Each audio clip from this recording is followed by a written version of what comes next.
She once fell off a ski lift. He was called in for questioning.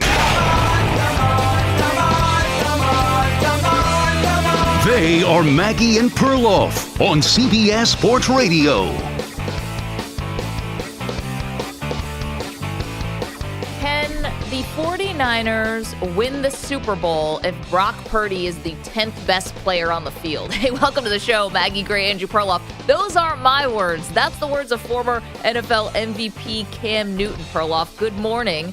I'm sure you saw these quotes from Cam Newton. Says that Brock Purdy is the 10th best player on the 49ers. Now, did admit he's playing great, he's on a heater, but said that he is the 10th best player. So if he plays like the 10th best player on the 49ers, can they win this game against the Chiefs? Of course, and I am assuming you think they can because you've been saying all along that Brock Purdy's quote-unquote MVP case has been driven by the fact that he has so many weapons around him that are carrying him. Absolutely he can win. If the Niners defense actually wakes up and plays like the Niners defense and Christian McCaffrey runs the ball, he could be the 20th best player in the Niners who can win this game. You do not need Brock Purdy to be elite to win this game. And I'm not sure if they do need Brock Purdy to be elite, and I'm a big Brock Purdy fan, that's not an ideal game situation. Well, okay. Well, first let's hear the Cam Newton quotes, shall we? Let's get everybody up to speed on what we're talking about. Cam Newton says... he said Brock Purdy is the 10th best player on the 49ers. This is courtesy of his 4th and 1 podcast. If you really want to just be honest, if you add in the defensive talent and you add in the offensive talent, Brock Purdy is the 10th best player on his team. Okay, cool. Did he have a great game? Yes. Is he been playing out of his mind? Yes. Is he a quarterback that's hot? Yes. But he's still the 10th best player on his team. And I don't think anyone would necessarily disagree with that. But in the last 2 games against the Green Bay Packers, where Purdy put together an all-time drive at the end of that game in the rain to win that game. The ball's in Purdy's hands where he has to go down and win the football game. So he has to be better than the 10th best player on that drive. And then I would say in the second half against the Detroit Lions, yes, the Lions had some bad breaks, maybe helped San Francisco out in their comeback. But Purdy's legs are what kept the game alive. I mean, at that point, he has to be better than the 10th best player on the team. And he's got to be better than the 10th best player in the Super Bowl if they're going to win. He has to be. Yeah, but I mean, for example, the scrambles. Does that mean, because you can make a 12-yard scramble, does that mean you're better than Deebo Samuel? Because every quarterback, a lot of quarterbacks could do that. So I'm a big Purdy fan, and I don't necessarily disagree, but I think it's a little silly to compare Dre Greenlaw and Brock Purdy. Quarterback is just a different position. You almost shouldn't be comparing them against anybody. No, I do not think Brock Purdy has to be outstanding to win the Super Bowl at all. And here is all you need to know. It's Brock Purdy versus Patrick Mahomes, and the Niners are 2-point favorites. Right. So clearly, the way Vegas looks at this game is the quarterback comparison is almost irrelevant because we know the Niners have a lot more going on than the quarterback, right? I mean, that's the way people are viewing the game. No doubt, but the last 2 playoff games, we've seen Purdy have to take his game to another level, whether it was the drive against the Packers, I said, whether it was using his legs and finding guys in the second half. If he plays like the 10th best player from the first quarter all the way through the triple zeros on the clock, they're not going to win. He's had to step up his game in the big moments because, let's be honest, in the first half of the Green Bay game, he didn't play well. In the first half of the game against the Detroit Lions, he didn't play well. He's made up for it in the second halves and in the final drives. It's not how I see this game playing out. I see if San Francisco could get control early and just put the hammer on with McCaffrey. Right. That's all they want to do. I'll bet you the coaching staff, the last thing they want is an elite Brock Purdy game. I think they want to not give up big plays on defense so they can do what they want to do, which is run the ball and get play action to Purdy. So I think that they don't even want him to be. I think they want him to be the 10th best player on the field on next Sunday. I think they want him to downplay. They do not want him throwing it all over the field. You're right. It has worked in the fourth quarters, but this 10th best player thing, that's fine with San Francisco. I don't think that anybody has a problem with that. So one other thing that Cam Newton has been talking about, and listen, he's a league MVP. Cam Newton's been to a Super Bowl. I think his thoughts on this are extremely valid. He said that Brock Purdy, he did say he's a game manager, but he said to be a game changer, which he thinks he is, you have to be the best player on offense. Let's hear that. To be labeled a game changer, Brock Purdy has to be the best player on the offensive side of the ball. And that's not the case. And who's the best player? Christian McCaffrey. You go back through this history of the Super Bowl, Perloff. It is really hard to find. You can find it, but it's definitely the exception and not the rule, where the team who had the clearly inferior quarterback goes on to win the game.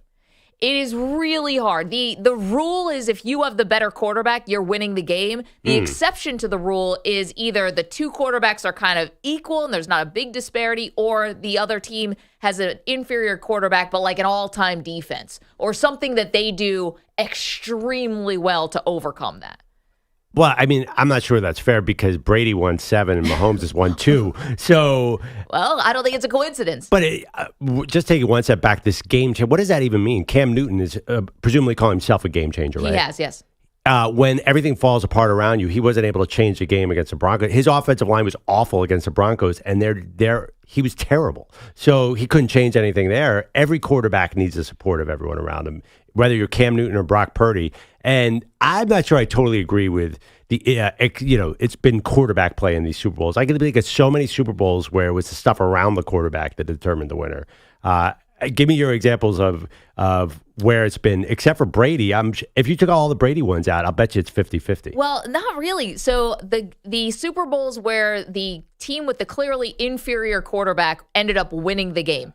Your 2017 Philadelphia Eagles, Nick Foles against Tom Brady, and that ended up being, that was a great defensive line. Your Philadelphia Eagles, you guys were rotating dudes Tom in Brady and had out. 520 yards passing. What do you mean it was a great defensive line? It was, though. That was Brandon Graham and Fletcher Cox. These guys were at the top of their game. That was literally one of the worst defensive performances in Super Bowl history, yardage-wise. It was weird because the yardage. That was New England's defense fell apart. And, anyway, give me some more. Nick Foles, clearly the inferior quarterback. You got to give it, I hate to say this, Peyton Manning against Cam Newton was the more inferior quarterback. And Peyton Manning was at the very end. He had 9 touchdowns and 17 picks this year. That's like Jets rookie stats. Of course.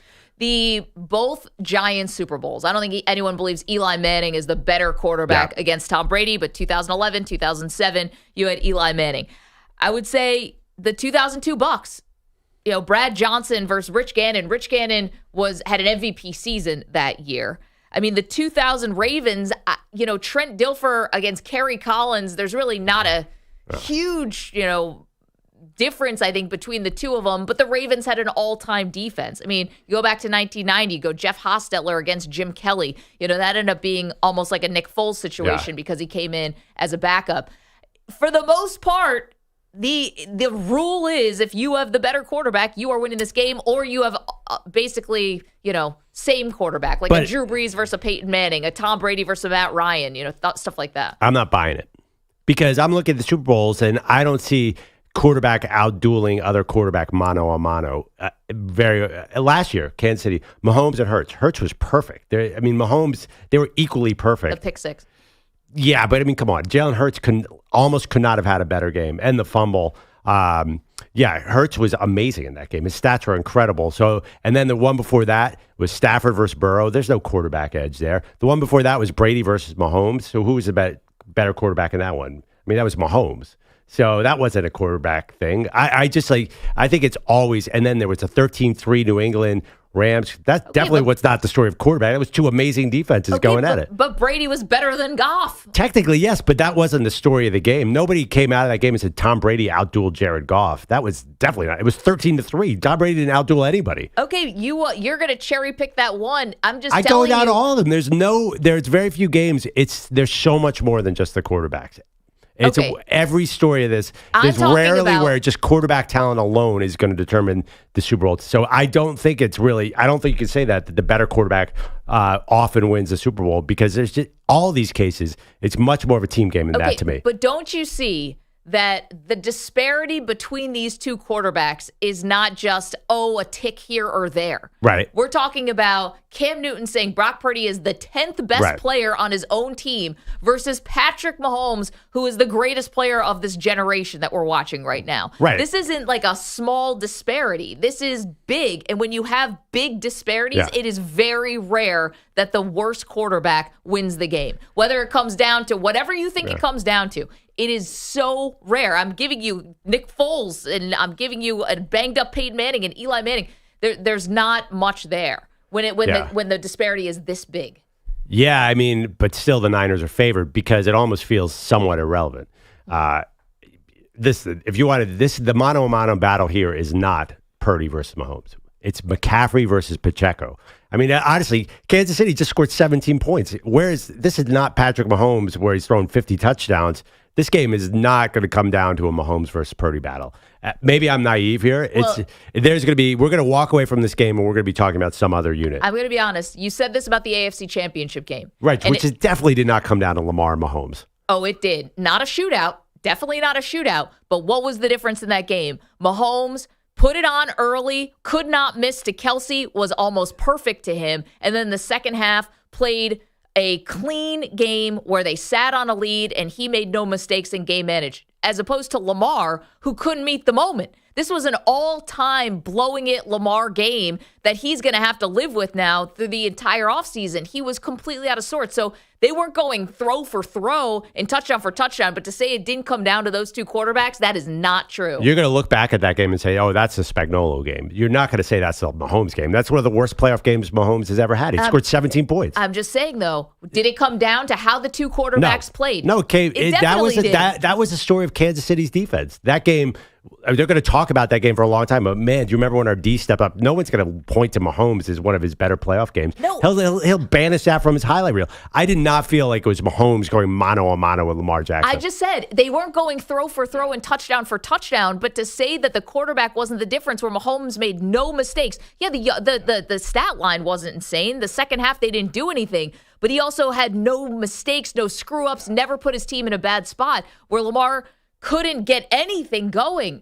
It was definitely Lamar did not meet the moment, and Patrick Mahomes did whatever he needed to do to win that game. But say this was a Super Bowl.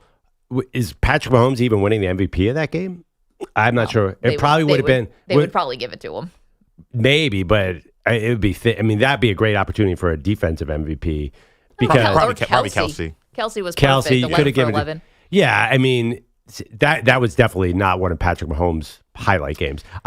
This whole season isn't a Patrick Mahomes. This is a different kind of Chiefs team. And you praised Mahomes more than I did. I said I thought they were being too conservative in the second half. You thought it was brilliant. I thought he did a Tom Brady. I think he was Tom Brady against the Rams, where he's like, okay, I know my defense is winning this game. I'm going to pull back, and I'm going to just avoid mistakes. And he said that. Mahomes said as much. But I think to say that this wasn't... Which is interesting. So it wasn't him. And honestly, I think at the end of this game, I could be totally wrong, but I think we're going to walk away from this Niners-Chiefs game and say, wow, this wasn't about the quarterbacks. It was about something else. Ooh, I don't think so. Is it fair to say, because yes, Mahomes did pull back the reins in the second half, but I think the question becomes, was he not capable of putting the foot back on the gas pedal? Yeah, he totally could have. Right. So why take that against him and say, well, he didn't play well? I don't think that's fair either. I'm not saying he didn't play well, but it was definitely he was not one of the top 5 players for the Chiefs on Sunday. I put 5 defensive guys. Listen, they won the game 17-10. This was not an offensive explosion. Mahomes in the second half, you point out many times, did nothing. Right, but you just pointed back out to me, that's by design, Maggie. That's by design. But I'm saying, that's the thing. It was not a quarterback game at all for the Chiefs. Yeah. Which I think the Super Bowl could end up being that way, too, where it could be, hey, this is whoever can establish a run will win the game. Well, but there's a poise aspect to this, too, where Mahomes had been in the big games before, understood what he needed to do, understood the assignment, and Lamar Jackson didn't. And was playing in a rushed way that was making bad decisions and got completely out of his game. And so, in a way, I think the game it was a story of defense, but it was a story of the quarterbacks, and it was Lamar not meeting the moment. To say that Brock Purdy versus Mahomes, that this is not going to be about the quarterbacks, I just can't get there. I think this will be about the quarterbacks, whether it's the stat line says it at the end or not. there is one quarterback that is the greatest that we're watching in this generation, and there's another that Cam Newton said is the 10th best player on his team. This is unique. This is a very different kind of game. Right, because it's not going to be about the quarterbacks. Well, is that what you mean? No, I'm just saying that there's such a big disparity in the talent level between the two quarterbacks. I don't know. I feel like that's an oversimplification of this game. I mean, when we break down the game next week, we're not going to be like, well, I think Brock Purdy can't make this throw or that throw, because the Niners are about so much more. They're about handoffs to Debo. They're about handoffs to McCaffrey. They're about finding Travis Kelce 14 yards down the field, which we know Purdy can do. It's not going to be like, well, he can't scramble out and throw the ball 70 yards downfield like Mahomes. To me, it's a complete oversimplification of what this game is going to be. If the Niners defense stinks like they have been stinking and letting up huge run games or big quarterback games, then it's going to be tough. Honestly, I'm pointing to one thing. It's not the quarterback matchup to me. It's the Niners defense first, and then if the Niners can establish McCaffrey. How do you beat Patrick Mahomes? You keep the ball out of his hands. You don't do that by Brock Purdy slinging it all over. You run the ball. So, and by the way, what if they find themselves down 14-7? What if they find themselves down 24-7? Yeah, then that stinks for them because they want to play action. They want to be able to fake the handoff to McCaffrey and hit Ayuk down the field. It's not great. That's what the Chiefs are going to really hope to get an early lead for that very reason. Well, I mean, I'm sure everyone wants the early lead, but yes, you don't always find it. And Purdy overcame it last week. To say he's not going to be part of the story or that this is not going to be at the quarterbacks, I think that is just wrong. It's always a bit about the quarterbacks, but it doesn't have to necessarily be them going throw for throw, but who's going to have the bigger imprint on this game. I mean, it's got to be about the quarterbacks. And again, this is rare.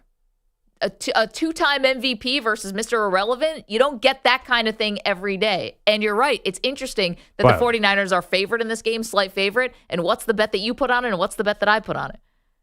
I'm picking Chiefs. Of course. And I already put my money on the Chiefs as well. So even though Vegas said they're the favorite, you and I, who do this for a living, both looked at this and said there's no chance we're betting against Mahomes again. But it's really not that rare. You basically have a top 10 pick on one side and miss a 7th round pick on the other. That sounds like pretty much every Super Bowl I've watched in the last 20 years. So it's not that different. Just because Purdy was Mr. Irrelevant, I don't see this coming down to the quarterbacks. Otherwise, I think the Chiefs would be favored by 7, not a 2-point underdog. Do you want to put that up as a poll question, EJ? Will the Super Bowl... I don't know how you want to do this. Will the quarterbacks be the story of the Super Bowl? The quarterback matchup, yeah. Quarterback matchup. 855-212-4CBS, 855-212-4227. Yes. Lamar Jackson wasn't that bad in the Chiefs game, by the way. You're saying like he had one pick, which was a mistake, and he had a fumble early in the game. It wasn't like it was an all-time stinker by Lamar, in my opinion. He was awful. God, he was definitely not awful. There was so much going on in that game. He had 300 passing yards and 55. He was the only runner, and he was everything for the Ravens. It wasn't 4 picks like Brock Purdy in the game. That to me was not he was awful. You really think he was awful in that game? I did not see that game at all. Awful is oh man, that's rough. Well, he wasn't Nathan Peterman. For Lamar Jackson, for a 2-time MVP, he looked nothing like himself in that game. He was totally out of sorts in that game. They couldn't find Odell Beckham until the 4th quarter. He was not taking off when there were lanes to run. There were no lanes to run. Lamar, the entire Chiefs line was standing. Half the defense was standing right at the line because nobody would over pursue. But anyway, go ahead. The standard is higher for for Lamar Jackson in that game, and I thought he was totally out of sorts. I mean, completely. To throw the pick in the end zone, you mentioned about the fumble. They were playing like they were down 30-0. They were down 14-7. They were out of their minds. And he was bad. He was missing guys, missing easy passes too. I mean, listen, the 300 yards, don't look at that. Zay Flowers doesn't fumble the ball, and it's a totally different story. He was at that 1-yard line. And to me, it was not an all-time bad quarterback performance. Yes, I don't even. It was honestly, you're also not crediting the defense here. They played a really smart game plan by getting Lamar's run lanes out of there. A lot of that is on Todd Monken. Why wasn't he handing the ball to Gus Edwards? I don't. Whatever. I disagree with you on that one. Listen, all-time awful. What? It was bad for Lamar. It was bad for considering the stakes, the having the home field advantage, the being favored at home, the season that he's had, this was an awful game for him. There were a lot of people who didn't step up in the game, but Lamar definitely has to wear this one. 855-212-4CBS, 855-212-4227. We get a new coaching hire in the NFL. We'll bring you the latest on what's going on with the Seahawks next. Maggie and Perloff, CBS Sports Radio. You're in a 5-minute break.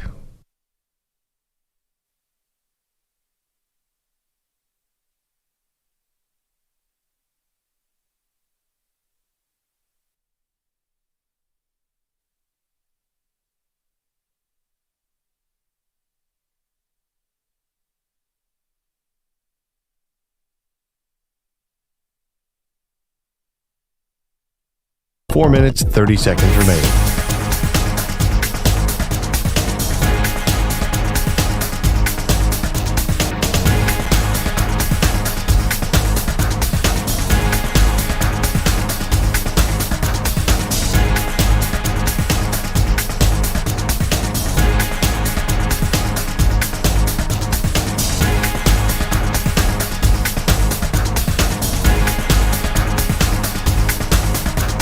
Four minutes remaining.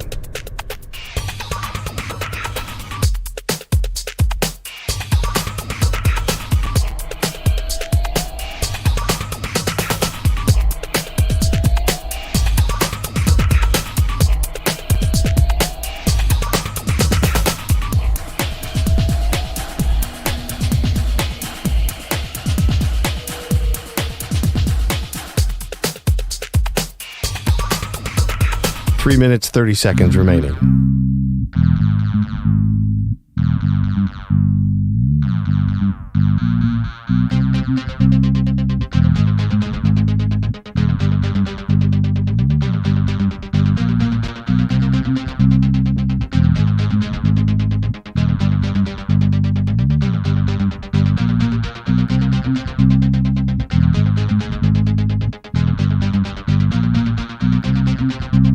Three minutes remaining.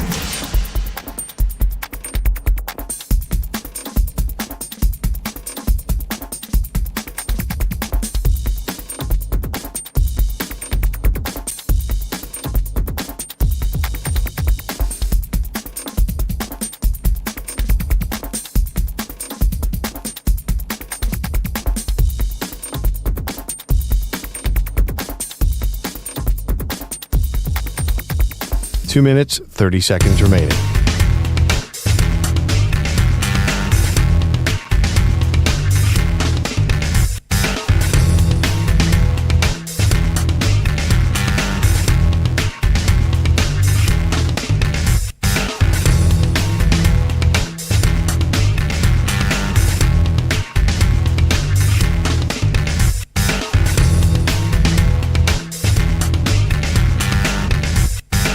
Two minutes remaining.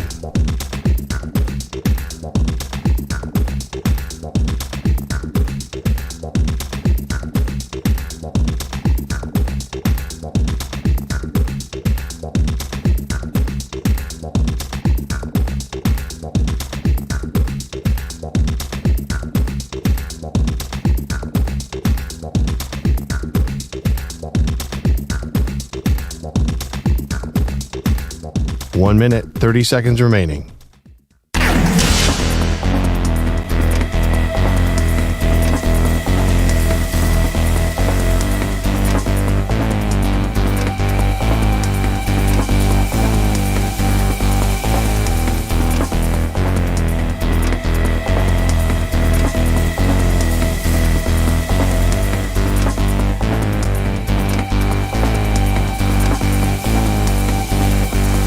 One minute remaining.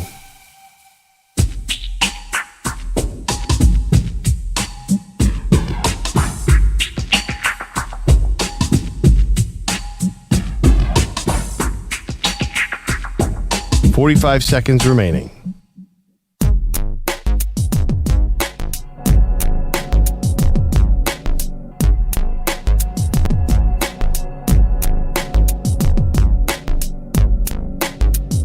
30 seconds remaining.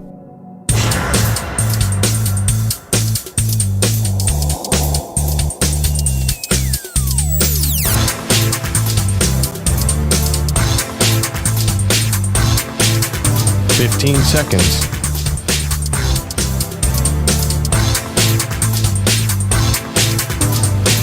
Break ends in 5 seconds.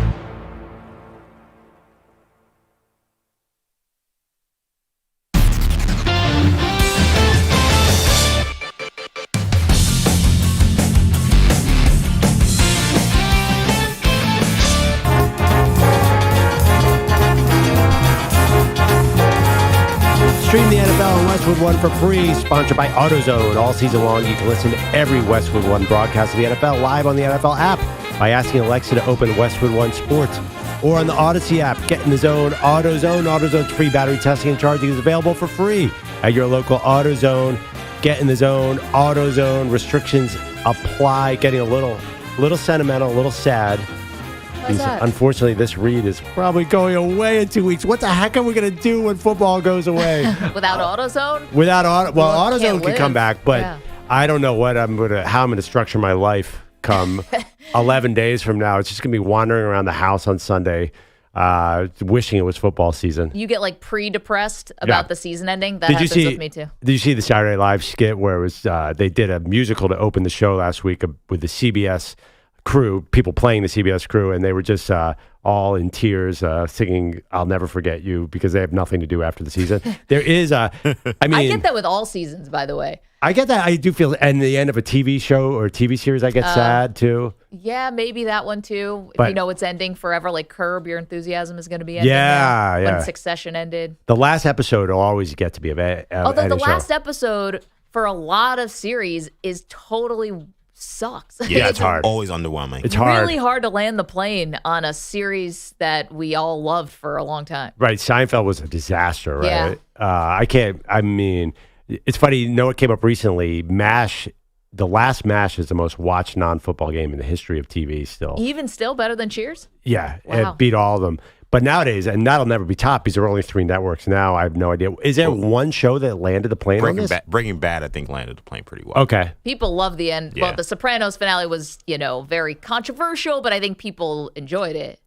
The best series finale that I've ever seen was the last 6 Feet Under. That's one that always sticks out to me. Yes. That was amazing. I'll tell you some of the worst. Another one besides Seinfeld, which is the famously bad one, Lost. Lost was a disaster. Yeah. That was bad. It's like, you got to be kidding me. They're all dead. I felt bad for my parents. They loved that show. They would talk about it all week, and they just stopped talking about it. Yeah. You can't talk about it anymore. And it was an all-time great show, and we used to tape it on an actual tape in college. This makes me feel old. He's like, literally, I don't think we had DVR because I don't think we could afford it. But anyway. But the thing about Lost, too, is now everyone says you don't want to be like the Lost finale. I know. That's how bad it is. It's like, they all died in the plane crash? This whole thing was some kind of weird fever dream? Or I don't even know. There's got to be like, did I say spoiler? It ended in 2004. There's got to be an all-timer, like the perfect ending. You're saying, I don't think we've quite gotten it. You're saying 6 Feet Under, but I don't know if everyone knows that show. Yeah, I don't know. I mean, it was a popular show, but the ending of it was what made it so good? Just wrapped up everything nicely. So, I mean, do you know the show? It's about a talking funeral about home? Spoiler alert. Yeah, so I mean, it's about a funeral. I mean, that's where it started at. It's about death, and then you see all the characters how they die. Oh, over a 60-year span. Yeah. Wow. It was just really, really well done. It's totally heartbreaking. Yes. I thought Mad Men was good at the end because it was all about advertising, and then it ends with like the most famous advertisement in the world. With that was well done. That Coke commercial. Office finale also was really good. What happened in the Office finale? I stopped watching The Office after Michael Steve Carell comes back to what's the name? Dwight's wedding. Oh, that sounds amazing. I think I really gotta watch that when I watch that scene when he comes back. I tried with Idris Elba. I tried with the other guy. James Spader was James Spader. Yeah. I couldn't do it. Anyway. Little Will Ferrell in there was the boss at one point. Yeah, that was hard. They were searching. Wait, what happened in the last Cheers? I remember that's iconic too. I mean, they closed the bar. Yeah, Sam turns off the lights. Yeah. By the way, according to Collider, the number one series finale of all time is Breaking Bad. Okay. The 6 Feet Under was number 4. So did I ever tell you guys my Breaking Bad finale story? Because it actually ties into the Super Bowl. I can't imagine. Now I have to hear this. Okay, so Super Bowl in New York, it's a while ago, working for Sports Illustrated, and we're doing Radio Row.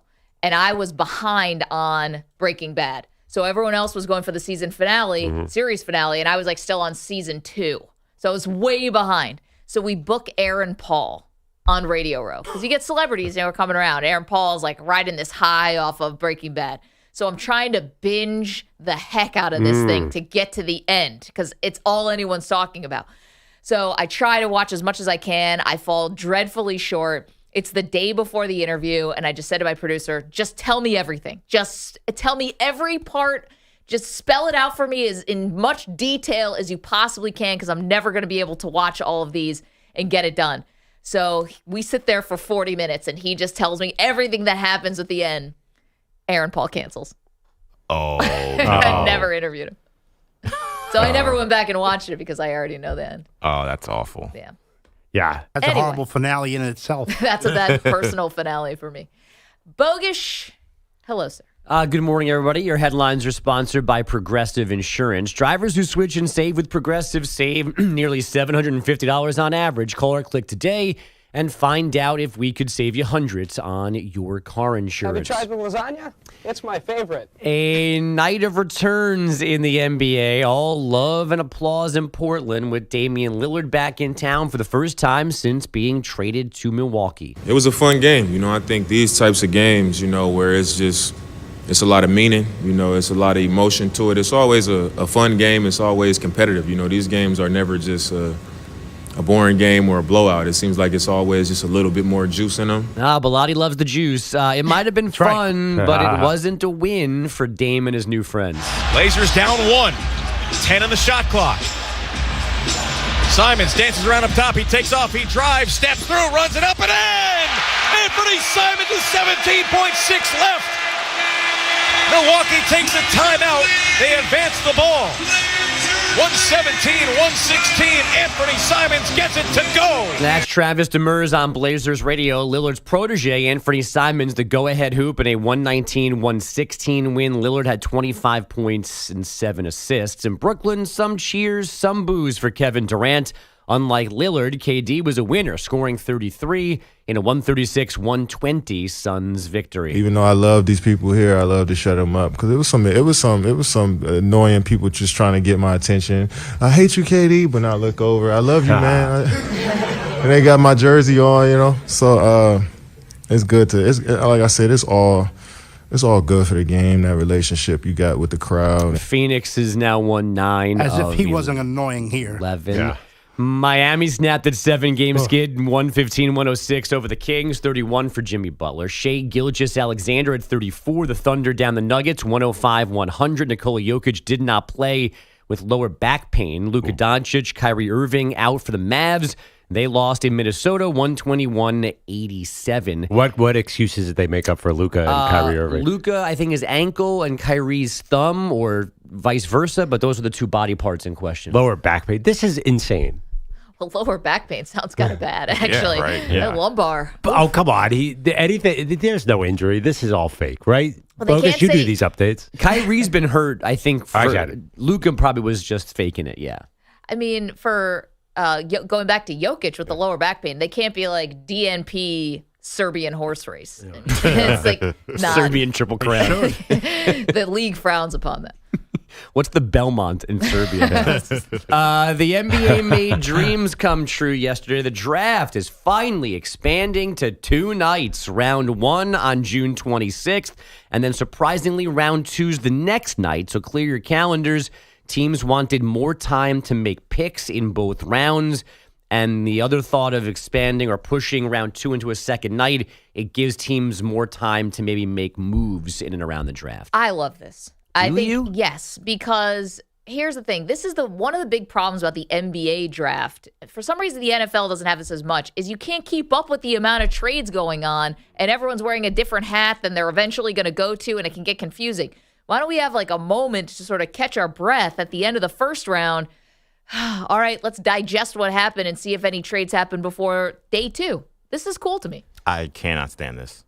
But do you even watch the second round? It's Yes, so late on the I'm East an Coast. NBA draft nut. So Yeah. of course, I watch the whole draft. But no, I hate this because first of all, what's going to happen to the players who they better invite 10 guys, because what's going to happen to the players that go to that first night, don't get picked in the first round, because that happens in the green room, and then you're going to go to the South Street Seaport, ESPN Studios. Listen, they're not going to let them walk across the stage there. Talk to Geno Smith about it. Sometimes you got to come back the next day in a different outfit. That creates intrigue. It's terrible for the guys. Right, I feel it's terrible bad for them. but it creates intrigue for the viewer. And isn't that what this is about? I just think that this is a moment for these young men, and I think they're taking away a lot from those guys, and also the guys who sometimes they're guys who just buy a ticket and sit in the stands. Giannis did that, actually. Giannis right. was sitting in the stands at his own draft. Right, and they not just at a come table. down and they shake, whether it's the commissioner's hand in the first round or Mark Tatum's hand in the second round, and now that's gone, basically.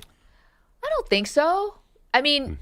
Well, second round is going to be at the ESPN. Are they going to invite second round picks? And that's not going to be the same as walking across the Barclays Center. You don't get to walk across the stage. I'll grant you that. But you're at a television network. You can do an interview. You can still have your moment.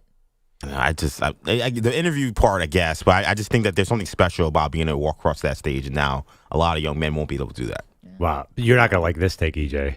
I think you're kicking the carcass of an event that died 15 years ago. I mean, nothing has fallen off in my lifetime. Whoa. More than the NBA draft used to be. Holy 20 years. The NBA draft, nothing has fallen off like the NBA draft. And watch the ratings. I mean, it used to be Chris Webber would get up there. Now it's some G League dude. No offense, but the NBA draft has lost all its lore. Yeah, what are you talking about? Wembanyama was all we talked about last time. I've seen through the years the NBA draft, the ratings have plummeted. Because the NBA obviously has a problem. Look at this year's draft. There's just no one's going to college, so the draft is not like football at all. It's hard. We Football, never watched Scoot Henderson, so it's a little difficult. Yeah, the NFL draft gets more popular every year, and the NBA draft generally, except for maybe Wemby, gets less popular every year. It's just not the same event. I mean, I'm sorry. It doesn't matter if you do 1 day or 2 day. Nobody cares. They're trying to make this a bigger event with this. I don't think this helps. I think this makes this worse. I think that just being so close to the finals at the end of June is a bit of just doesn't feel, I don't know, like we never pay that much attention because we're so keyed up about the finals, where the NFL has this 3 months of nothing to do but talk about the draft. We don't even do that much draft anymore. I know they can't do it because the season won't be over, but would it be a better product if it was coming right off the NCAA tournament? Again, I know a lot of guys don't play in college anymore, but maybe because we don't know these guys as much in college basketball as we do in college football because they don't have to be there that long. Maybe if we were coming right off of college basketball's biggest crown jewel, would that help? I don't think it helps baseball that it's in the season.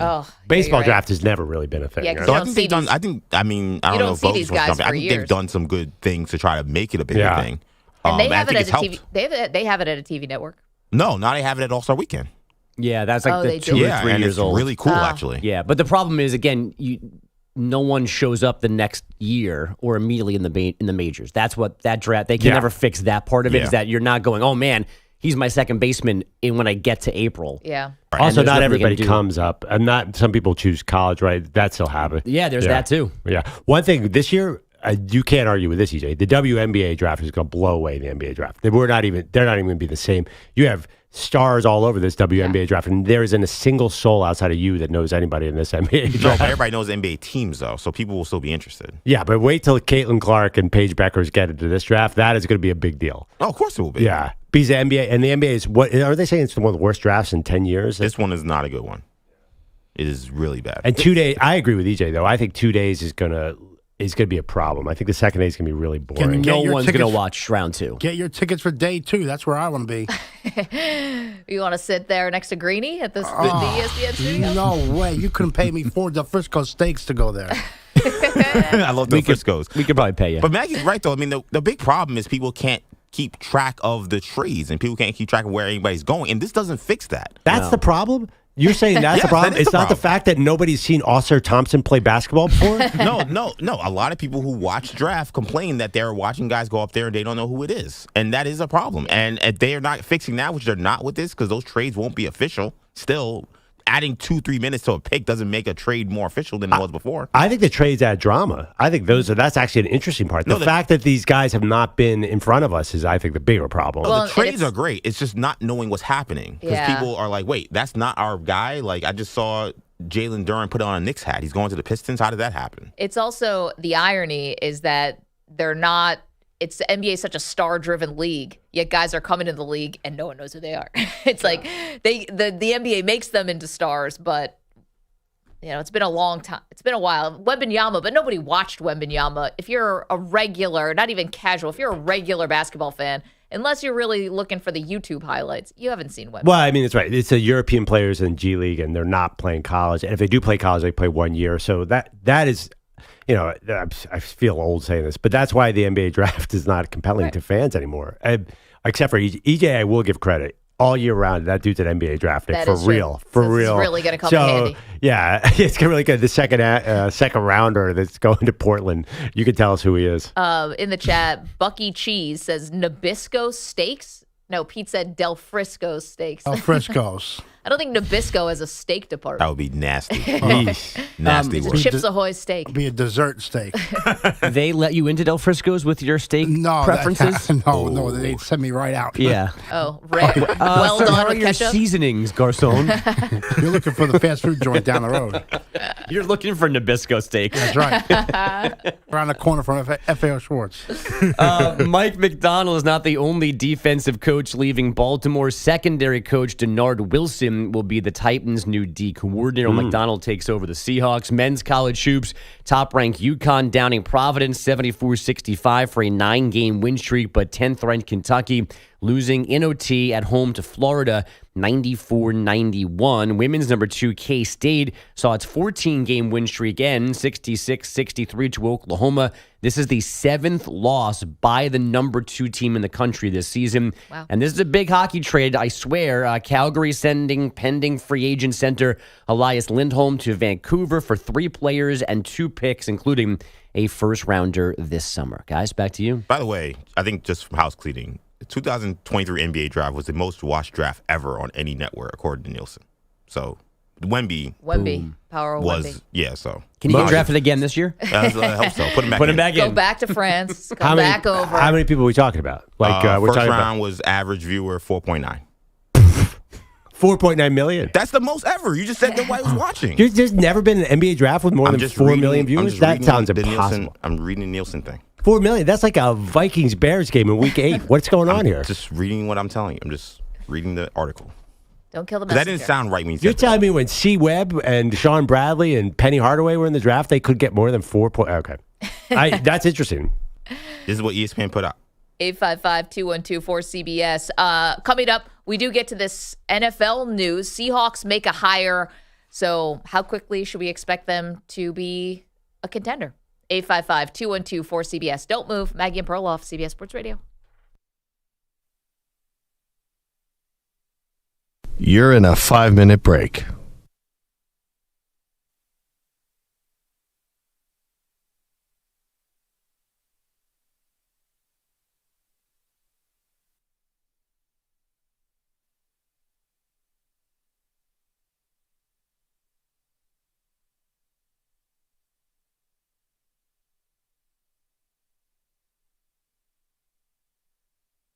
Four minutes, 30 seconds remaining.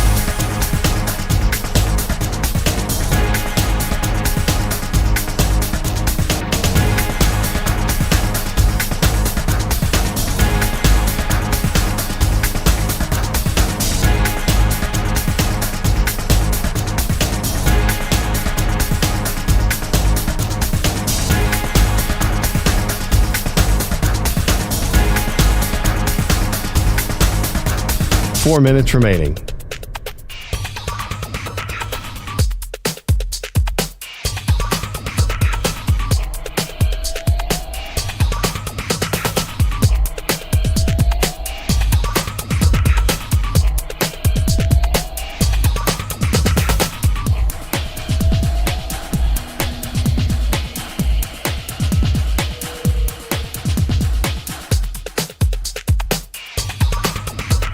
Three minutes, 30 seconds remaining.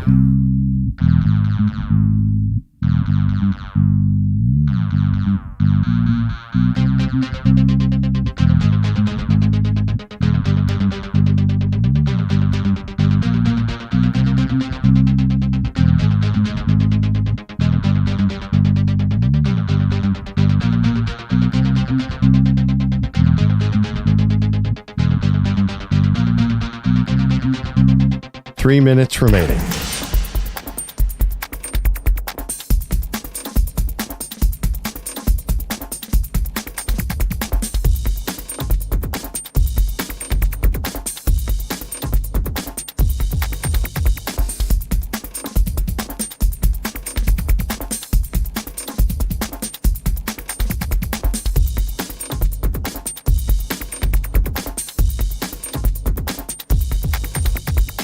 2 minutes, 30 seconds remaining.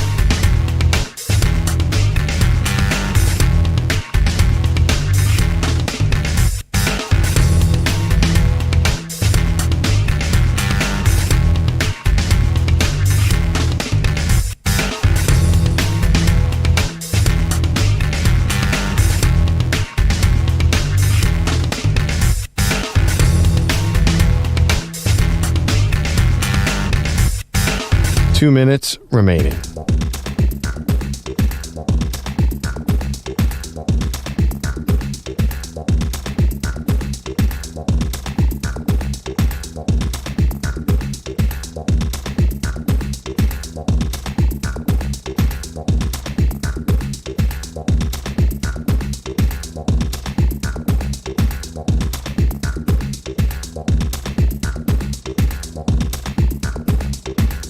One minute, 30 seconds remaining.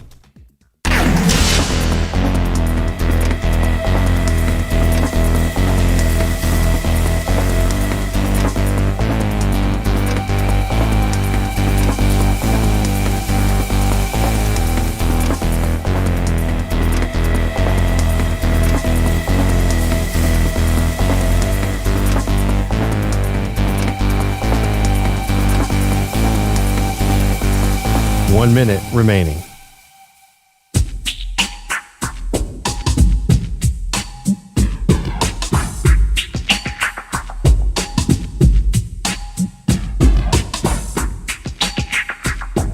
$45 seconds remaining.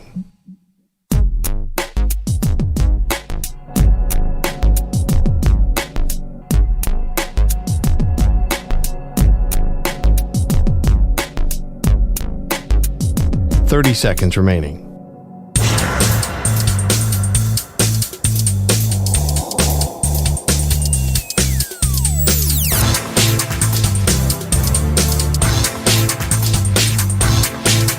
$15 seconds.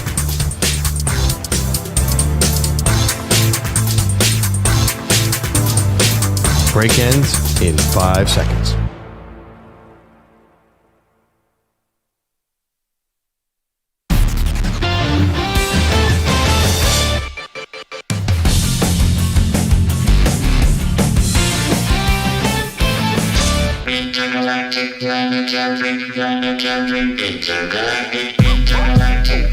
Seattle Seahawks make a hire. We'll get to Mike MacDonald taking over that team in a moment, but Boz is in the Bay Area.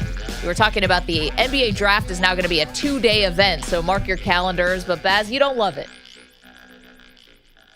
I'm sorry. Good morning. How you guys doing? We're doing great. You don't love the 2-day NBA draft, I said.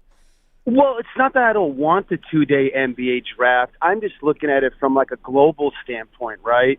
You know, if I'm the NBA, how am I going to attract more viewers on an NBA draft? How can I hype it up, especially with like the international players? Yeah. Doing something like in a 2-3 hour window on a Thursday night, you're not attracting your viewers. And I'm saying viewers outside of America. Okay. I mean, I'm thinking, you know, globally, you're looking at China, India, both at 1 billion people. Do you get more viewers there? You have more viewers watching your draft, right? The growth of the league, if they were to do it, this is the year for them to do it. Like you guys just mentioned recently, there's not that many star-studded talent coming possibly out of college this year. So by initiating it this year, it's allowing the NBA to prove to its fans, look how we're improving this for you guys. Look at the experience. And now look at all these international players we have that are going to be part of this draft. We have to also remember a Wait, kid hold by on, the name but of Baz, Bronny. what? How do you get that international audience? Like, it's 7:48 p.m. right now in Beijing. So should we have the draft right now? Yeah. Like, how do you want to rope those players? How do you want to get that audience in? True fans will wake up in the middle of the night and watch that draft if they wanted to.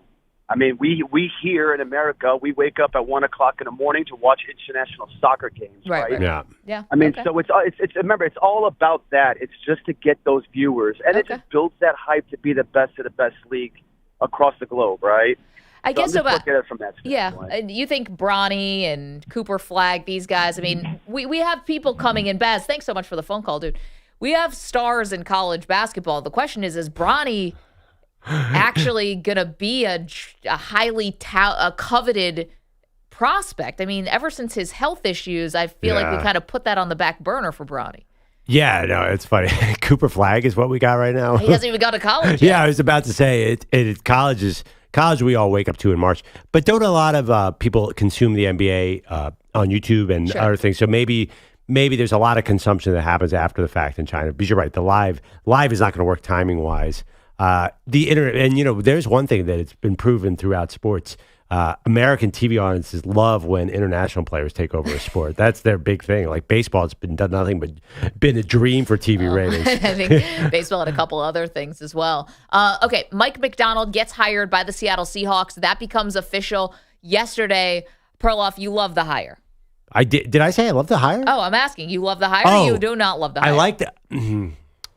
Okay. I like the hire. I like going young. I don't care that he's defense in an offensive league. I am just a little bit worried about what Seattle's doing. Where are they going? So my problem is who's the quarterback, and what if he's a defensive head coach, he needs a great quarterback there. And what's their path towards getting a quarterback? Feels like they're stuck in limbo a little bit. They're going to be an 8-9 win team, and I'm not sure that Mike MacDonald combined with Geno Smith gets them where they want to go. Okay, but if you have enough offensive weapons, Geno Smith could be Brock Purdy. I mean, Geno Smith has the ability to distribute to great playmakers. I think this is good for the Seahawks. Well, let me put it this way. I don't think the Seahawks are that far away. I mean, last year they made the playoffs as a 7 seed. They lost, obviously, to Brock Purdy and to those 49ers. But I see them being in the mix next year. Well, a big difference is, though, Brock Purdy has Kyle Shanahan as his coach and play caller. Right. What do you do? That's a huge question for Mike MacDonald. And at this point, where it's February, where are you getting this offensive genius? I'm not sure that that's an easy find either. No, I mean, that's the whole thing about hiring some of these. I don't know if it matters if it's a younger coach or not. Who are you bringing with you? And is that person just as inexperienced as you? I mean, it worked in Houston with Bobby Slowick and DeMeco Ryans, but there are a lot of variables here. Mike MacDonald, you're looking, is there any reason you're going to look at Seattle as a Super Bowl team next year? I think with Geno Smith, you say that Geno Smith can be Brock Purdy, but I think, first of all, he's a bit of they might not even keep him. They can cut him without a huge dead cap hit by February 16th. So we don't even know if Geno Smith is going to be the quarterback. Do you take a second rounder? Do you take his guy, J.J. McCarthy from Michigan? Mike MacDonald was on the team in Michigan. Yep. I'm not sure where you're headed right now. It's not a clear-cut situation. I think that's why Ben Johnson might have said, I'm good. And the Lions coordinator who reportedly turned down this job, I think it's not the hottest job to me. I like this from the defensive side is because this is a defensive coordinator who has had success against Kyle Shanahan offenses. And those are the offenses that are all over the league right now. I mean, it was a close game against the Rams with Sean McVay when they came to Baltimore, but Miami wasn't close. San Francisco wasn't close. I mean, they did a great job. And then if you look at the offensive side, sure, we don't know who they're going to hire as the offensive coordinator. DK Metcalf, Tyler Lockett, JSN, Jackson Smith, and Jigbo when he's healthy. You obviously have the running game, Kenneth Walker and Charbonnet. I like this. Their offensive line is good. I mean, they really took the Russell Wilson trade and maximized it, I thought. These Charles Cross being first and foremost, where you have your left tackle now of the future, and I believe that was part of one of the picks from the Russ trade. Yeah, but by the way, how long are you going to be able to keep DK Metcalf, Tyler Lockett, and JSN? Eventually, you're going to have to pay those guys. I think Lockett's getting pretty JSN is old. super young. Yeah, young. But I'm saying Lockett, I think, has gotten old. Right, he's in his 30s, so he'll fall off. Those weapons have been great, and they've been a good offense. But what does that translate to? So I don't know. I'm not as high on them as you are. I think the offense is going to be good, and MacDonald will help the defense. But until they really have like the quarterback and commit to this guy and build around him, I'm not sure where they're going. 855-2124-CBS. We know we're on in Seattle. Love to know how people are reacting to the new hire, Mike MacDonald. You go from one of the oldest coaches in the league, Pete Carroll, is at 72 to one of the youngest coaches in the league, 36 years old. The youngest now. The youngest. Wow. 855-2124-CBS. Coming up, the latest with Aaron Rodgers.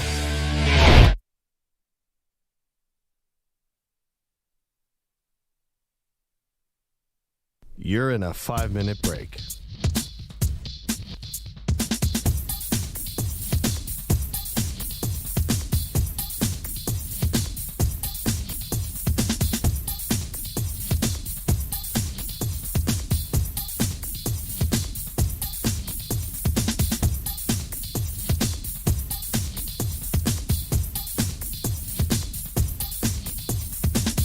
4 minutes, 30 seconds remaining.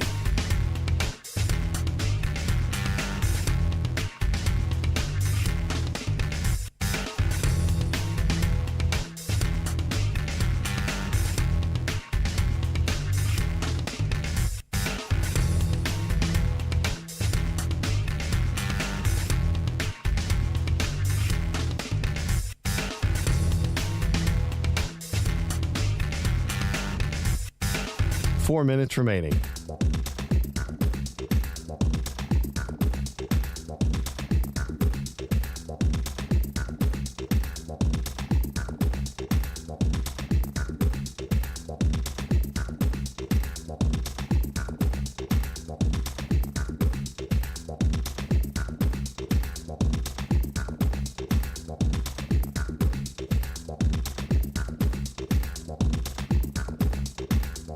Three minutes, 30 seconds remaining.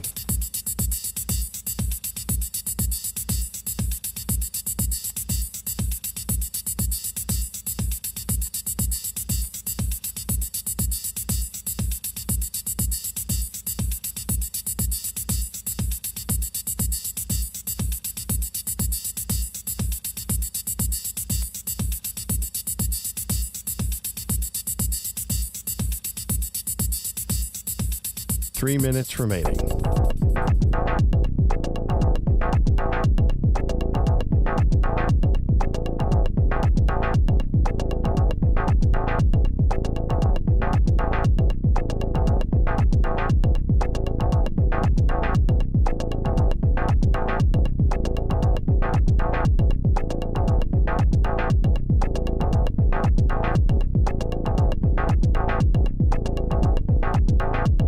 Two minutes, 30 seconds remaining.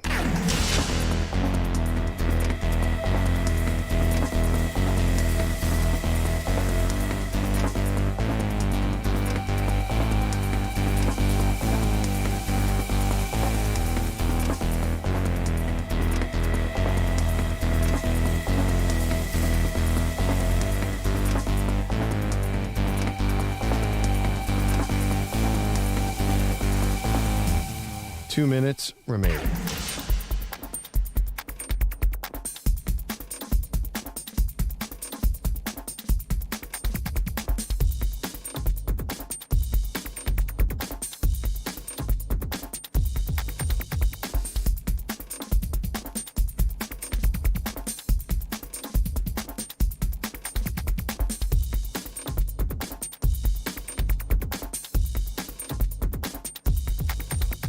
One minute, 30 seconds remaining.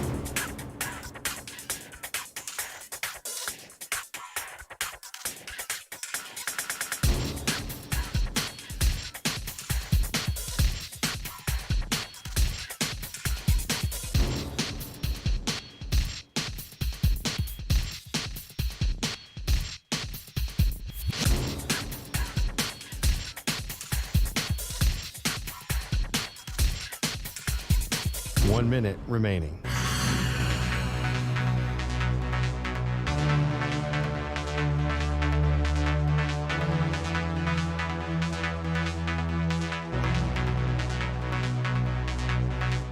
"45 seconds remaining.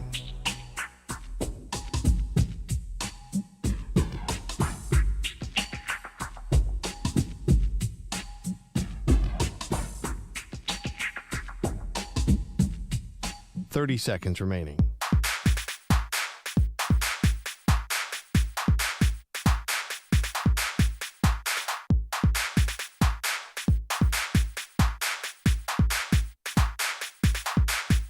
"15 seconds.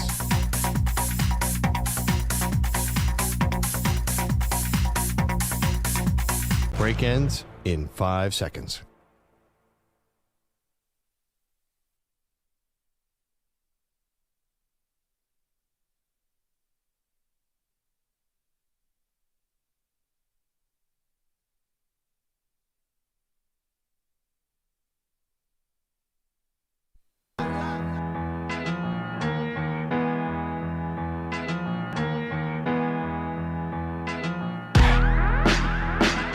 He thinks Frisbee golf is the sport of the future.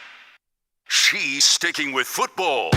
They are Maggie and Perloff on CBS Sports Radio.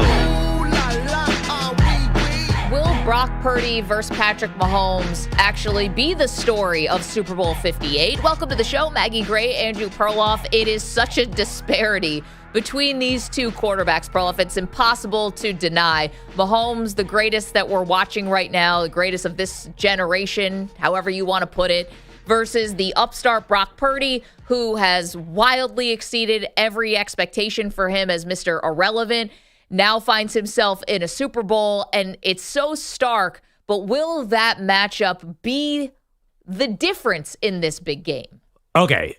I mean, yes, it's stark because he's Mr. Irrelevant, but he'll probably be an 8-time Pro Bowler in his career. So I do think it's not quite exactly as you're portraying it. Yes, their backgrounds are stark, but Patrick Mahomes wasn't that great in college. He was not a number 1 overall. He was the number 10 pick. So I feel like, what if Brock Purdy is starting a Tom Brady-like career, though? Then we'll look back at it and say they were closer than we thought. I don't think so. Wow. But my argument, some crazy expectations on Purdy. I mean, as if the Joe Montana comparisons weren't enough now to say he could be the next Tom Brady. I mean, no, that might not be fair. There are obviously a lot of similarities. Late round pick who is well exceeding his. I mean, sure. Tom Brady was nobody. He was a 6th round pick compared to a 7th round pick. Yes, I think if Brock Purdy keeps this up and could be second in MVP voting for the next 8 years, yes, he's going to be in that echelon. But I don't think this game. So where they are right now. Yeah, this game will not come down to Brock Purdy versus Patrick Mahomes. The irony is San Francisco's offense is way more explosive than Kansas City's offense. So say what you want, maybe a quarterback disparity, but there's also an offense disparity. San Francisco's got 50 ways to beat you on offense. Yep. Kansas City has 1, maybe 2. Travis Kelce and Isaiah Pacheco, maybe Rashee Rice. So I think the irony of it, you're saying it's a quarterback disparity, but everyone's looking at this game and saying this is San Francisco's defense is the main fear for San Francisco. So it doesn't feel like a one-on-one matchup at all to me. And I understand this. If what you say is true, how can the Niners be favored? If everyone's looking at it this way, that the quarterback's so different, then explain the 2-point spread. Well, I think most people are trying to figure out that 2-point spread, right? I think a lot of people have their eyebrows raised at that 2-point spread. And I think a lot of people who, especially people who work in our industry, were running to bet the Chiefs because they were getting points. Because, listen, you count out the Chiefs at your own peril, as we learned with the game against the Ravens. So I saw a report, a lot of sharp money's coming in on the Niners. So that makes me scared too, because there's something. Yeah, I feel like that 2-point spread's not crazy. This feels very close to me, right? You had pointed out earlier in the show, which is a really good point, that the superior quarterback usually wins. I don't know. It doesn't feel like Patrick Mahomes being superior to Purdy is that important here. So I think this is going to come down to the quarterbacks because there's a lot of different ways you can define that. Does it have to be throw for throw, that it's like last year where Jalen Hurts and Patrick Mahomes were just going mano-a-mano in the second half, and it was like no defense could stop each other, and whoever scored last, and it ended up being the Kansas City Chiefs? I don't know if it's going to be like that, but I have watched Brock Purdy in these last 2 games have to put the offense on his back in crunch time. I saw him have to do it against the Green Bay Packers, and he was excellent in the final drive, and I saw him have to do it down 3 scores in the second half against the Detroit Lions, where he had to use his legs, and it was Brock Purdy using his legs that kept that comeback alive. Okay, a couple things happened bad for Detroit, couple bad bounces here or there, fumble, Dan Campbell decisions. They got a little help on the comeback, but Purdy's legs were undeniably a big part of that comeback. Right, but look at the 2 defenses you're talking about. Green Bay, terrible, one of the worst in the league. But really tightened it up for the playoffs. Look what they did against the Cowboys. Yeah, but yes, I understand what you're saying, but that is definitely one of the bottom 5 defenses in the league. And the Lions, one of the bottom 5 back 4s in the league. The Chiefs have been top 3 defense. If they get a lead, they're not giving it up like Detroit and Green Bay. Detroit, it was a matter of time until you got to pick on that secondary. And even early in the game, I mean, I thought the Niners were moving the ball even when they were trailing effectively. They just couldn't get Detroit off the field. So I think this is a much tougher assignment. I think if San Francisco doesn't establish a run here, it's impossible that Brock is going to be able to carry that team down from 10 against Kansas City. They're way too good a team. Right. I think which, again, would, if that's how it works out, and we're talking about, can Brock Purdy, is the quarterback matchup going to determine this Super Bowl if you're just joining us?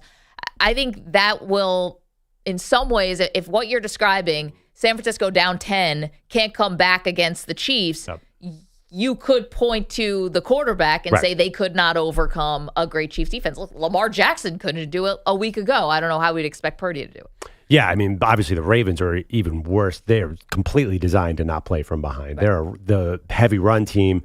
So, yeah, I think, I'll be honest, I love Brock Purdy, but if he gets behind in this game, Kansas City's a wrong team to do this against. Their defense is good, and now Kansas City's playing this ball control offense. Is going to keep it out of Purdy's hands. I hope for San Francisco's sake it's not a Purdy versus Mahomes matchup. I think it's got to be McCaffrey versus Pacheco. That's what they want. This guy, if they want to walk away with Christian McCaffrey or Deebo Samuel being the MVP of this game because they broke a bunch of tackles, right? Isn't that San Francisco's formula? That's why the quarterback matchup is not as important to me. See, but look at what happened against the Ravens for the Kansas City Chiefs. They came out and put together 2 spectacular drives, right? It was amazing. Kelce was perfect. They were right on the money. Mahomes was awesome. They do that again.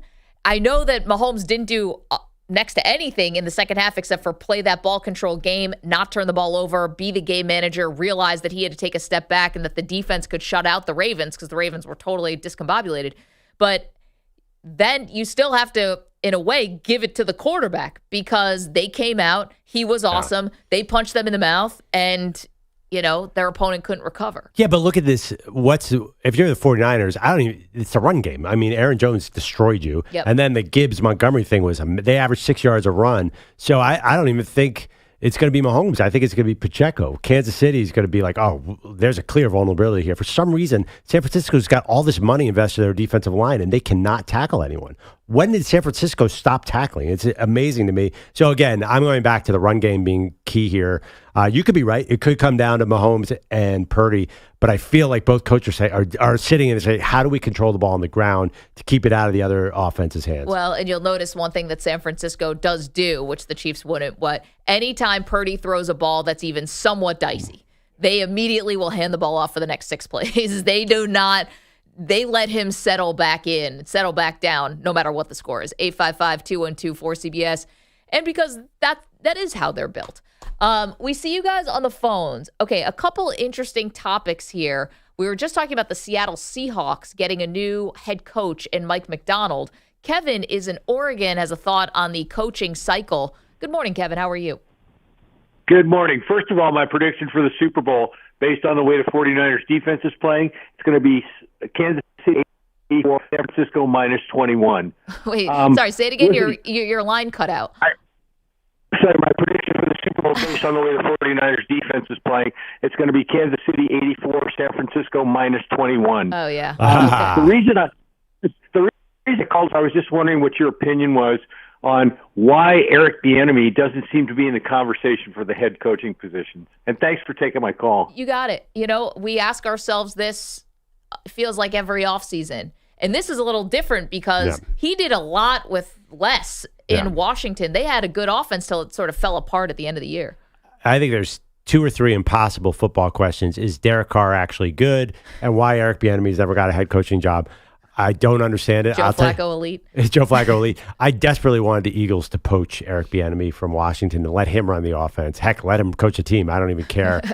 He was great. I mean, Washington's offense was, for a large part of the season, it kind of tailed off, was dynamic, and that was Bieniemy. Yeah, I mean, listen, there's a lot of defensive hires this cycle for some reason. Raheem Morris, Gerard Mayo, Mike MacDonald. I think that if Bieniemy has one more good year, then it's got to be next year, right? It's got to happen. I mean, where is he going to be coaching this year? So Washington is the only team that has yet to hire a head coach. They're the one team left, which is, I don't want to say maybe their inexperience is showing here, because as long as they get the hire right, it doesn't matter when they did it. But this was the most obvious team that you were moving on from your head coach, right? How do you not have even a front runner?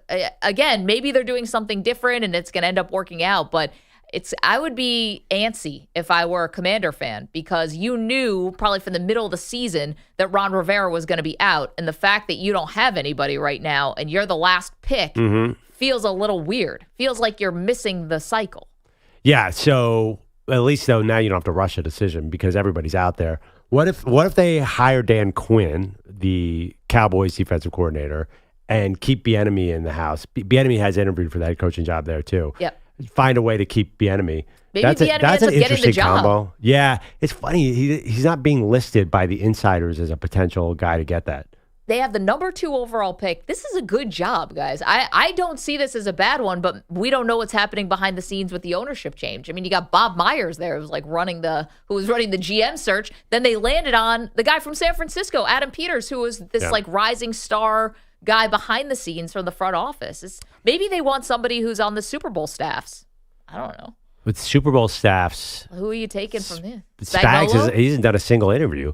And then San Francisco. Yeah, I don't know. It's Kyle's. There's no real hot assistant under Kyle. What are the names we're hearing? We're hearing Dan Quinn. Obviously, Vrabel has to be interesting to them. I can't believe Vrabel. Have they even interviewed him? I do not know.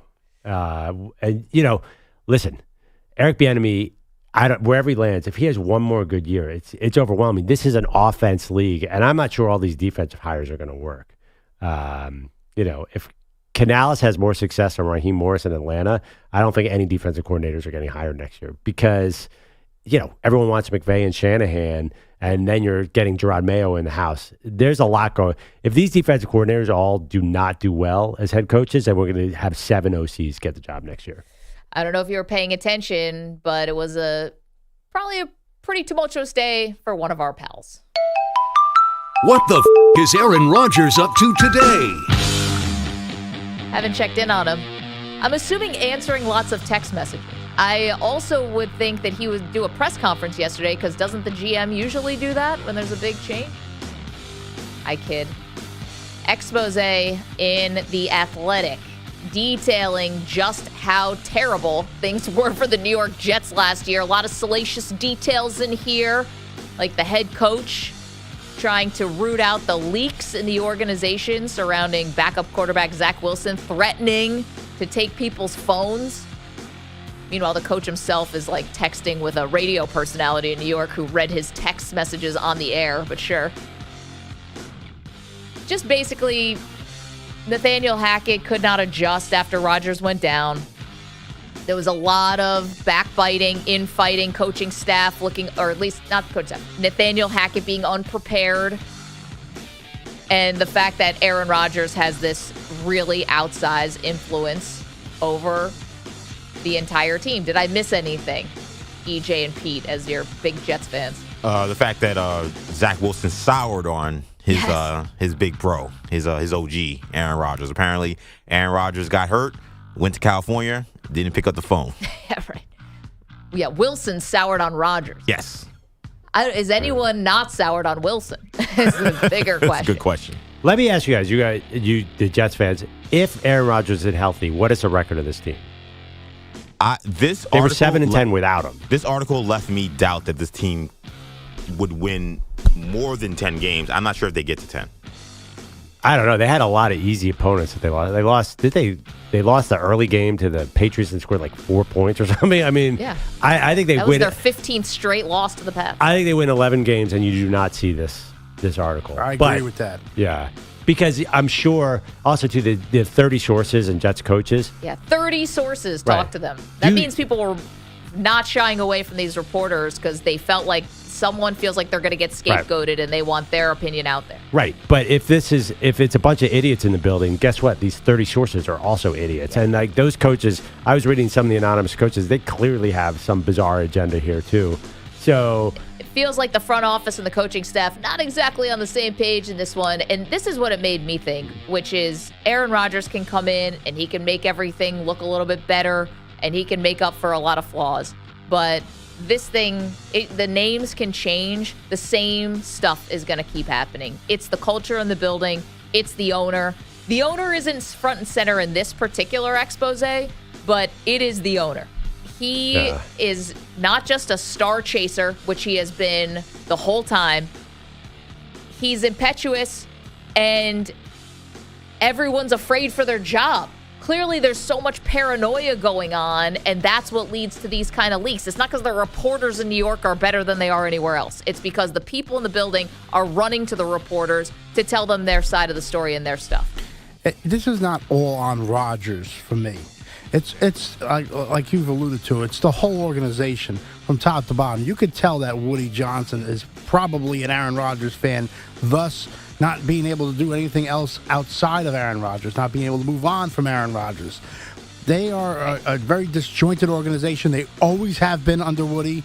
They always go with a weird combination in the front office. That's how it's been. Yep. And it hasn't worked. It has not worked whatsoever for them. There's no consistency. No. And when I say star chaser, and I could have used a different word there that would have gotten me fined by the FCC.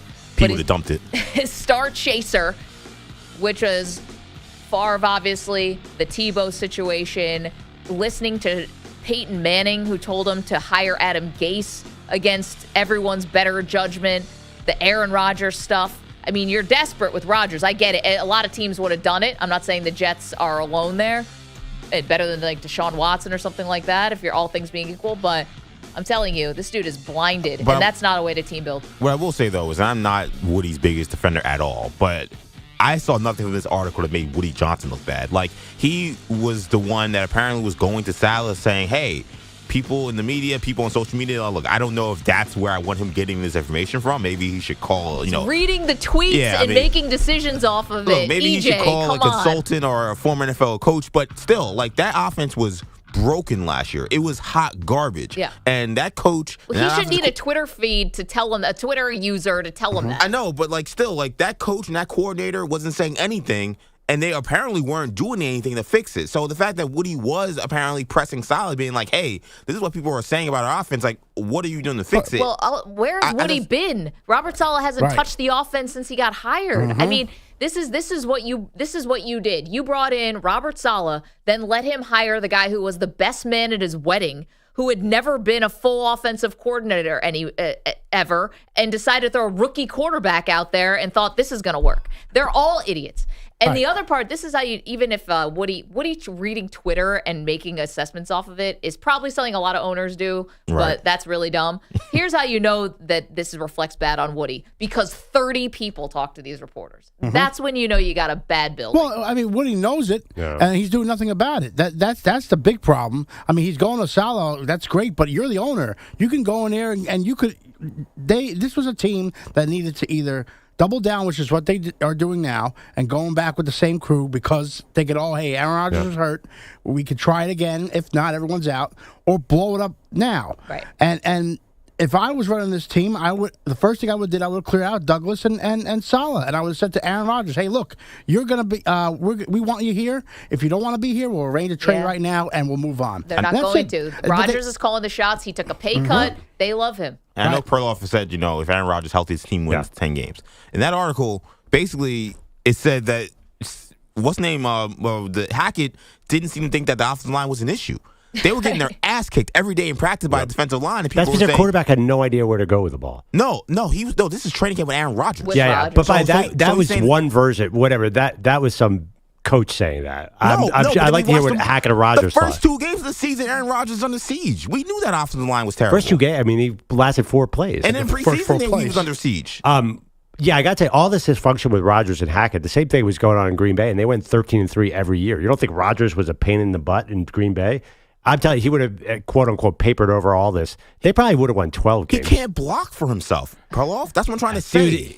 He would have got hurt anyway. All they needed, if they had scored 11 points a game, they're 10-7. I mean, but he's got the upright to do that. The bar is so low. I'm telling you, Rodgers is going to get healthy and going to paper over all of this, and you're not going to see. I think this is a function of there's 7 million media members floating around the Jets. I think this function was probably happening in Green Bay, and they were still the number 1 seed every year. Well, it's interesting, 855-212-4CBS, how big of a difference Rodgers is going to make, because Rodgers also has a lot swirling around him. Now, this did talk about the McAfee appearances or any of the other distractions, but let's not pretend like Aaron Rodgers doesn't bring his own level of drama to this team. But he's always won with drama around him, hasn't he? I mean, they drafted Jordan Love, and he basically said, I hate you, to the GM, and then went on to win 2 MVPs. But it's not like the last season in Green Bay was peaches and cream. Because his receivers were an average of 17 years old. And then Jordan Love went and just had a fantastic season with because they were older. Because, I mean, the Packers screwed Rodgers over on offense. That is you cannot argue that the Packers are doing a good job of supporting him. Okay, and Bakhtiari could not stay on the field. There was a lot going on there. But here's the thing. Rodgers, they're trying to placate him and brought in Alan Lazard and gave him $44 million, and the guy was a healthy scratch by the end of the season. Like, couldn't, He's a bum. Again, 855-212-4CBS. See you guys on the phone. So that was just a little of what was going on with the Jets yesterday. Hadn't heard from them in a while. Coming up, we do our Super Bowl Bulletin, the one news item you need to know about the big game. We'll tell you next. You're in a 5-minute break.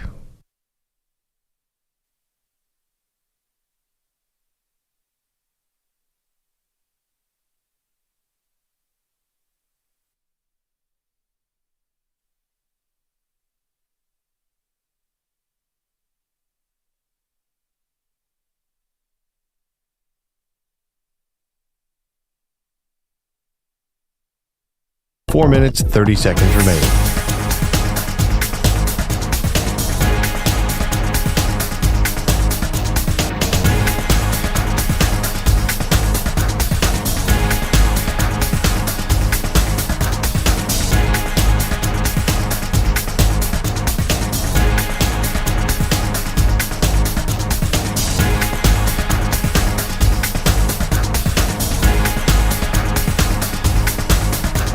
Four minutes remaining.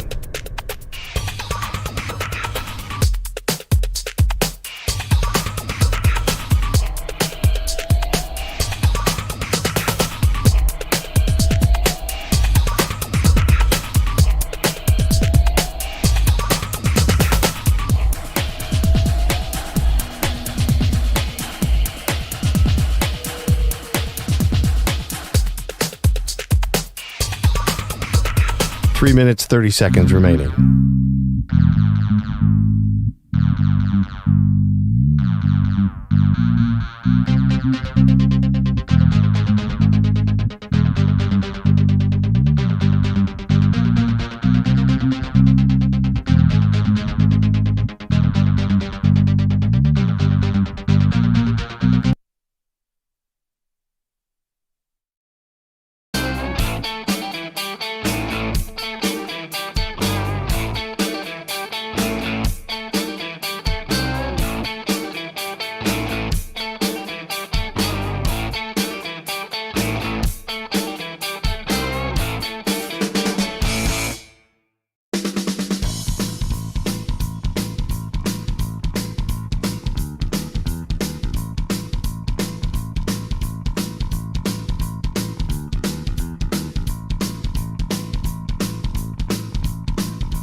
Remaining.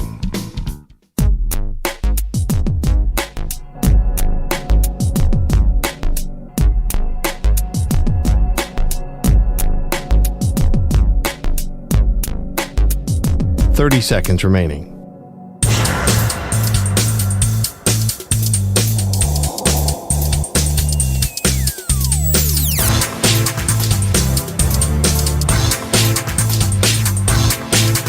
$15 seconds.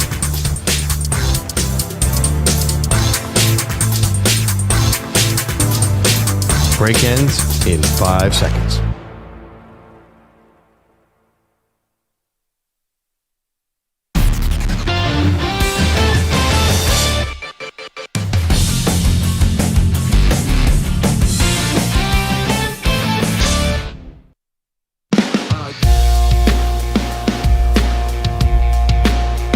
Welcome back to Maggie and Perloff. Genuinely heated debate on how good Brock Purdy has to be for the 49ers to win the Super Bowl. Does he have to be one of the 10 best players on San Francisco? I actually don't think so necessarily to beat Patrick Mahomes. I don't see it as a quarterback battle. I see this much more as a team matchup.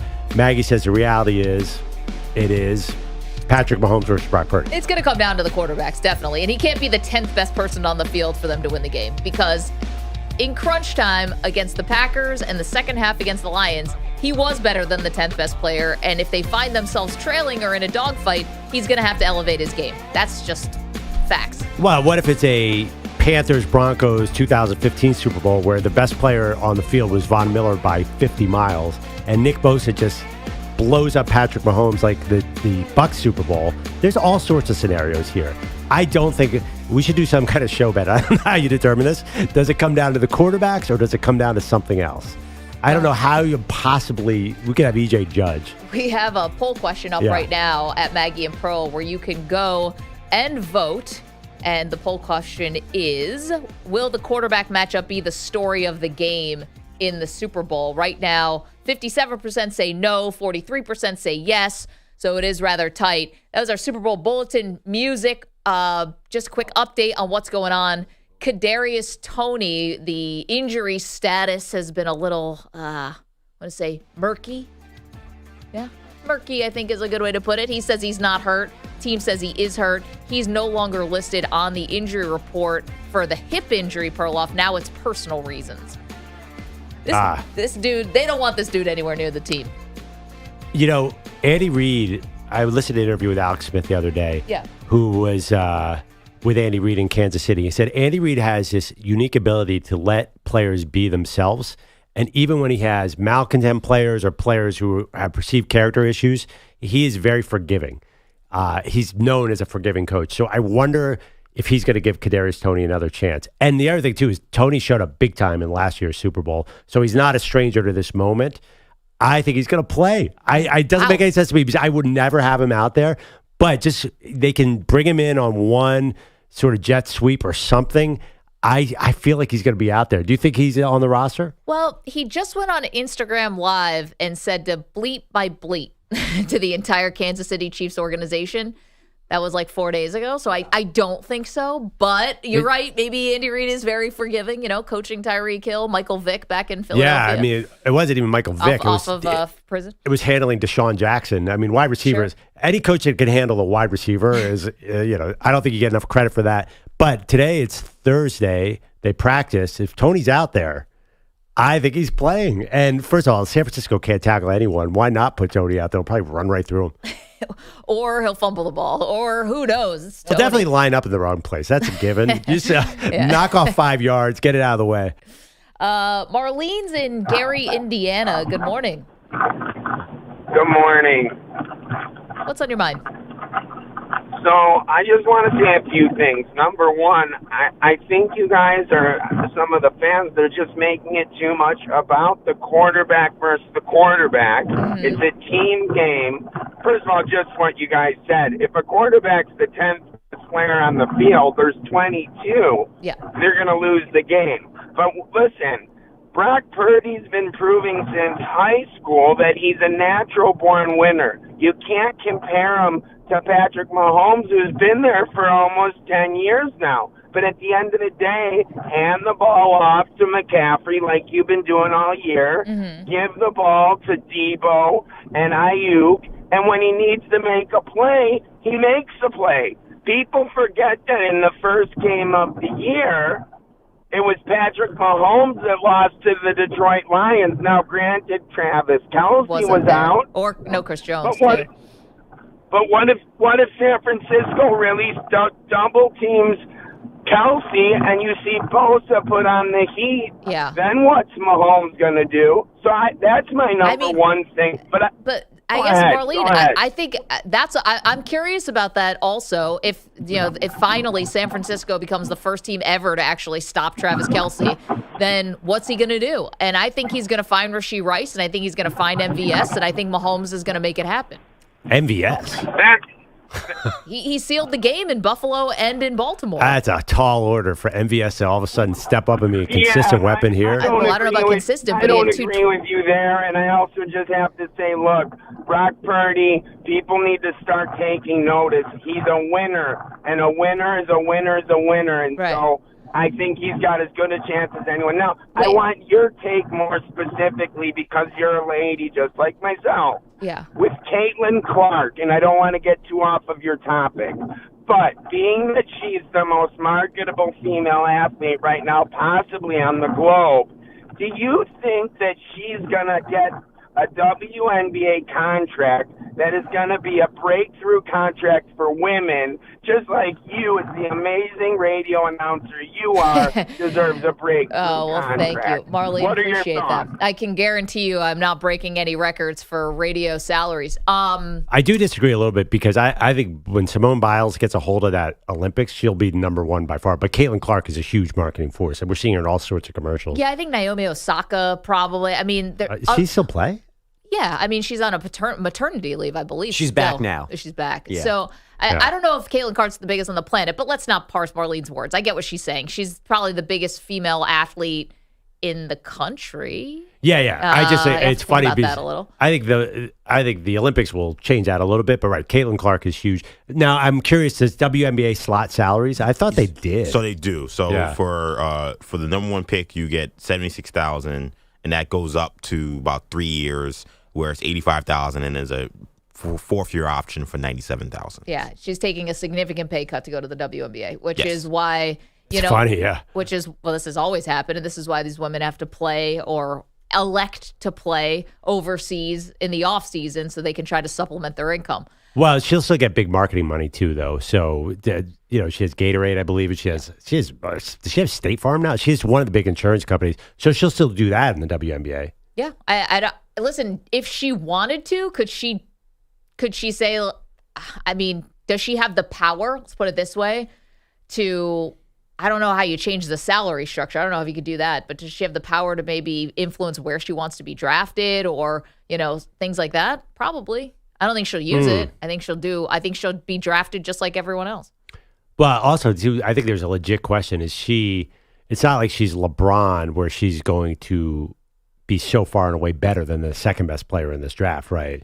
Is she that? Actually, I don't know. I love watching Caitlin Clark, but is she that much better than whoever 2 and 3 are? I mean, is there a huge line here? Well, it's interesting because EJ brought it to our attention that Cheryl Swoops was talking about how Caitlin Clark and Angel Reese are going to have trouble adjusting to the WNBA. Not trouble, but just don't expect them to be awesome. I'm sorry, Bogus, you were going to tackle this topic as well. Go ahead. It's your show, guys. Sorry. It's really okay to do it. I was reading the sheet, then I wasn't reading the sheet. Cheryl Swoops, we have some sound of this, yes?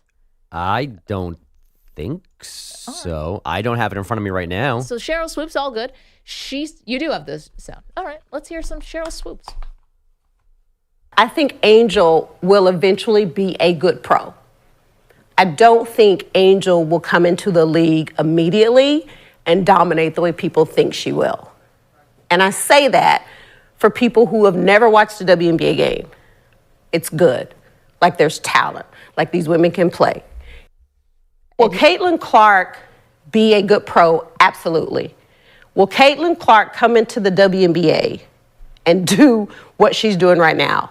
Immediately? Absolutely not. Yeah, that makes perfect sense. Right? And that's courtesy of Gil's Arena, Gilbert Arenas' podcast. And EJ, you said that Cheryl Swoops is getting a lot of backlash for that.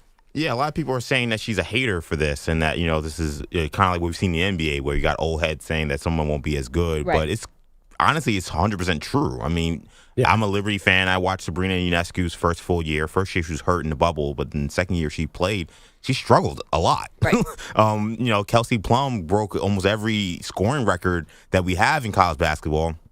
It took her 3 years to get off the bench, and she only became an all-star just a couple of years ago. So 10 years ago, yes. She was on a super team, though, or version of it, right, Kelce? Oh, not when she first. No, first she was in San Antonio. They weren't. Right. Remember, they were the San Antonio superstars, whether they were before the Silver Vegas. Stars, before the Vegas Aces. So no, I mean, this is a situation where the WNBA is in a totally different spot now. She's right. Like 10 years ago, Candace Parker or Maya Moore could come in and just score 20 points a game. Diana Taurasi. That is not the case anymore. So I don't think that this was hate at all.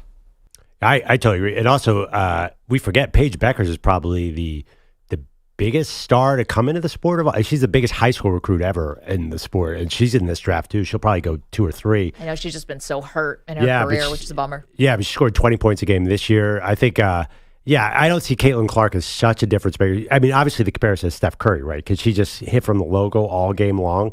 There's a lot of good shooters in the WNBA. I'm pretty excited about this. This isn't amazing. The women's tournament is probably going to outrate the men's tournament. I know. It is. Like, the final is just going to, if Caitlin Clark can advance, it's going to be huge. And I think, I'm sorry, to watch UConn strangle somebody on defense is not exactly exciting to me on the men's side. So I just think that's notable. We didn't talk about this. Was it last week when LSU played South Carolina? And more people, that got a higher rating than 2 other NBA games. So Celtics Heat and Kings Warriors both had 1.38 million viewers on TNT, and 1.5 million people tuned in to watch LSU and South Carolina women's basketball. And that's just the beginning. Wait till football is over and everybody sort of starts focusing on college basketball. It's gonna be great. Bogish updates. How many stories have I stolen from your update in the last 5 minutes? I'll add this. Caitlin Clark played last night. She scored 35 points. Iowa blew out Northwestern 110-74. And along the way, she went up 2 spots from 4th to 2nd on the all-time women's D1 scoring list. She's now 103 points away from Kelce Plum's all-time mark. Which she's going to, so what, 3 games? Yeah. I mean, basically, she's 5 straight 30-point games, so she's like 3.5 Caitlin Clark games away from getting there. We can only hope that Chiefs-Niners is as good as Mahomes and Kelce v. Tucker. Their pregame slap fight over Tucker's equipment is still going on. First, the Ravens kicker said he was minding his own business Sunday, doing his usual pregame warm-up when the 2 bullies showed up. Then the Chiefs QB said he only had this problem 3 times in his career, and it's always been Tucker in Baltimore. Now the Chiefs tight end is saying this. They're dropping. Eyes are looking left, and they got a helmet down by their feet. It's actually kind of dangerous, really. But like, if you're not going to pick that up, I'll happily move that for you. So this, again, was all Tucker's fault. It's always, if you're trying to go onto the other team's designated area, you kind of stay out of their way. You don't interfere with what they have going on. That is the unwritten rule. That's the unwritten rule. If you want to be a about it, you keep your helmet and your football and your kicking tee right where the quarterbacks are warming up. That's, of course, Jason in there, too. That's from the New Heights podcast. I love this. Please don't stop talking about it. Please tell me all the new stories. And if Justin Tucker's a villain, sign me up for that, too. I did not see that. Love it. Coming from Justin Tucker. Did you see that the reason why the Chiefs, they were all wearing black going into the game? Whatever. Because they were going to rob the bank? Yeah. Yeah. It's always something. Oh, like Chiefsaholic? Yeah, I saw that line.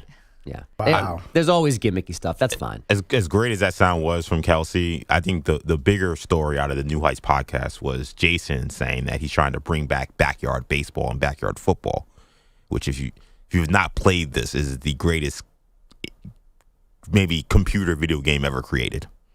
I don't know this game. You guys don't know backyard football and backyard baseball? No. EJ, we're old. Which operating Oh, my system gosh. was this on? This was on Windows. This is like Windows 98, Windows 99. Man, is anything better than Windows 98? So wait, it wasn't even like a video game? It was something you did on your computer? It was a computer game. Yes, it was a computer game. I used to play those, definitely. And it was like just a bunch of kids, and they were all characters, and you'd pick teams like a pickup game, and then you'd play football or basketball or baseball. This is back when you had to be every character because you weren't playing in connected computers with your friends, right? Right. Yeah, there really wasn't any internet. Yeah, you were basically playing the bot everybody. or you're everybody. Yes, exactly. It was I mean, Pablo Sanchez is like a internet legend because he was always the best player. He spoke no English, but he was great in every sport because it was backyard soccer too. And they discontinued the game, and Jason Kelce said that he's been working behind the scenes to buy the rights so he can bring it back. Wow. So that was big news. A lot of people were excited about that. Was that for what happened? Why wouldn't you play Madden if you could? I played Madden as well. Okay. But this was an alternative because sometimes you know what happens. You know, your parents said, "Hey, get on the TV, go somewhere else." So you go to the computer and you had backyard baseball, which is totally different. It's not like simulation, but it is so much fun. I know people in the chat, people listening, have played backyard football and backyard baseball. It is the fact that Jason Kelce's bringing that back. I take back every single thing I said bad about him. Every negative thing. I used to play Winter Olympics Albertville 92 on the computer. I'll tell you, cross country skiing. Yeah, it was awesome. You had a joystick, ski jump. I feel like I've done a video game ski jump before where you just have to stay straight. Yes. I like my video game simple. The Seahawks picked their new head coach yesterday. It's Ravens D coordinator Mike MacDonald. The Packers naming Boston College head coach Jeff Hafley their new defensive coordinator. The Eagles 22-26 under Hafley. He is the third head coach this offseason to leave for a coordinator job. The first two guys switched to Alabama. At least Hafley is going to the pros. The Cleveland Cavaliers, still the hottest team in the NBA right now. Here's Mitchell. Comes around Allen. Donovan. 3-ball. Got it! Mitchell now sitting on 39. He's got 14 here in the fourth quarter of play. And Monty Williams trying to figure out a way to put out that Mitchell Inferno, calls time. Tim Alcorn on Cavs radio. Mitchell scored 20 of his 45 in the fourth to close out a 128-121 decision over the Pistons. Cleveland has won 10 of 11. The Blazers won Damian Lillard's return to Portland, 119-116 over his Bucks. Kevin Durant won his return to Brooklyn, scoring 33 in the Suns' 136-120 victory. And the Clippers finished January with a 12-3 record thanks to a 125-109 win in Washington. Guys, back to you. Bogish, thank you so much. Got a lot more to do, including the most important non-quarterback in the Super Bowl. Who is that person? We'll tell you next. Maggie and Perloff, CBS Sports Radio. You're in a 5-minute break.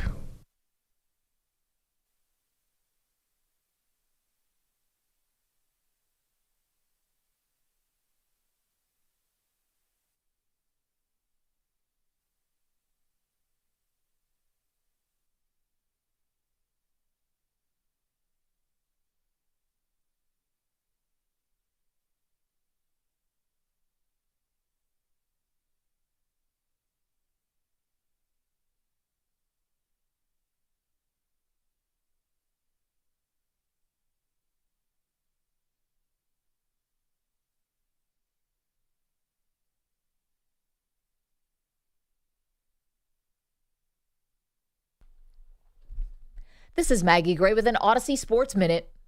This is Maggie Gray with a...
1 minute, 30 seconds remaining.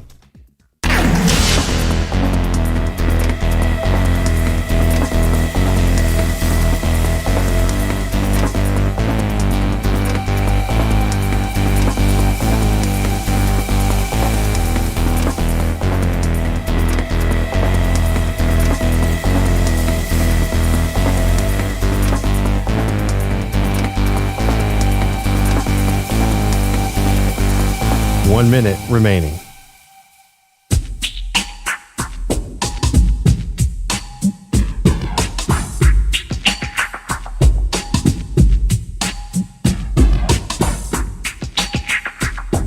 $45 seconds remaining.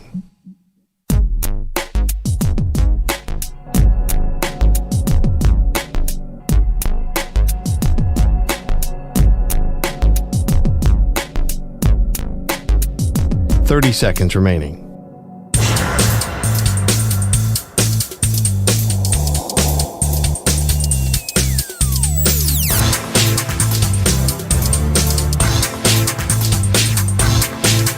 $15 seconds.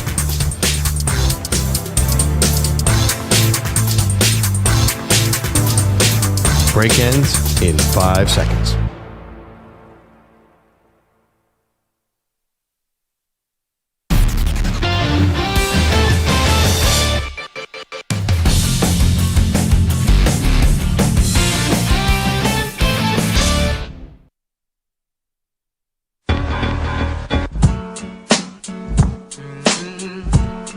Welcome back to Maggie and Perloff. This portion of the show is sponsored by the new Hyundai Tucson, available with complimentary class-leading Blue Link Plus. Now it's easy to use your phone to control your Tucson.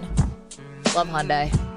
Mom's got a Hyundai. I'm always jealous. 855-212-4CBS. Okay, non-quarterback that is going to have the biggest impact in the Super Bowl, Perloff. And let's go with the skill position players on offense. We'll do defense another time. But for the weapons on offense, non-quarterback, who will have the biggest impact? Do you think this is Travis Kelce or Christian McCaffrey? Okay. We'll put Debo to the side then. It's got to be McCaffrey because when the Niners win, McCaffrey has big games. And when the Niners lose, you can contain McCaffrey. His split in wins versus losses, 5.5 yards per carry in wins, 4.7 in losses. And listen, the game script, as you have pointed out, this is Patrick Mahomes versus Brock Purdy. I think the Niners don't want to play with fire and give Mahomes a bunch of chances. So they're going to, hopefully for them, play some ball control football. Now, on the other side, I looked up this stat. When Kelce, this is not to diss Kelce, but Kelce can have a big game and they can get killed anyway. He had over 100 yards receiving in the 31-9 Super Bowl loss to the Bucs because nobody else did anything. Right. So there in my mind is a scenario where Kelce has a big game and the Chiefs' offense is not effective because we've seen that before. So I'm almost going to let Kelce eat, but if McCaffrey gets going, man, that changes everything of the complexion of this game.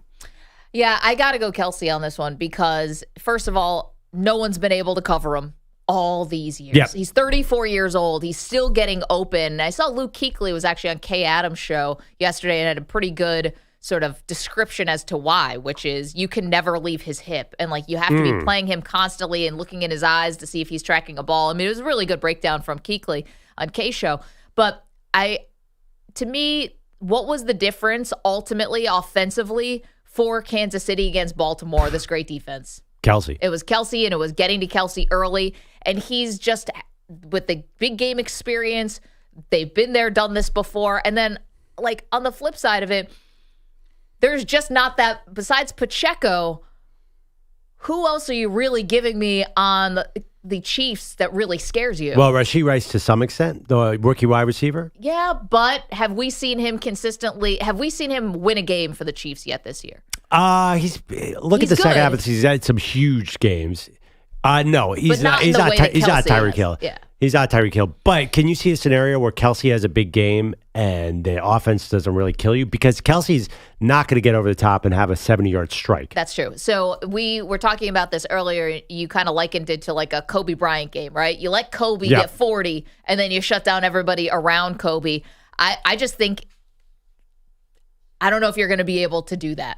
I think that even with Kelce's ability, it's just like it's such a backbreaker right. when he always finds a way to get open. And also, let's not forget, one of the big things that Detroit did well against the San Francisco 49ers, at least in the first half of the game, was run the ball, yes, but running the ball to open up the middle of the field. Yeah. And that's where Kelce does a lot of his damage, obviously. Okay, back to McCaffrey for a second, though. Everyone's saying Brock Purdy is one of these games. Think about the Packers game.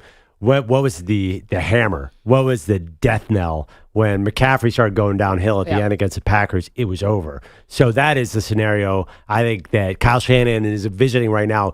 Man, if we can pop McCaffrey for a couple big runs, that is exactly how to beat this Kansas City team. Because I think it's going to be hard.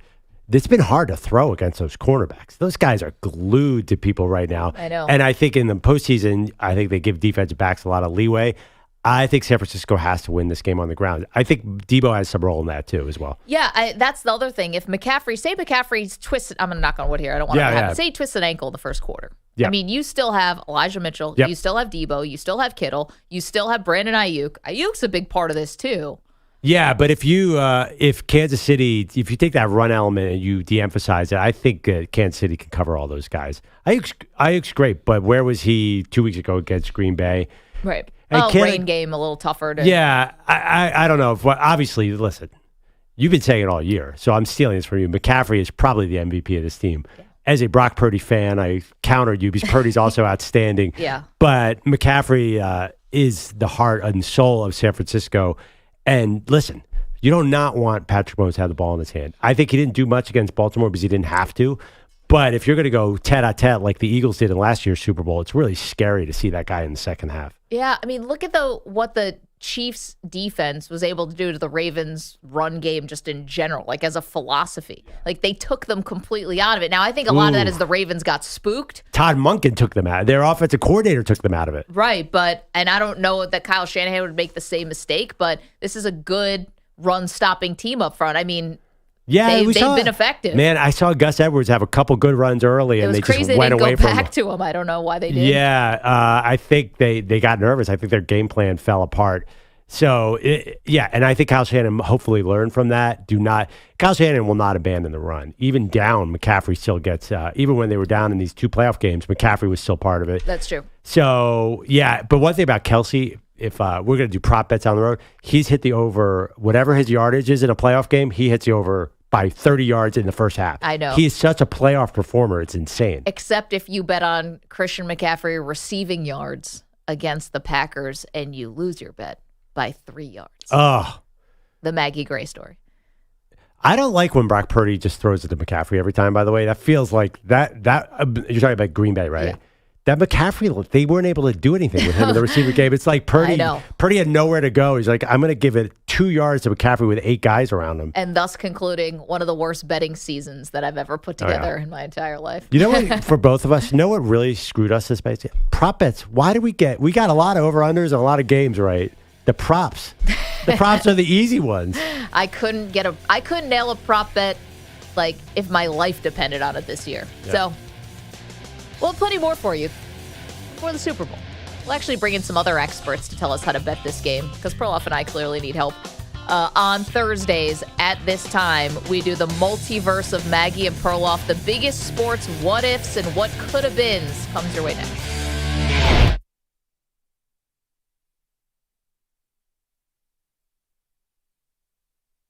You're in a 5-minute break.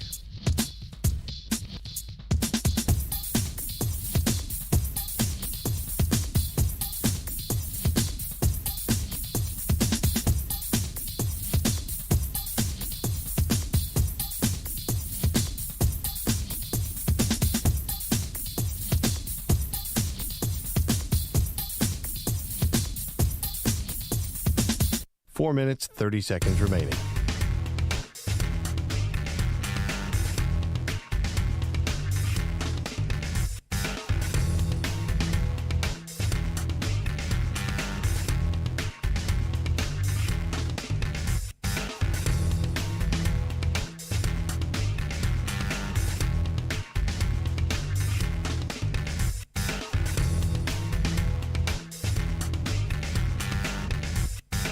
Four minutes remaining.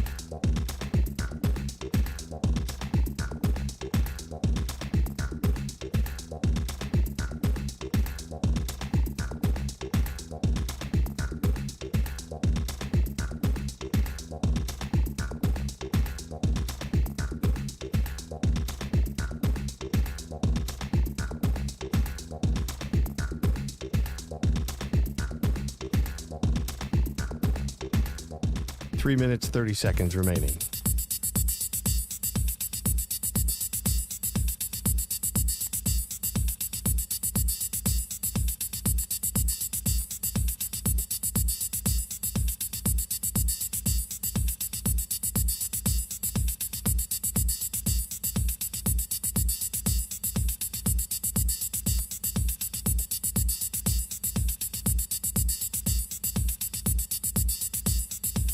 Three minutes remaining.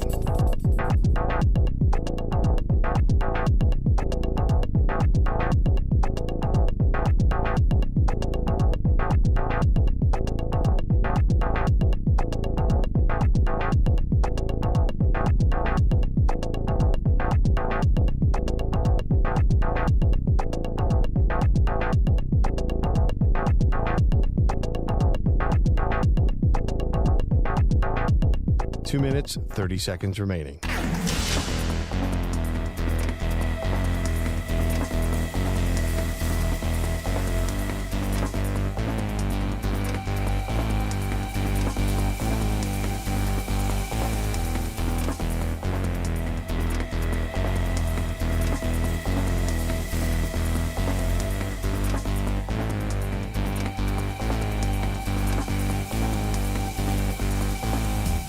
Two minutes remaining.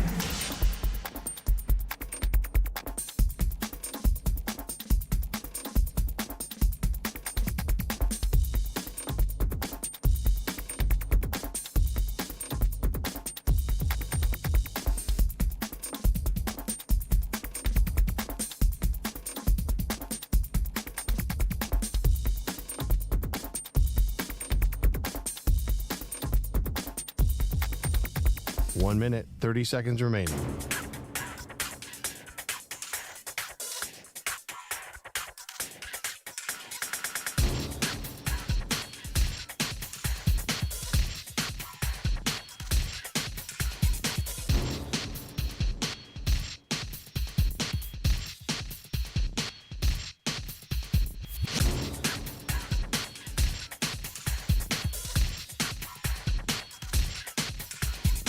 One minute remaining.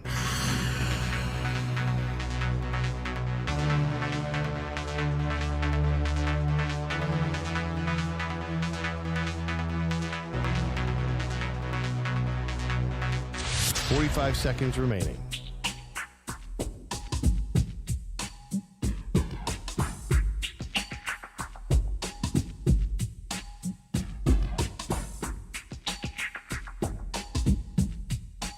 Seconds remaining.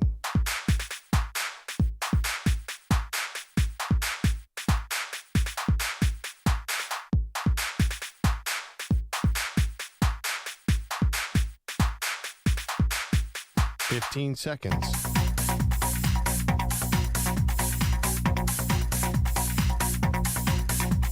Break ends in 5 seconds.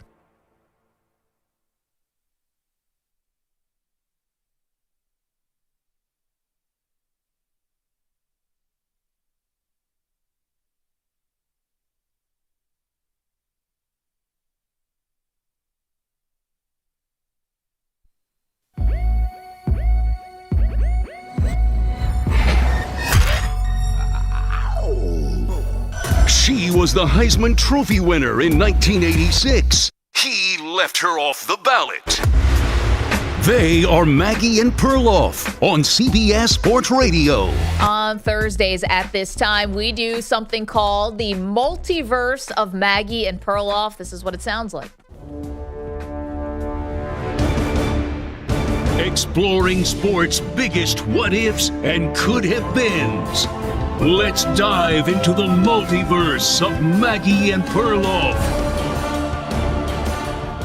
All right, today's what if and what could have been based on the 49ers. Perloff, what if Trey Lance had never gotten injured for the 49ers? Okay. So Trey Lance, quarterback, they traded multiple first-round picks to try to go up and get. He gets hurt. He had only starts, he plays 8 games in his career. 2 starts in 2021, 2 starts in 2022. finishes with a completion percentage of about 55%, 5 touchdowns, 3 interceptions. It's nothing. It's a total incomplete. We have no idea what Trey Lance would be now. But had he not gotten hurt, where do you think the 49ers are with Trey Lance as their quarterback? I don't think they're in the Super Bowl. I think there's a total shift in the time frame of what the 49ers want to do. Because Explain. He was a very undeveloped quarterback. He had not started a lot of games. He's very, very young. He's a lot younger than Purdy, actually, ironically. He had not played nearly as many games as Jimmy G or Purdy, who went on to go on a red-hot streak last year, 2022. And then it continued this year for Purdy. I think they win 10 games, 11 games with Trey Lance in 2022. They're not an elite Super Bowl contender, but they're okay with that because they have this young quarterback that they're developing. I think and same thing happens this year. I think they're a good team, not a great team. I think ironically, they were pushed forward because of Lance's injury. Because then they got passing quarterbacks in there and they could unleash all these weapons. Honestly, I don't think that would have been the goal if Trey Lance was there because he was a running quarterback as well. Right. So we're doing the multiverse of Maggie and Perloff. What would have happened if Trey Lance had never gotten injured and he was the 49ers quarterback?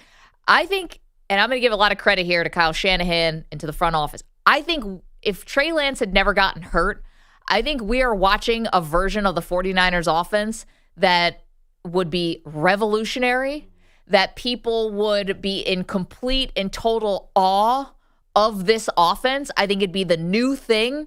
Defensive coordinators would be pulling their hair out and going bald over trying to figure out how to stop this because the original intent behind trading for Trey Lance were defenses catching up to Kyle Shanahan's offense because it became so spread out through the league because all his assistants were getting hired. And were defenses catching up to Kyle's offense. They thought, well, instead of having the Jimmy Garoppolos back there and the Kirk Cousins back there, what if we had a running quarterback and how different would that make this? And I think Trey Lance's running ability, that wasn't going anywhere. If he's not hurt and we're reimagining this life, he's not hurt. So they do have that running aspect of it with McCaffrey, with Debo, with George Kittle, with Brandon Ayuk. This is an unstoppable offense. It's on an even higher plane. It's a great theory, but in reality, just watching Trey Lance play 3 games, dude has a guy 5 yards in front of him, cocks his arm back and throws it 97 miles an hour. He's the exact wrong quarterback for this kind of deal. I think Shanahan learned his lesson. Trey Lance could be great in certain systems, not this one.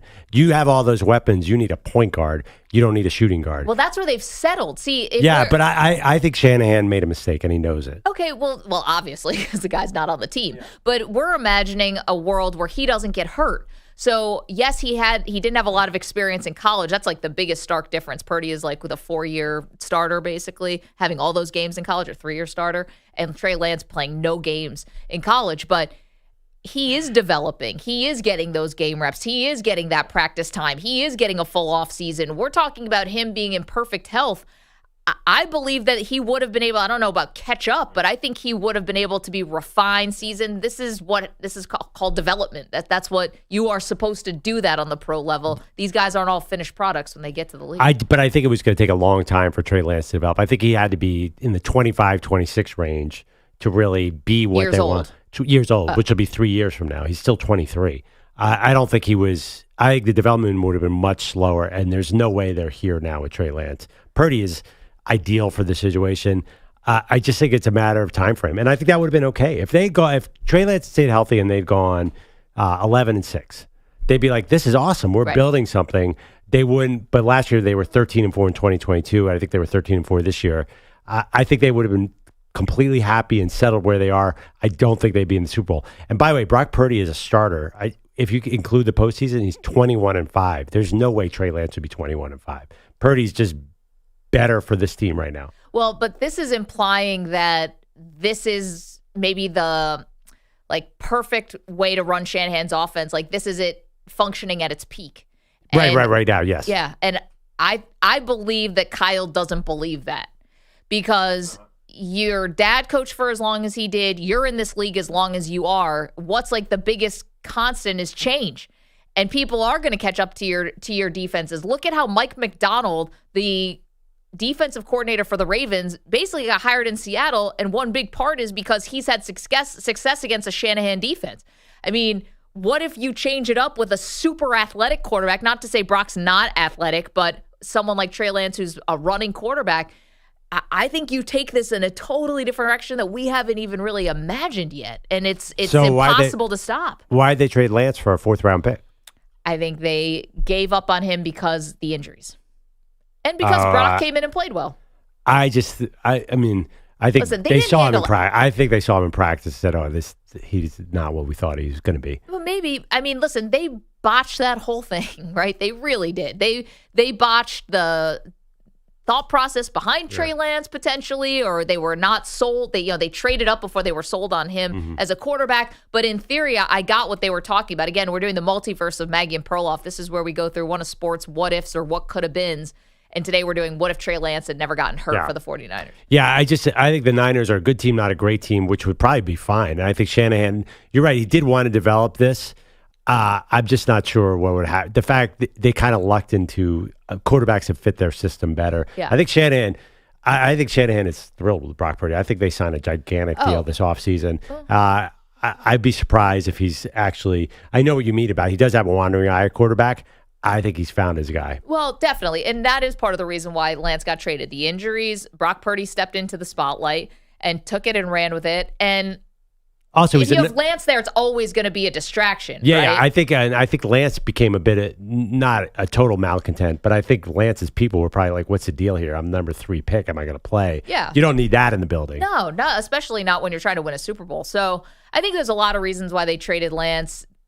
The PR aspect, I think, definitely played in. And that's one that they had to bite. I mean, actually, kudos to the 49ers that trade didn't sink them because that's a lot of assets to trade up for somebody who starts 8 games for you. It's kind of trade that gets most GMs fired. Yeah, 4 games. They've been good late-round draft pickers, much like the LA Rams. Like, if you hit on 4th and 5th rounds, you can make some mistakes. That's true. 855-212-4CBS. All right, what do you think about our alternate universe here where Trey Lance never gets hurt? Greg is in San Francisco. Good morning, Greg.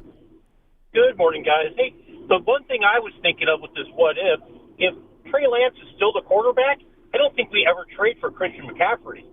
I just don't think that trade happens. It's because of the type of offense they'd be running with Trey. He'd be a pass-run quarterback.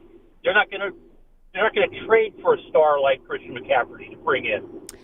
I don't know, Greg. I mean, you still would have had a young quarterback on a rookie deal. So that's the time to make trades and make moves like you would bringing in McCaffrey when your quarterback's still cheap. So I don't know if it would have taken it off the table. But I see your point.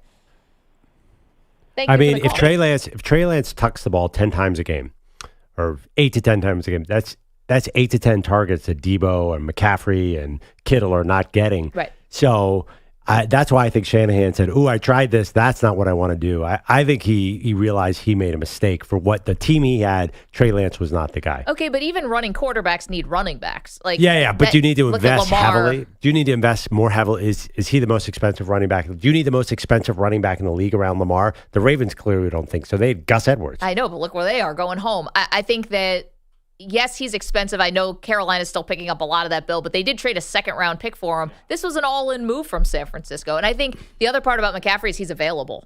Well, I don't think they make that all-in move with Trey Lance because I don't think they're that close with Trey Lance last year. So that's what I'm saying. I think Jimmy G got in there and won a bunch of games.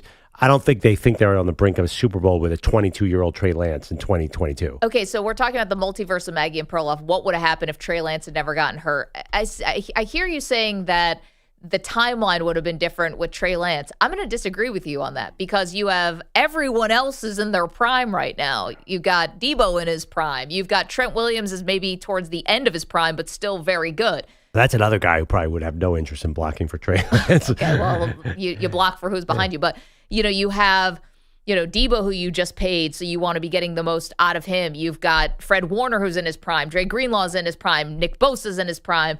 I think the timeline is still the same with Trey Lance that it is with Brock Purdy. No, I totally disagree because if you have a very, very young quarterback that I think you're going to want to build. Yeah, but Purdy is not as young as Lance. And also Jimmy G was there. I just don't think that Trey Lance, obviously needed a lot of game. I think they're closer to a 500 team. And I don't think you knew quite. All those guys were talking about 3 years ago. We were like, oh, my God, all these weapons. When things really started clicking in 2022, then we said, oh, wow, look at all these. Like, Ayuk was nothing until. He was a first-round pick. Yeah, but he wasn't like a superstar by any means. I mean, he wasn't hugely productive. Debo was really good, but I don't think it was like, oh, my God, Kittle we have was all. already an all-pro. If Trey Lance is throwing to those guys, I don't know. They're not that great, in my opinion. I also think one thing you're missing, Maggie, on the CMC point is remember, one of the reasons why they wanted CMC was because of him as a receiving threat. Sure. You're not, with Trey Lance, if you're tucking the ball and running as much as you are with him, you don't really have that much of a weapon in Christian McCaffrey because you're not throwing the ball as much. Okay, but in this multiverse, we're reimagining whether Trey Lance had never gotten hurt. Don't I also have to imagine that he does improve as a thrower, that he can throw the same out route to Christian McCaffrey that Brock Purdy All right, can? but that's 2020. That's his second year. Yeah, by the way, that wasn't that long ago. Yeah. Like, how long is it going to take him to improve it? His problem was those little passes were a big problem. He couldn't hit the layups. I get it, but I have to imagine that Shanahan is developing him over the course of a couple of years. Right, which should be now. Right. Not developing. So why would they be in the Super Bowl right now? Because I don't think it would have worked that fast. We're talking about screen passes here, guys. I mean, Christian McCaffrey goes out on routes. He plays in the slot. Like, also, if you can't, but if you can't complete that kind of pass, then you're Zach Wilson. Then you can't hit guys 5 yards down the field. Then you're going to be a total bust anyway. I know we have a lot of San Francisco callers, and I think they agree that Trey Lance is Zach Wilson. I've heard that a lot. Bill is in California. Hey, Bill, what's up, dude? Maggie. Yes, Bill. I don't know what kind of milk you put in your cereal this morning, but it's affecting you. My milk is my business. Let's break this down. Trey Lance came in. He even had a whole offseason to start because they were going to start, and he couldn't do a damn thing. You bring Brock Purdy, who got thrown in because somebody got hurt, and he went with it. Trey never had the experience that Brock had. Trey wasn't going to be anything. Trey was always going to be a bust, and we wouldn't even be in the playoffs today with Trey behind. In Dallas, he's a number 3 quarterback. He's not even better than Rush. That kid has so much development, it's not even funny. And if you didn't see that in the time he played, Perloff should be the lead of the show. Wait, but Bill, Perloff, we split it. But here's the thing: time he played, he didn't play at all. He started 4 games, and here's the thing: he gets a knee surgery in February of 2020. So after the first season, he already has a knee injury in the offseason that he needs surgery on. So he doesn't have this full offseason that you're talking about going into 2021. And then what happens, Bill? I just got to put you on hold for a second. At late August of 2021, remember, he hurts his finger in the preseason against the Raiders, and he said he's good and he said he could play, but he obviously couldn't play. Fast forward, that's August of 2021. Let's go to October 2021. That's when he has the knee sprain and he missed a game. Then September 2022, he gets injured again. I mean, it wasn't just one injury here. He never got to develop because his injuries continually set him back. Yeah, I mean, he's 23. He has plenty of time to develop. He could develop in the next 5 years. Let's look at Trey Lance when he's 28. But there's no way he was going to be to the Super Bowl point by 23. He wasn't even close. I mean, I think they're running a totally different offense here. Tony is in Vancouver, Washington. Hey, Tony. The guy's a bust. I mean, there's 90 quarterbacks in the NFL, 30 teams, 3 quarterbacks. Yeah. He couldn't even start on 80 of the teams. Well, the guy's a bust. I mean, if he was Tony, any good, he'd play. Okay, Tony, he didn't play, so you want to call him a bust, but he hasn't had an opportunity to show you whether he's a bust or not. There's a lot of people that don't play in the NFL. That's because they're a bust. Well, but here's the thing. Like, if you want to say Zach Wilson, who's in the same draft as Trey Lance, you want to say he's a bust, we've gotten to see a lot of Zach Wilson. He's gotten a lot of starts. Trey Lance, it's a failure to launch. We never even got anything with him. Well, you ain't going to get anything with him either, because if he was worth anything, he'd be playing. Yeah, but Tony, thank you so much for the call. Are you calling Trey Lance a bust right now? No, I'm calling it undecided. And you're right, he didn't play. And by the way, his one start that people don't talk about was in a driving rainstorm. I know you guys think a quarterback should be a lead in the rain, but he had no chance in Chicago in his first game. No, I'm not calling him a bust yet. But I definitely think that this idea that he was going to be an evolution of the Shanahan offense, that's a bust. That was not happening. 855-212-4CBS. Again, we're doing the Multiverse of Maggie and Perloff, which we always do on Thursdays at this time. The biggest sports, what could haves and what could have beens. Today is a question off the 49ers. What would have happened if Trey Lance had never gotten hurt? Do we ever get the Brock Purdy experience? Are they in the Super Bowl? We tackle that. We see you guys on the phones. 855-212-4CBS. Hold tight. We're back in a minute. You're in a 5-minute break.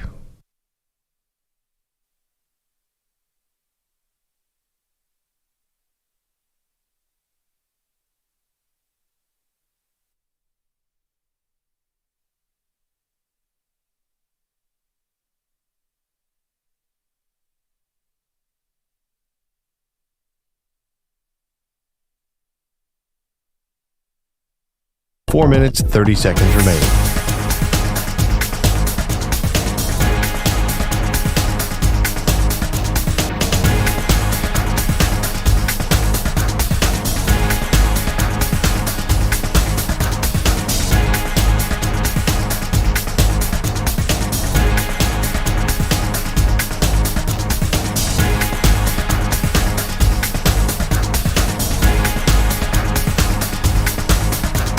Four minutes remaining.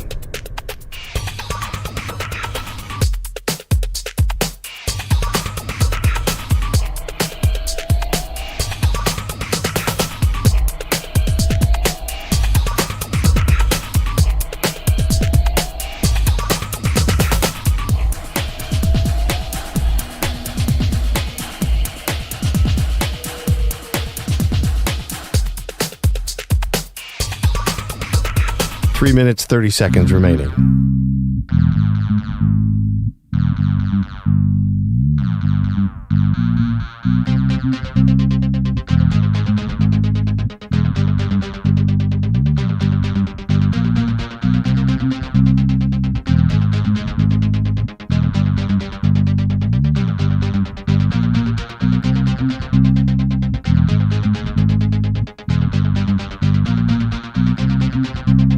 Three minutes remaining.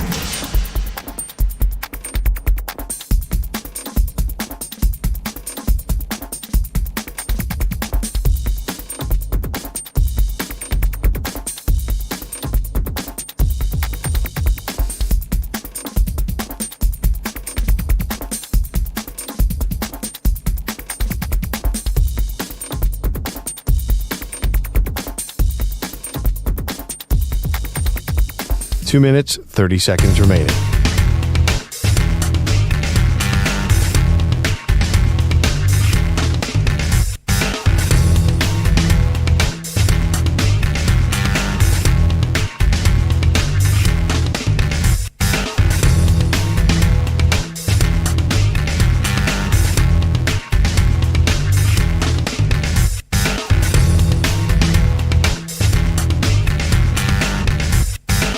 Two minutes remaining.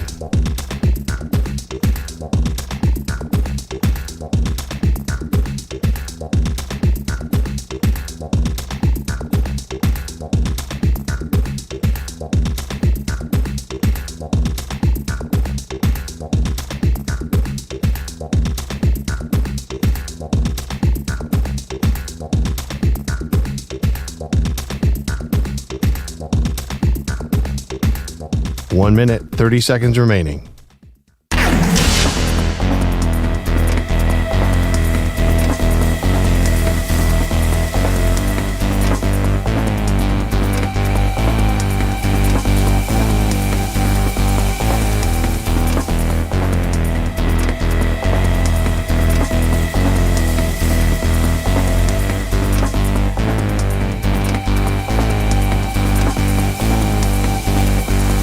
One minute remaining.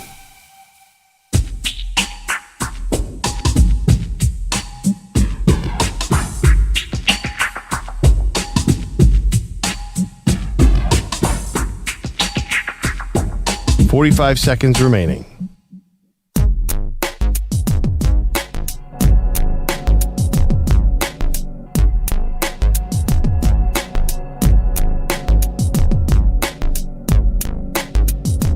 30 seconds remaining.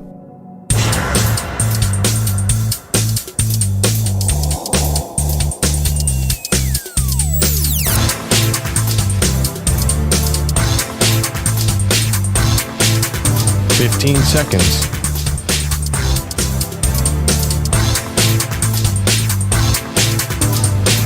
Break ends in 5 seconds.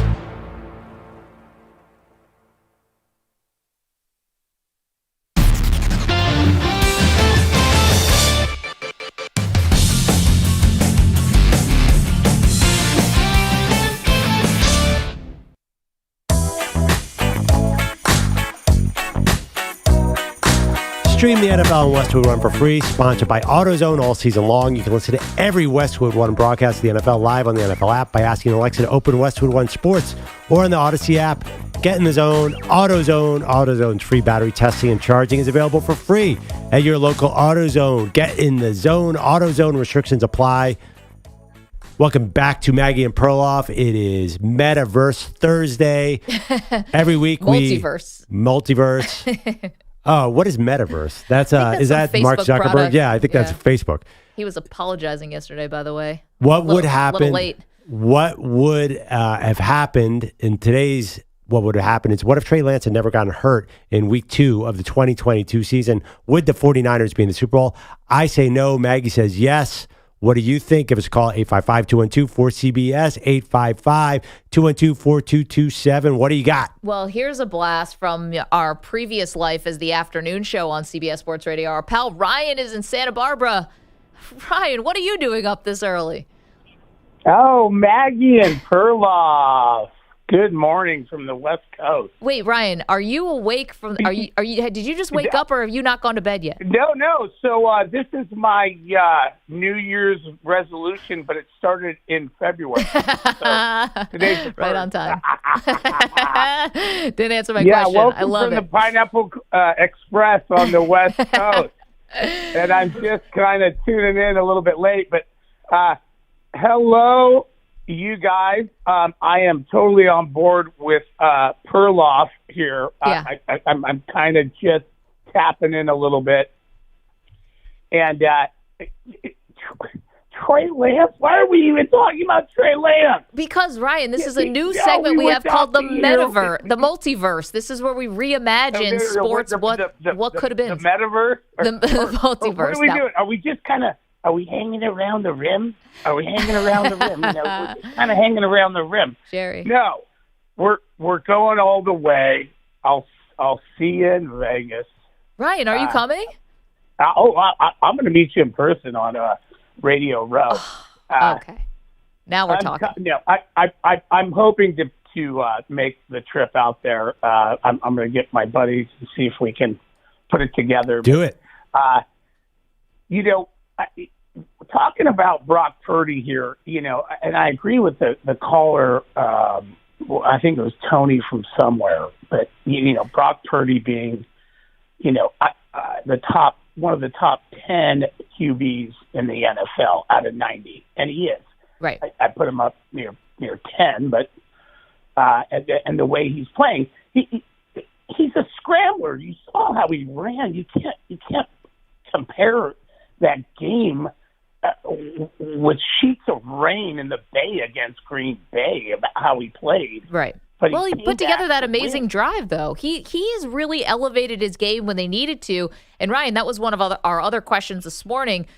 Cam Newton said that he's not the 10th best player on his own team. Does he have to play like the best player on the team for them to win the Super Bowl and beat the Chiefs? So let me ask you this. Yeah. I think it's going to be a total defensive game, and we're going to have to step it up. And I don't know. Maybe we bench Chase Young, the lazy boy, on the right there.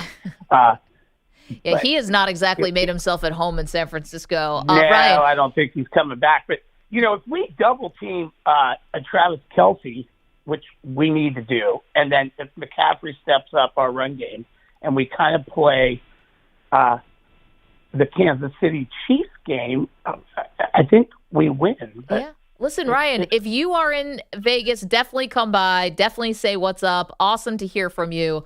Ryan is one of our callers in the afternoon show, does wine tours in that part of the country. Definitely someone's van I would get into. Yeah, I mean, I don't really see him. I don't expect him to be on Media Row, but I do expect a van to pull up on the strip somewhere. Get in. We're going wine tasting. And, even though I love Ryan as a caller, I will be nervous. Anybody with a van. I kind of agree with what he just said, by the way. I'm betting the over on this game because I want to enjoy myself. This could be a repeat of the 17-10. We'll see. Richard is in California, got an interesting comparison here. We're talking about, let me again reset it, the Multiverse of Maggie and Perloff we do every Thursday at this time, reimagining sports what-ifs and what could-have-beens. Today we're doing what would have happened if Trey Lance had never gotten hurt. Would the 49ers still be in the Super Bowl? Richard, how are you, sir? I am well, and yourself? We're doing great. I like this comparison you have. Tell us about it.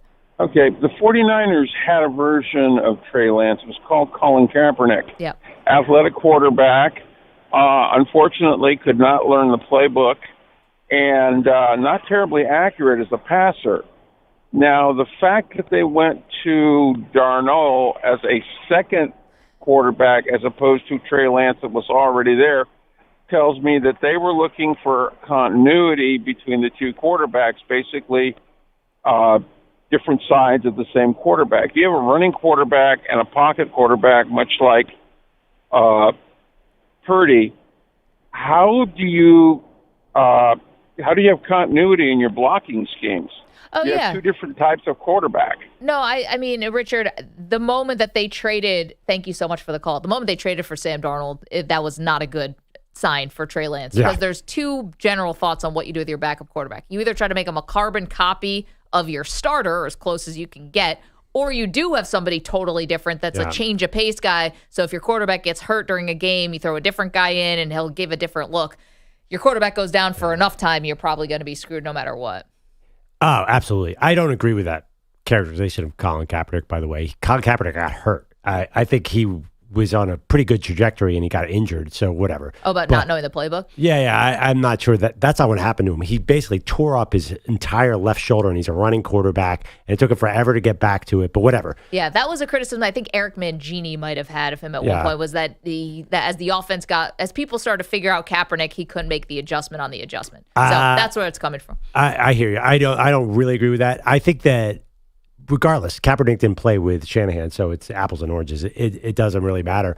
I think Shanahan thought what you thought. Let's take this offense to the next level. The reality is, if you look at this system and who fits it, Maggie, who fits the system better? Just answer that question. I mean, you have to say Purdy. Oh, right? yeah, because I'm watching it. But Yeah. we're reimagining if Trey Lance had never gotten hurt, we never see Brock Purdy. What would the offense look like if this was Trey Lance running it? And I think it would have looked like unreal. Because I also Shanahan have to imagine that they're developing the quarterback that he can complete a pass to go along with using his legs. I don't think Shanahan would have liked this. I think he would have had to be really patient with Trey Lance, who's still 23. I think it would have been a 4-year window, and I'm not sure Shanahan could have done that. You know, it just kind of underscores, too, as we're doing this multiverse thought exercise, what if Trey Lance had never gotten hurt? Would the 49ers still be in the Super Bowl? What a colossal mistake this was. And it was Shanahan who wanted this. I mean, John Lynch, I don't think, is making the decision here. Shanahan has complete control over that organization. He got hired first before John Lynch. I think you guys are even Perloff being very optimistic about what the Niners would have been with Trey Lance. I think there's a chance that because of how poor that trade was, and I don't think Lance has it. That's me. I think we're talking about Kyle Shanahan and John Lynch maybe on the hot seat. Maybe one of them isn't there. I think that I kind of agree with some of these Niners fans. I think there's more of a dystopian look at what the Niners would have been. I think another interesting thing that is a little off the Niners, but I think is something first thing I thought about when we talked about this question, I think Aaron Rodgers may have a ring. I think that if they don't play the 49ers and they play the Cowboys, 'cause I don't think Trey Lance is beating the Cowboys choke in Lambeau, then they get the Rams, West Coast team at home. I think they beat the Rams, and then they beat the Packers, and they're the Super Bowl champions. Wait, but I think your timing's off. Yeah, not the Rams, the Eagles. Eagles, I'm sorry. Yeah, Eagles. They beat the Eagles, they go on to win the Super Bowl. So you think Aaron Rodgers' Packers would have went into the Link and beaten the Eagles? They had home field advantage. They didn't have to go to the Link. Oh, right. They were the 1 seed. Yeah, they were the 1 seed. Well, no, sorry. No, you guys are back. you're a year I'm off. Going, Yeah, no, you're I'm going, 1 year going off. 2 years I'm back. going 2 years ago. Okay. Right, they lost 2, in the cold weather. Right. So, The Jimmy G. so Cowboys. From the top. Remember, Dak Prescott can't get to the line of scrimmage. Right. So they lose. That's long before Trey Lance's time. Not long before, but Trey Lance wasn't even in the picture yet. No, he was. It's the 2020 draft, and that was That's 2022. 21. Or 21. That wasn't that long ago. Sold. Trey Lance played that season. Wait. The year that Trey Lance was a rookie. He played 2 games that season. Trey Lance is Oh, on the okay. team. But he wasn't going to be the quarterback. That was Jimmy G's team, right? No, Trey Lance started 2 games. Right, because Jimmy G got hurt. No, Jimmy G played 15 games that season. What do you Right. mean? Oh, The Trey Lance started those games as an injury Oh, I see replacement. what He you're wasn't. He didn't win the job. Gotcha. Yeah, That's true. he was behind Jimmy. That's fair. Everyone got that?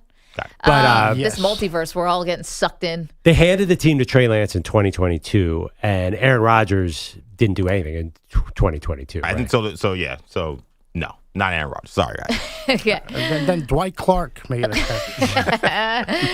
Then we just got sucked through a pipe and That's what landed happens in the Mushroom Kingdom. multiverse. In the multiverse, anything can Anything happen. can happen. Yeah. All hell can break loose. Well, and I think we just saw that. Andrew Bogusch is here. We see you guys on the phones, by the way. We love you. We're responding to this question, multiverse question. What if Trey Lance had never gotten hurt? Would the 49ers be in the Super Bowl? Good morning, Bogues. Good morning again. So Sean McVay was the youngest coach in the NFL from the moment the Rams hired him until a few weeks ago. Then the Patriots promoted Gerard Mayo, and he took over the mantle. And just a few weeks later, Mike MacDonald knocks Mayo down a spot by getting the Seahawks job. The Ravens D coordinator is just 36 years old. Maybe he loves backyard football too. Seattle hiring MacDonald means only the Commanders need a head coach now. Mike Vrabel's the betting favorite in some places, even though he has not interviewed for that job, as far as we know. Former Chargers head coach Brandon Staley interviewed for the Rams D coordinator job yesterday. Gary Sheffield did not make the Hall of Fame last week in his final year on the main ballot. I think E.J. called Cooperstown a sham because of this. Sheffield on Brett Boone's podcast, an Odyssey production, trying to figure out why he didn't get enough votes. There's no one way I think that's going to fix this problem, but I can tell you that reporters are human beings, and the fact that they can tell you that they're not biased, I don't believe that, and I know, and I would. Whoever believes it, believing a fool, because I just know for a fact that they are biased and they do what they want to do and how they want to do it. Sheffield adding that multiple people have tried to get him out in the media to speak up for himself, make a case for enshrinement, but that is not his style. I shouldn't have to campaign for anything. My track record speaks for itself. I mean, he's right. I get it. The one thing about the voters and people holding a grudge, there has been quite a changeover and turnover in voters as he's been on the ballot. I think he should be in also, but they've lopped off like 100 voters because they took away people who haven't covered baseball in the last decade. Like, they have tried to get some new blood. It's still crazy to me that the people who call the games on TV and radio don't vote. That's nuts. Terrible. Like, you telling me that these guys who are also there every single game watching this and chronicling it, are they worried they're going to be homers more than the print people? How about the fans? No fans. No. Sorry. Can't do fan vote. Fans are idiots. Look at the All-Star games. Fans are idiots. Right, Bogusch. Let me speak. The fans You're still go wrong. to the Hall of Fame. They pay the money to go see the enshrinement. They should have a say in the whole thing. They should not. That's interesting, though. I mean, who's it for? Who's the Hall of Fame for? Is it for the players Is it or for the fans? For all the writers to walk around and look at the plaques, or is it for the broadcasters? It's also for the fans. Fan voting has destroyed pretty much everything that they get involved But you know what? in. Remember Bodie At McBoatface, least I'll get the fan vote for that ship that they've named in London? At least I'll get people that represent the game and have told the story of the game in the Hall of Fame instead of Bill Mazeroski, Scott Rowland, and Bud Selig. Well, here's the thing. I think that's what they try to do for the fans is like you can still see the story of Pete Rose in the Hall of Fame. He just doesn't have a That's plaque. ridiculous. By the way, plaque, but his story is still there. I don't want to get into a Pete Rose thing. Then put him in the Hall of Fame. Well, Book number 6 in the Velotti series. That's ridiculous. I mean, come on. We're going to see Roger Clemens cleats, but he can't be in the Hall of Fame. Pete, you honestly can't tell the story of baseball without Gary Sheffield, by the way. Mazeroski, way more important in the story Gary of baseball. Sheffield was a major hitter. Yeah, kids growing up, I think everybody had that little wiffle bat that you did a little swinging of the bat because everybody wouldn't do Sheffield's batting stance. I mean, Nobody's replicating Gary Sanchez. Yeah, no. The Gary Sheffield batting stance alone is iconic. Yeah, but so is Julio Franco's. He's not a Hall of Famer. Putting Julio Franco and Gary Sheffield's batting stance in the same discussion is just not. Listen, youngster, I don't know what happened in backyard baseball, but Julio Franco having those hands way over his head, wiggling at 45 years old, that's fairly fun too. He's 7 or 8 generations of baseball fans. Wait, what about Euclid? Yeah. That's you an think all-timer. batting stance guy doesn't have a Julio Franco impersonation? Then there should be a little exhibit about it, and let's put Gary Sheffield in the Hall of Fame. Gary Sheffield has 500 home runs. You guys are talking to me, telling me that the batting stances of Julio Franco. Come on, guys. No, I think Gary should be in also. I'm just saying.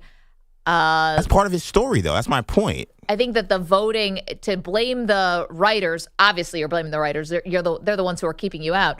But there has been a lot of turnover over the last 10 years with the writers, and he's still not in. Okay, fine. Keep the writers. Have them have their vote. But you know what? There should be the next phase of it should be some type of fan vote where you can work it out where it's not a complete sham, 0%, like the All-Star ballot. But you know what's even worse? When players vote on something, yes, they are mailing it. They don't even get to watch half of these guys. Right. That's the thing. No one's good at this. Yeah. No one's good at it because, and Sheffield's right, everyone has their own bias, whether they know it or not. It's in their head. People have different valid opinions of things. And just because you played doesn't mean you actually know anything about your game or other positions in your game. Then the commissioner should just do or it. guys that played at different times of history.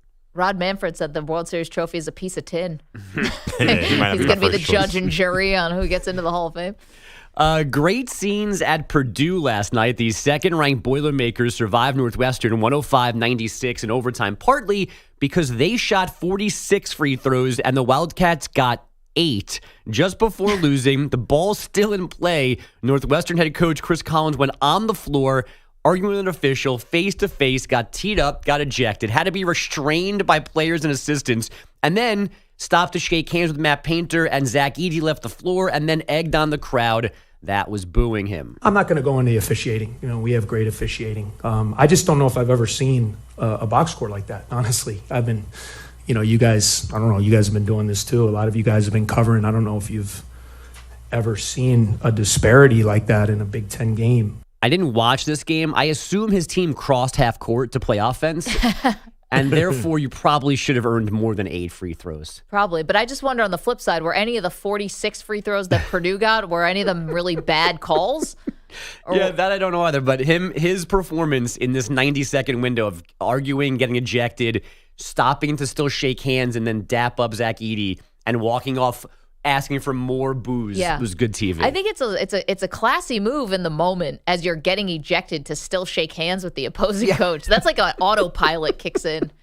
On a similar note, T-Wolves guard Anthony Edwards docked $40,000 for multiple ref critiques during and after a game earlier this week. Minnesota hammered Dallas last night, 121-87. Luka Kyrie sitting out for the Mavs. Kevin Durant won his return to Brooklyn, 136-120, but Damian Lillard lost his return to Portland, 119-116. The Pelicans snapped the 3-game skid, 108-98 in San Antonio, and the Heat beat the Kings, 115-106, to snap their 7-game skid, their longest under Eric Spoelstra. Caitlin Clark is now second all-time in scoring in women's D1 history, moving up 2 spots with 35 points in Iowa's 110-74 win over Northwestern last night. And the LA Kings snapped the 4-game slide 4-2 in Nashville. Guys, back to you. Billy Wolf in the chat, Pete, says Pete should run the Hall of Fame. So there you go. Oh, I would. You have a real one if I ran it. I mean, I'd support Pete doing the Hall of Fame. I would. I think I trust you too, Pete. Yeah, I think I have a good judgment. So not the fans, just one fan gets to run it. That's the fine. Fan. I'll do it for free. I would. That'd be a first. Don't give away your services for free. You're more valuable than that. Just that I would do for free. Volunteer. Else. Nope. Thank you, Bogish. My pleasure. 855-212-4CBS. See you guys on the phones. We're answering our multiverse question today. Our what ifs, what could have beens. What would happen to the 49ers if Trey Lance never got hurt? Would they be in the Super Bowl facing these very Chiefs? We see you guys. We'll get to you. 855-212-4CBS.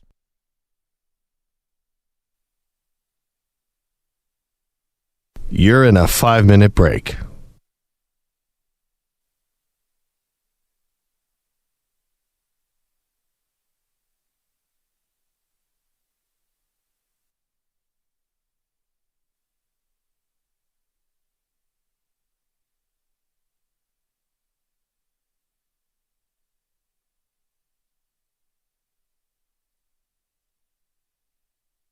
4 minutes, 30 seconds remaining.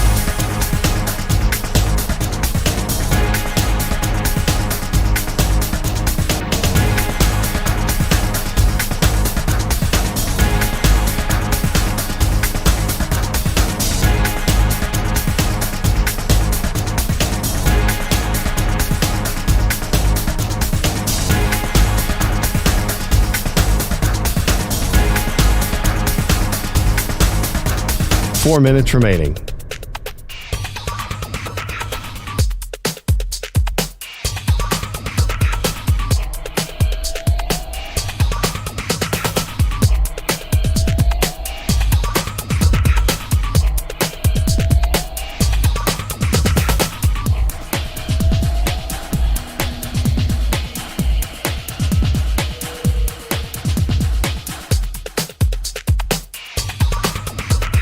Three minutes, 30 seconds remaining.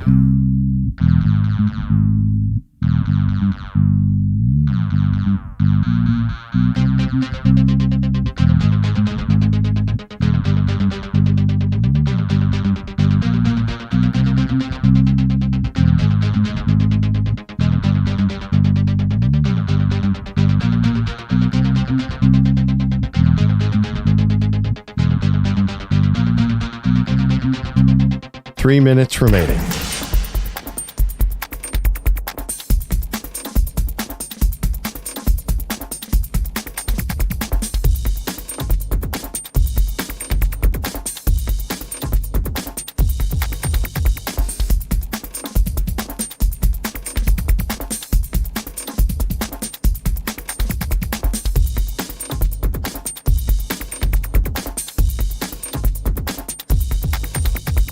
Two minutes, 30 seconds remaining.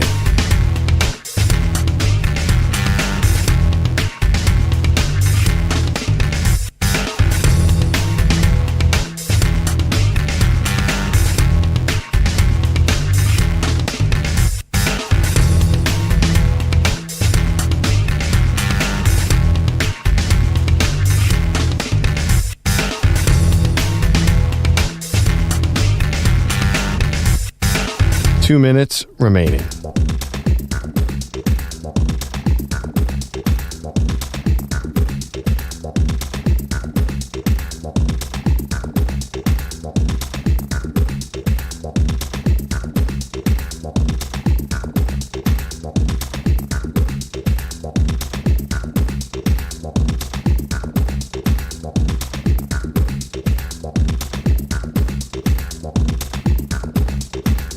One minute, 30 seconds remaining.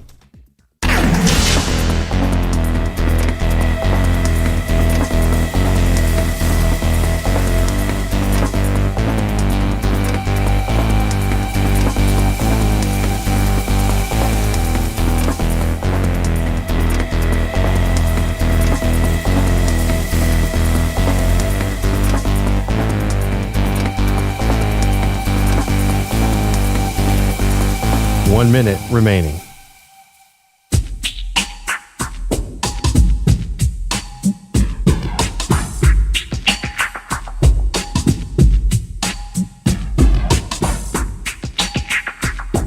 .45 seconds remaining.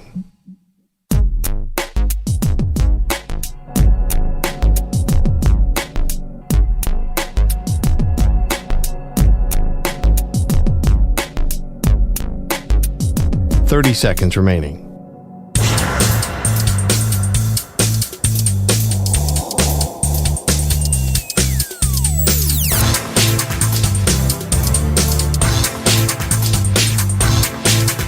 .15 seconds.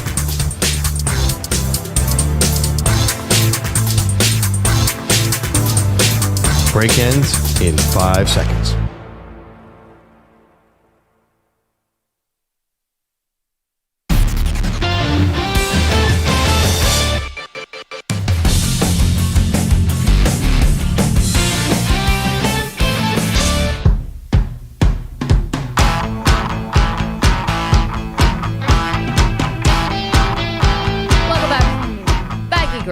Perloff and you, CBS Sports Radio. Thursdays we do this thing called the Multiverse, where we do sports what could have beens and what what would have happened, like little twists in the universe of sports. And today we're asking, based off the 49ers, what if Trey Lance had never gotten hurt? Do you think the 49ers would still be Super Bowl bound? Most people are saying absolutely freaking not. They do not believe Trey Lance would have ever gotten the 49ers anywhere. Adrian is in Maryland. He's got a different thought on things. Good morning, Adrian. How are you? Good. Good morning. Hey, Maggie. I'm 100% with you. We haven't seen this guy play, so you don't know what he can do. Right. And as far as Brock Purdy, suppose Trey Lance doesn't get hurt. Suppose Jimmy G doesn't get hurt. So you still don't see Brock Purdy. Yeah, I know. Right? I mean, listen, the organization basically had to say, Jimmy, stay away. We don't even want you in meetings. Oh, no. Please come back. Yeah. Once Trey Lance did get hurt in 2022. Well, right? I wouldn't rule out that Brock Purdy could have beaten Jimmy G out anyway at a certain point because they wanted him desperately to move on. Then you might add a camp battle, and everyone you read all these reports how Purdy was popping in practice and Trey Lance was struggling in practice. I'm not positive that it doesn't end up being Purdy anyway. Well, remember the shot on the sidelines in Philadelphia last year, the NFC Championship game. Remember, it was a would he not come back with Jimmy Garoppolo? And Kyle Shanahan kind of teased it like, hey, maybe Jimmy could be ready. And he's over there in street clothes while Purdy gets hurt, Josh Johnson gets hurt. They go back to Purdy, who couldn't even throw a pass. I mean, I got one more question before you guys leave me, please. Yeah. Suppose Brock Purdy doesn't win the Super Bowl, and it's the reason they lose it. Does Shanahan treat him like Jimmy G, as we need to go out and get a game changer at quarterback? I have my opinion. Great question. Thank you. Guarantee no. I say when Brock Purdy's contract time comes up, they pay him. I'm so confident about this, and I know you've many times pointed Kyle Shanahan's wandering eye. I think he's so happy with Brock Purdy right now. He is, but let's say the worst case scenario, right, is the Ravens game. Like he throws 4 picks, it's bad, it just everything looks awful. I think Shanahan is a maniac, like most coaches, but also fighting this idea that he's not awesome in big games. And I think that alone would fire him up to see if there's another quarterback out there. Listen, I know Purdy was hurt, but they did reach out to Tom Brady last year after Purdy had already done a lot of the great Purdy things. I'll be honest, I don't think Kyle Shanahan ever wanted Trey Lance. I mean, I'm going to go back to that. We all know that John Lynch and the other guy, the other personnel guy, talked him into Trey Lance. Obviously, Kyle Shanahan wanted Mac Jones, and who is the closest thing we have on earth to Mac Jones? Brock Purdy. This is Kyle Shanahan's wheelhouse. I think he's super comfortable here. I believe that Kyle Shanahan has final say at all times over personnel and coaching. I think he is the more powerful of the two, if that's what we're saying. So I can't say that, he's... I don't think they forced him into it, but I think they somehow convinced him to go Trey Lance when that was not where he wanted to go at all. Okay, but that's kind of letting Shanahan off the hook, don't you think? Well, I mean, he made a mistake with Trey Lance. There's no doubt about it. He took him number 3, and he's not the quarterback. But coaches make mistakes. I mean, listen, Tom Brady, the Patriots passed on him 6 times. 5 times, rather. 6 times. They had 2 picks in the 6th round. So it's not like they knew Tom Brady was going to be great. Sometimes these things happen. It's luck, Maggie. Drew Bledsoe doesn't get hurt. We could do that multiverse. Is Tom Brady winning 7 Super Bowls? Who knows? No, but I think Bill Belichick has always said that's one of the great things that's aided him his whole life is how did they miss so many times on Brady before they realized what he was? That keeps him up at night.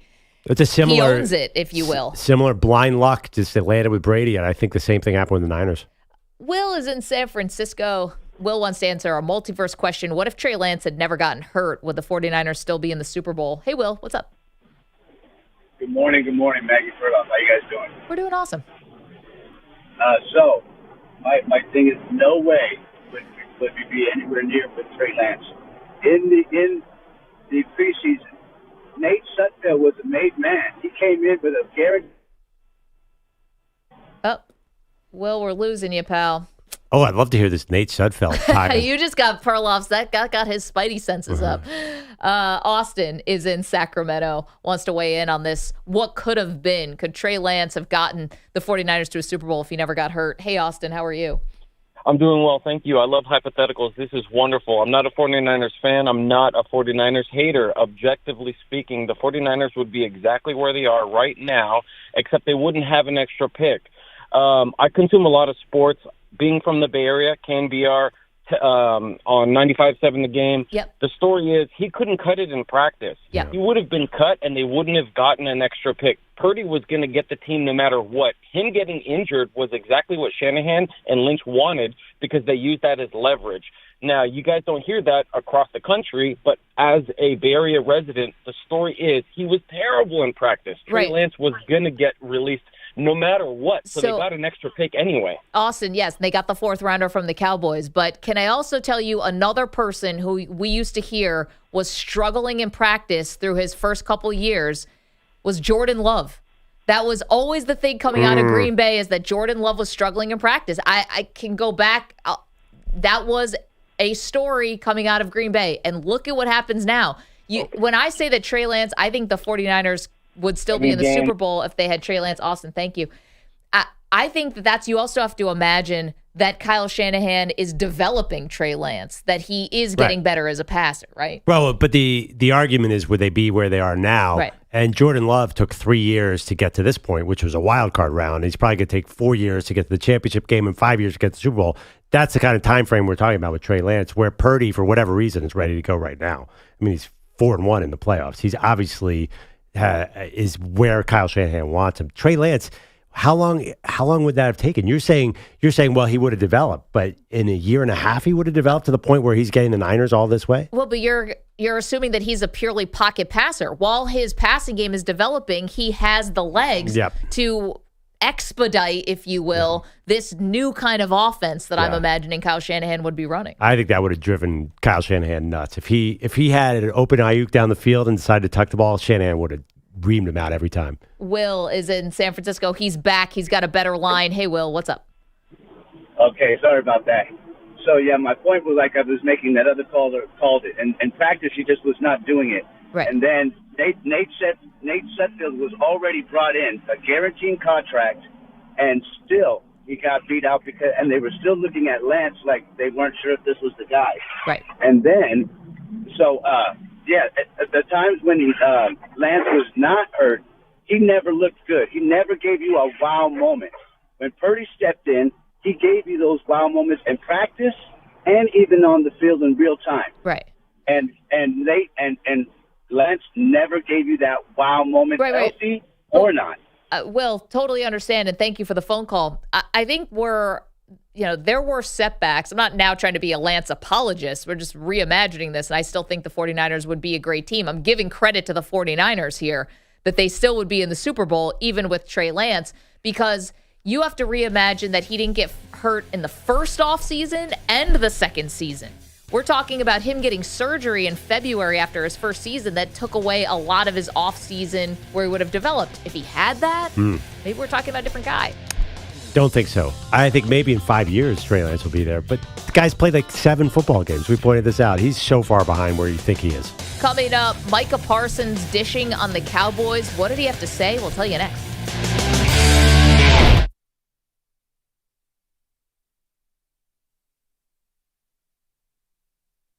You're in a 5-minute break.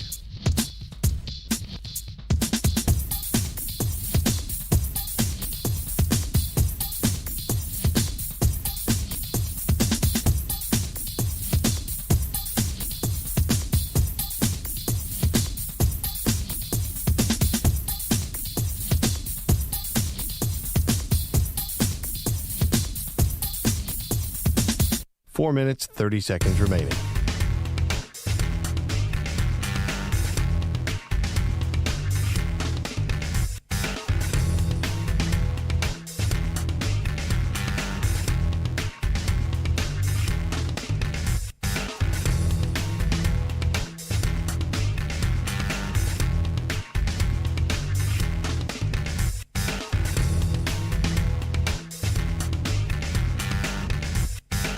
Four minutes remaining.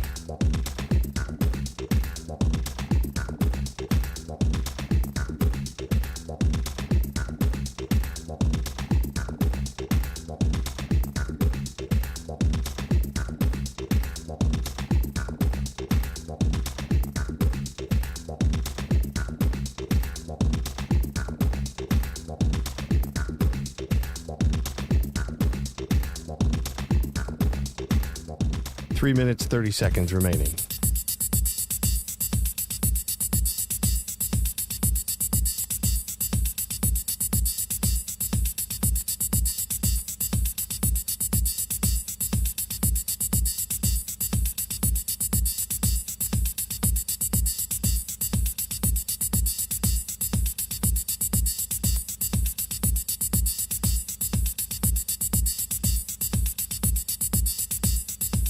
Three minutes remaining.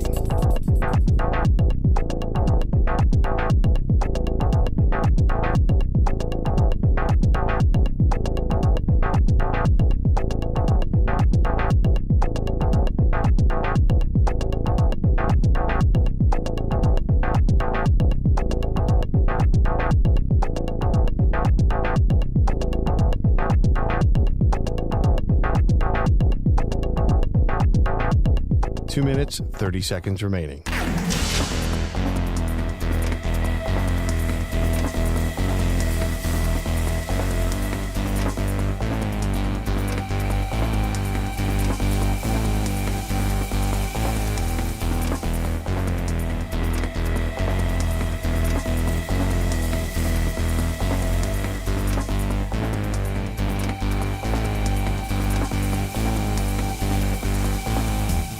Two minutes remaining.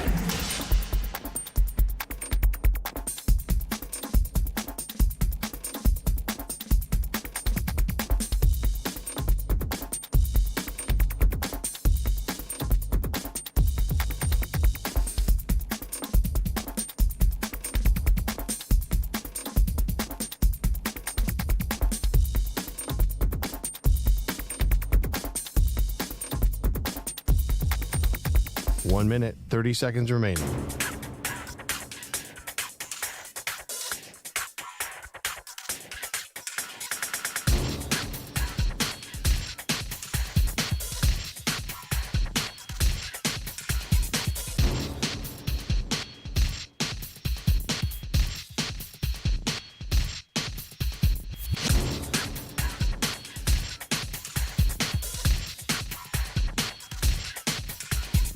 One minute remaining.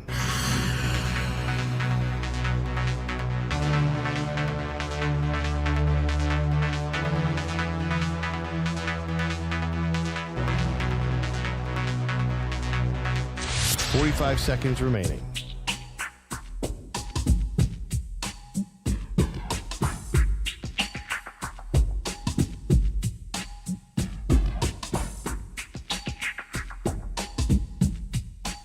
Seconds remaining.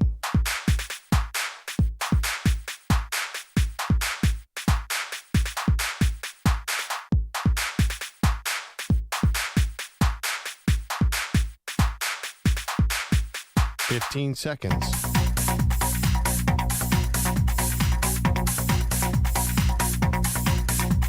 Break ends in 5 seconds.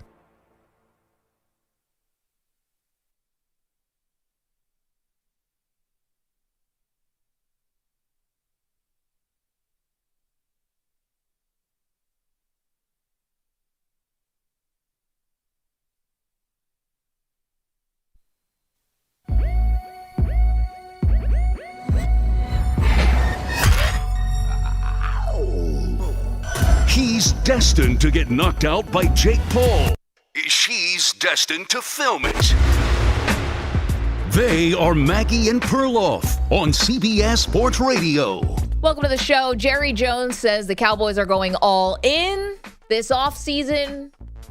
I do not believe him.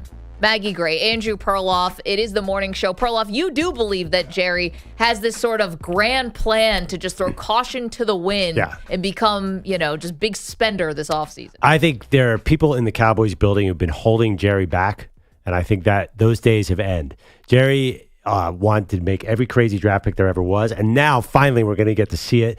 He's like, I'm 80-something. I am not going to pass on Johnny Manziel again and draft Zach Martin at guard. I'm going to be foolish. I'm going to spend like crazy. Because you look at the way the Cowboys have been the last, I'd say, 10 years. Conservative, smart team builder. No more of that. It is time. It is time. It's gotten you to 12-5. It is time to go crazy, and I believe him. It's time to get silly, Maggie. Get on the bus, pour some Jack Daniels, and let's go. Well, sounds like a threat. He's not the only one who's talking about the Cowboys going all in. Here's your Cowboy Quickie.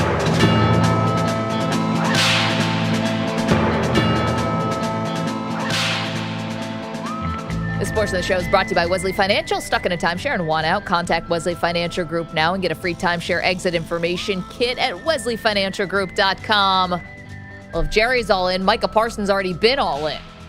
Micah Parsons speaking on his podcast, saying he hopes that the Cowboys do go all in. You know, they talking about we're going all in this year, man. That's what I would hope for. You know, I'm 24 years old. I've been in this league, 3 years, and I kind of seen it all, and I hope that we go all in. I hope that we go out and get the players that we're missing because we didn't do that this year. I hope that we challenge ourselves, become better, and become greater.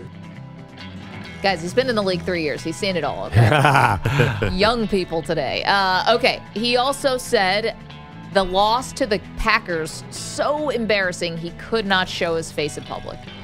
To go out like that at home was completely embarrassing and unacceptable. So, I couldn't even look at that loss or feel any type of way because of how embarrassed I felt. Yeah, he also said just how embarrassing the loss was. Let's finish it out. Honestly, it took me a while to even be able to show my face in the public. I disappeared completely.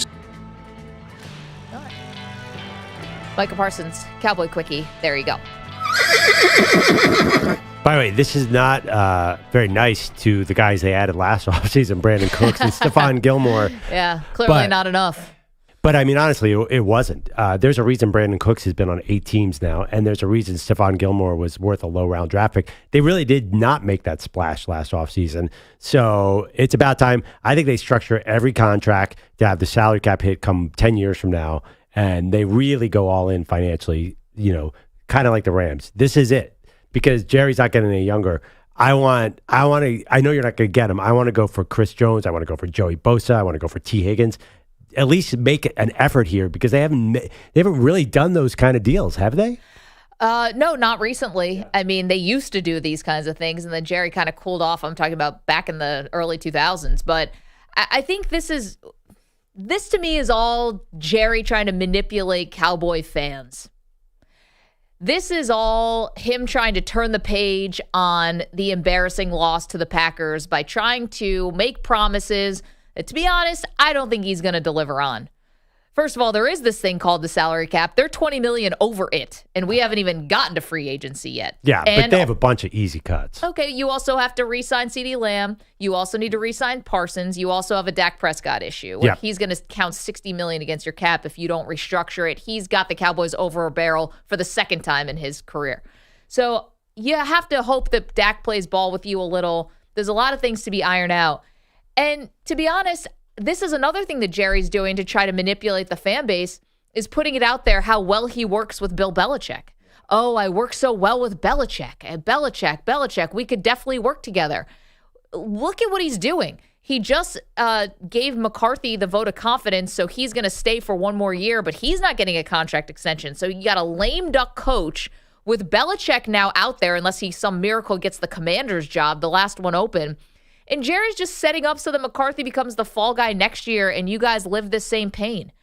I feel bad for the Cowboy fan because you're getting manipulated by your owner here because he's selling you on hope, and they're not going to be able to come through on these things. Well, one thing about the Belichick would be next year, right? I don't think Belichick comes in midseason. I was actually thinking about next year. Yeah, I mean, is there a chance you would bring Belichick in midseason? I kind of doubt it. It doesn't make any sense because he's got to build a culture.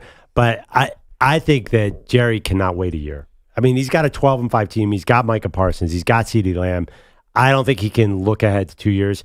I think at the very minimum, they signed Derrick Henry or something. They're going to make at least a superficial splash move. There's no way that they don't at least try to appear to be all in. They're not just going to run it back with this team. Look what you just said, though. Appear to be all in. If you sign 30-year-old Derrick Henry, do not come to me and say, ta-da, this is what the Cowboys did. That is crap. Derrick Henry had a great career. awesome. He's come on this show before. We're big fans. But signing a 30-year-old running back with the amount of carries that Derrick Henry's had in his life, you cannot count that as a splash move. That being said, man, can you picture him with that star in his helmet running downhill? You tackle him in the open field. Derrick Henry doesn't. No rules apply to Derrick Henry. You don't want I'm not a running back after 26. I got to tell you though, I am fascinated just from an entertainment standpoint to see Derrick Henry on the Cowboys at Thanksgiving. It'd be awesome. Like get the ratings even up. I don't hate that fit to get it. If you get it for $7 million a year, why not? I'd also even look at Saquon. He's going to do something. That I'm telling you, something's coming. Something's coming in Dallas. I don't know what it is, but something big, something completely uncharacteristic. This is what the Cowboy fan, this is what you have to really hope for. You have to hope that one of your big rivals, the 49ers, go to the Super Bowl and lose, and you hope that the Super Bowl hangover is real and that, you know, the team that loses the Super Bowl doesn't get back to the Super Bowl the next year. You're hoping for all these other factors. That's it, because I think this is the definition of running it back. Yeah, I don't think they run it back. I they already have with the quarterback, the head coach, the number one wide receiver. Yeah, but now let's and you're probably defensive coordinator unless Dan Quinn gets hired. I think there's going to be real change this offseason. Well, you're right. None of those things are going to change. I think they're going to bring in 3 or 4 new guys. I think it's going to look a lot different. They really need a legit number 2 receiver. Cooks failed in that role. Yeah. Get rid of Gallup. I think Ferguson, the tight end, is pretty good. Yeah. I think there's going to be something going on here. They are going to try. I believe him. Maybe I'm an idiot Cowboy fan. Maybe I'm buying the smoke from Jerry. Something is going to happen. You're I can definitely feel not it. a Cowboys fan, by the way. We cannot let you bandwagon on the Cowboys. Let that happen. No, I'm just saying. I think you're a Dak fan. If Jerry, I am a Dak fan. I don't. Yeah, they're the Eagles' rival, but I've had friends who've worked for the Cowboys. They're an okay organization. My point is, I believe Jerry Jones. I will probably live to regret that. I don't think he's just talking, Maggie. He's going to go all in. It's going to be dumb. It's going to be spectacular, and it's going to be awesome. And you think it's going to work? Oh, heck no. Don't get me wrong. Corey's in Iowa wants to talk about this. Hey, Corey, what's up? Look, I've made this prediction to people who aren't even Cowboys fans. The Cowboys will not, I repeat, and sorry to upset the guy co-host, you're an idiot because you're a Cowboy fan, but anyway, whatever. He's not. He's an Eagles fan. Oh, sorry. Okay, sorry. But yeah, Dak's cool, blah, blah, blah. I am not a Cowboy fan. I am a Packer fan. But anyway, my point being, Dallas will not win a Super Bowl until one of 2 things happen. A, Jerry Jones dies, or B, they get a legit, now underline the word legit, they get a legit general manager. Thanks for taking my call. Corey, thank you. I don't want to think about Jerry passing away. It feels kind of stark there, the way Corey said it. Good morning. A little dark. It's like, can't he just sail off into the sunset a little? Rainbow Bridge, something? One thing, we've been waiting around for the Cowboys to get a legit GM for 25 years. It's not happening. Good luck there. It's Jerry. And Dash of Steven. I do think there's obviously been a sea change where at a certain point, Jerry did stop making the calls. Because look at when you're general manager, of which I am. Yeah. I mean, look, show me a crazy Jerry Jones move in the last 8 or 9 years. There's been none. They've drafted a bunch of linemen. That's all got to end. It's time to make this fantasy football and have some fun. Get your damn act together. We were talking about the Cowboys. We also do something on Thursdays called the Multiverse, and that's where we do a sports what if, what could have been. And today is based on the 49ers. We did what if the Trey Lance had never gotten hurt? Trey Lance, the quarterback the 49ers traded up to get. What if he had never gotten hurt? Would the 49ers be in the Super Bowl right now? Raider Dave is in Central California, wants to weigh in on this topic. Good morning, Raider Dave. Yeah, good morning, Maggie Perloff.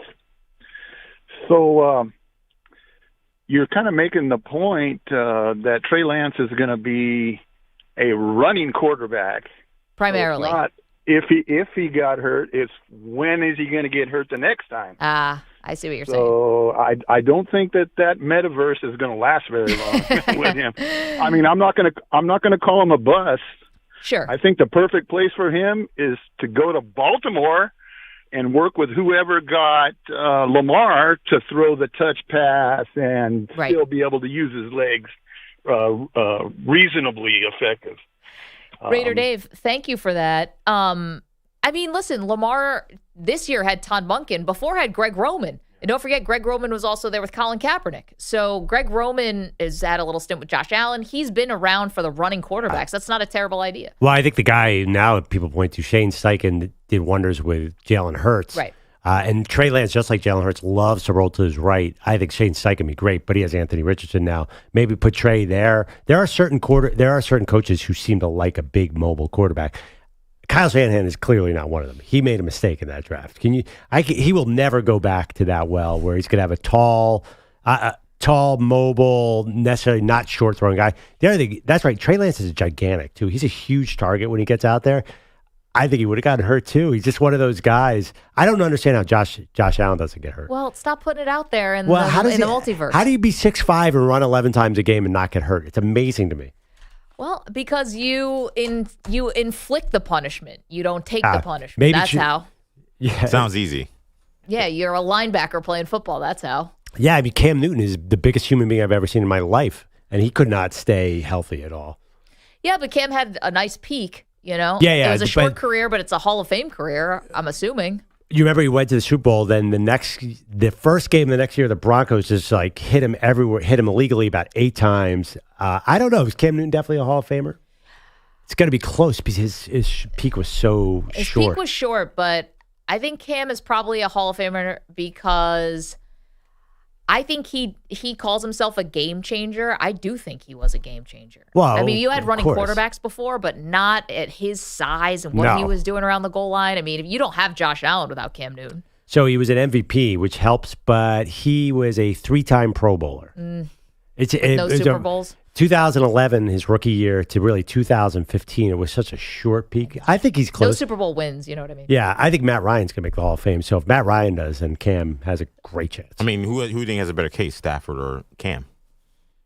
I mean, listen, I think peak Cam was probably a little better what he did, but I think Stafford, longevity counts. We know that. Frank Gore's going to be a Hall of Famer, and he was but Terrell the Davis best ever. didn't have a long career, and the peak was high, and he got in. Yeah, so you guys are probably right because of that. It's a great analogy. Yeah. He's got much closer to Terrell Davis. I think they're both in. I think all these quarterbacks are in. It's just going to be a quarterback. Just like the MVP, the Hall of Fame is just going to turn into only quarterbacks. It's the opposite of the Baseball Hall of Fame, where we're putting no home run hitters in, no stars in. Yeah. I mean, if Philip Rivers is a first ballot Hall of Famer, which I guarantee he will be, that changes. I mean, you don't have to win a Super Bowl to get in a quarterback. That's all I'm saying. I think Matt Ryan makes it in. That's the one that really makes people mad. That one will make people mad. It's funny because the quarterbacks might not need Super Bowls to get in, but the coaches need multiple Super Bowls to get in. And even that doesn't do it. And I get it. I mean, wins aren't a quarterback stat. Wins are coaching stats. So. You want to talk about dumb Hall of Fame rules? This one coach a year thing, they got to get rid of that. Because I mean, it's a backlog, guys. You got Holmgren, Shanahan, and Coughlin. Like, I mean, you could make cases even for guys like Dan Reeves. And right. I mean, you go to Super Bowls, but you lose. That's got to count for something, right? Let me ask you something about also. If you're good enough to win an MVP, aren't you good enough for the Hall of Fame? There's so few guys who've won MVPs and not made it. I know Derrick Rose because he got hurt. Well, that's what I'm saying. It's mostly that's a basketball thing, right? Yeah. If you win MVP, Yes. I mean, our guy down the hall, Boomer, won MVP, is not in the Hall of Fame.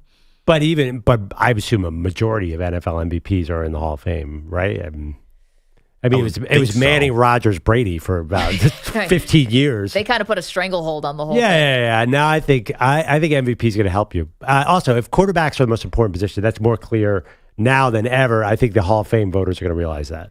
Coming up, ladies and gentlemen, Andrew Perloff goes against the grain. Hold tight. We're back in a moment on CBS Sports Radio. You're in a 5-minute break.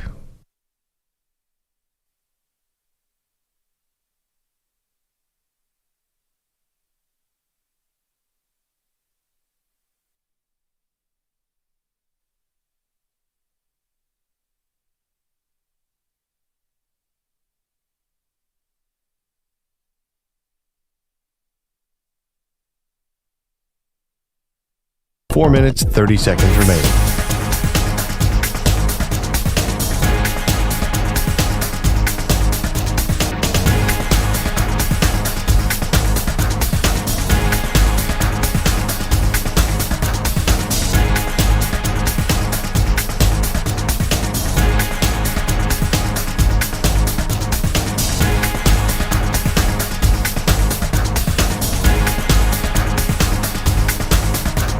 4 minutes remaining.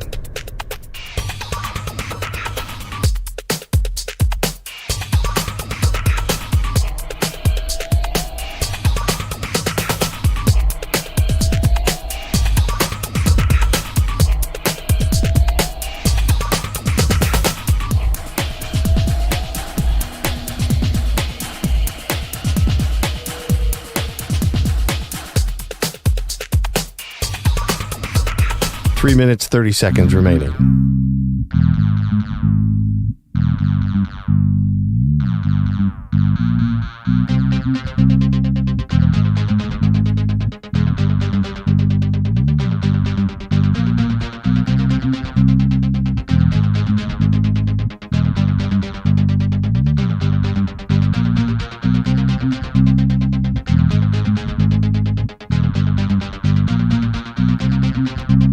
Three minutes remaining.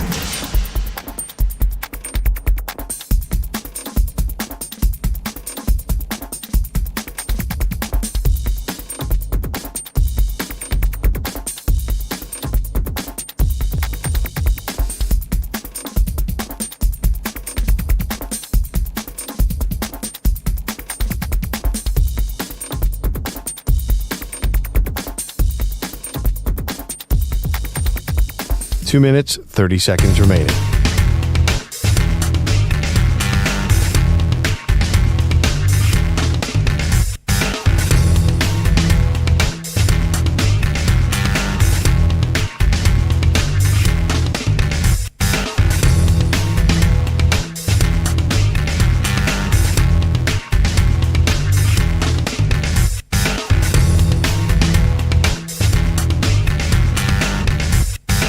Two minutes remaining.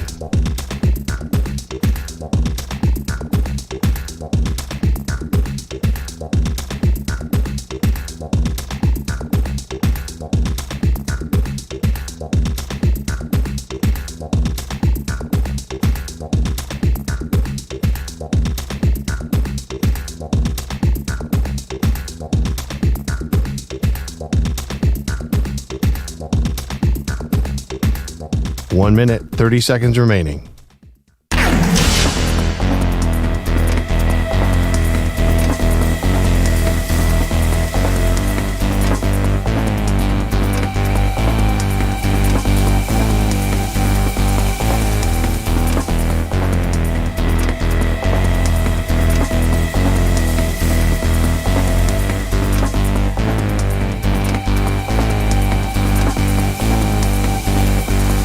One minute remaining.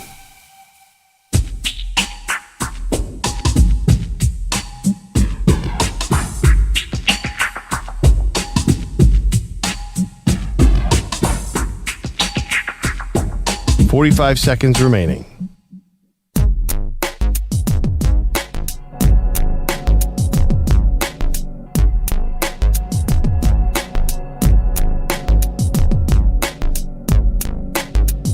$30 seconds remaining.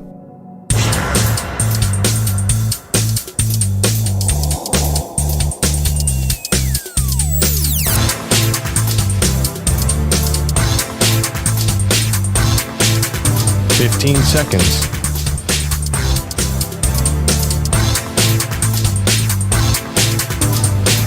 Break ends in 5 seconds.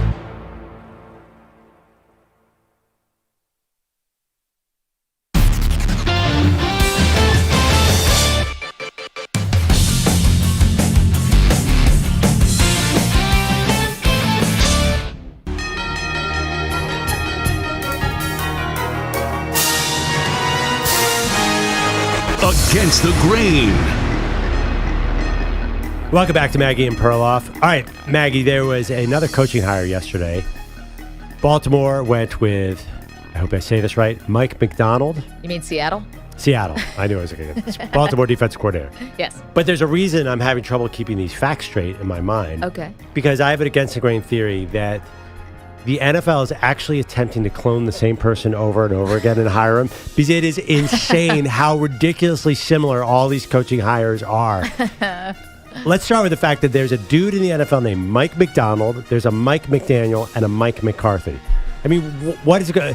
And then there's a two Josh other. McDaniels. There's a McVay and a McDermott and an O'Connell, by the way. So the similarities of all these coaches, they're all Irish. Yeah. And I don't even know what Andy Reid and Dennis Allen and all these guys are. But the real thing that's happening here, I have a stat via NFL.com. In 7 cycles since McVay got hired in 2017, 24 out of 48 coaches have been 45 or under that have been hired. So they're all getting young guys who are identical. Basically, Mike MacDonald looks like Matt LaFleur. The two of them are very similar. But there's another interesting trend. What do you think the hot position that coaches played in college is now? It used to be only quarterbacks. Backup quarterbacks. Maybe Backup quarterbacks. Good coaches. But I actually did some math. Quarterback is still the most popular position, but there is a position that is creeping up fast to dominate the coaching ranks. Bogus has his hand raised. Good What do morning. you got? Defensive back. 100% bogus. Yes. So there are 6 coaches who were safeties, not just defensive back. Okay. Because cornerbacks, they can't become coaches. True. They're too fast. Brian Dable, safety. Can't hold him down to the office. Yeah, can't catch them to interview them. Yeah. Brian Dable, They watch safety. tape at 2.0 speed. Todd Bowles, actually quarterback in college, well-known safety in the NFL. Dennis Allen, safety. Raheem Morris, safety. Sean McDermott, all-conference safety. Kevin Stefanski, all Ivy League safety. Now, the other trend, though, there are a lot of linebackers coming up because we got, obviously, D'Amico Ryans. We got Gerard Mayo, Mike Vrabel. And did you know that Matt Eberflus was a linebacker at Toledo? This is all I did with my night. A linebacker from Toledo or at Toledo? At the University of Toledo. Oh, okay. Is there a difference? No, but like he was a linebacker in Pop Warner in Toledo. No, Or he played college. No, Okay. Eberflus. I love what guys who look like they never played football in their lives turned out to be linebackers. There are also 4 former wide receivers, which is a new development. Dave Canales, wide receiver. Mike Tomlin, wide receiver. Nick Sirianni, all-conference wide receiver. And Kyle Shanahan, University of Texas wide receiver. Enough of that, though. Here's the thing. What do we say about coaches? It's all nepotism, right? Well, yeah, kind of. It helps. Here are my 3 favorite cases of nepotism that I discovered yesterday. Did you know that Brian Dable, the reason he got into coaching, do you know how he got in there? No. Because he played high school football with Bill Polian's son in Buffalo. Wow. So that was one. Who you know?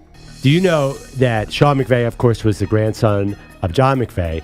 Did you know that Kevin Stefanski, his dad was a longtime NBA executive. Here's the twist on this one. Ed Stefanski was fired by Josh Harris, the new Commanders owner. So we have a little His dad is Ed Stefanski? Yeah. I didn't know that. No, that either.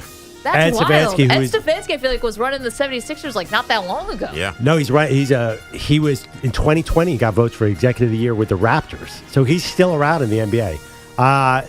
Anyway, other random tidbits that I discovered last night. Well, Brian Callahan, don't forget. Almost every coach is from a 100-mile radius. Western New York, Pittsburgh, or Cleveland.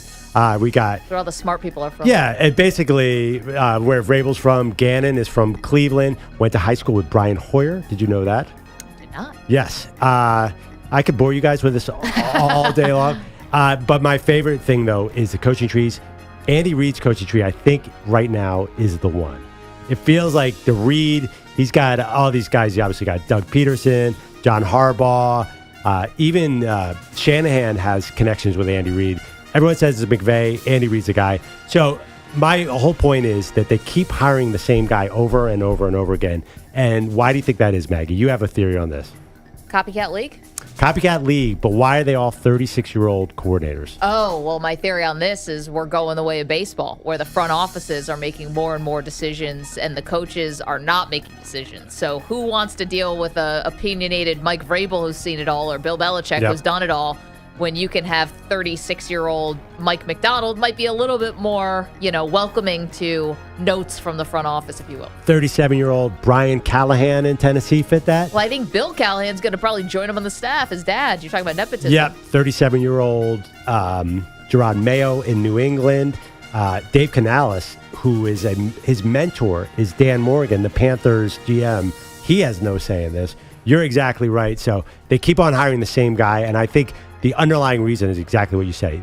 They do not want these powerful, experienced coaches who are going to want to come in there and fire everybody in the building. This is a matter of control for the NFL.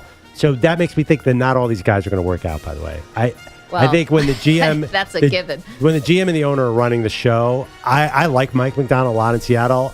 I just worry about all these hires. I love Gerard Mayo, former player, great guy. I think it's going to be hard. Or you could break down the music. Okay. I've got a question for you guys off of this. Great against the grain. They're cloning guys, just putting them out there. It's the same dude. Everyone's got the same haircut. If I gave you Mike MacDonald, Matt LaFleur walked in right now, you would not know who was who. No, and I wouldn't pretend to. Here's a question for you. I know we still have one more job to fill with the Commanders, but out of all the guys who have gotten hired so far, who do you think will be in their job the longest, and who do you think will be in their job the shortest? We can do. Everyone can be open to this, by the way. I think you got to go. The Panthers head coach is most likely to get fired just because they're rotating head coaches there. I think he's going to be good, though. On the reg.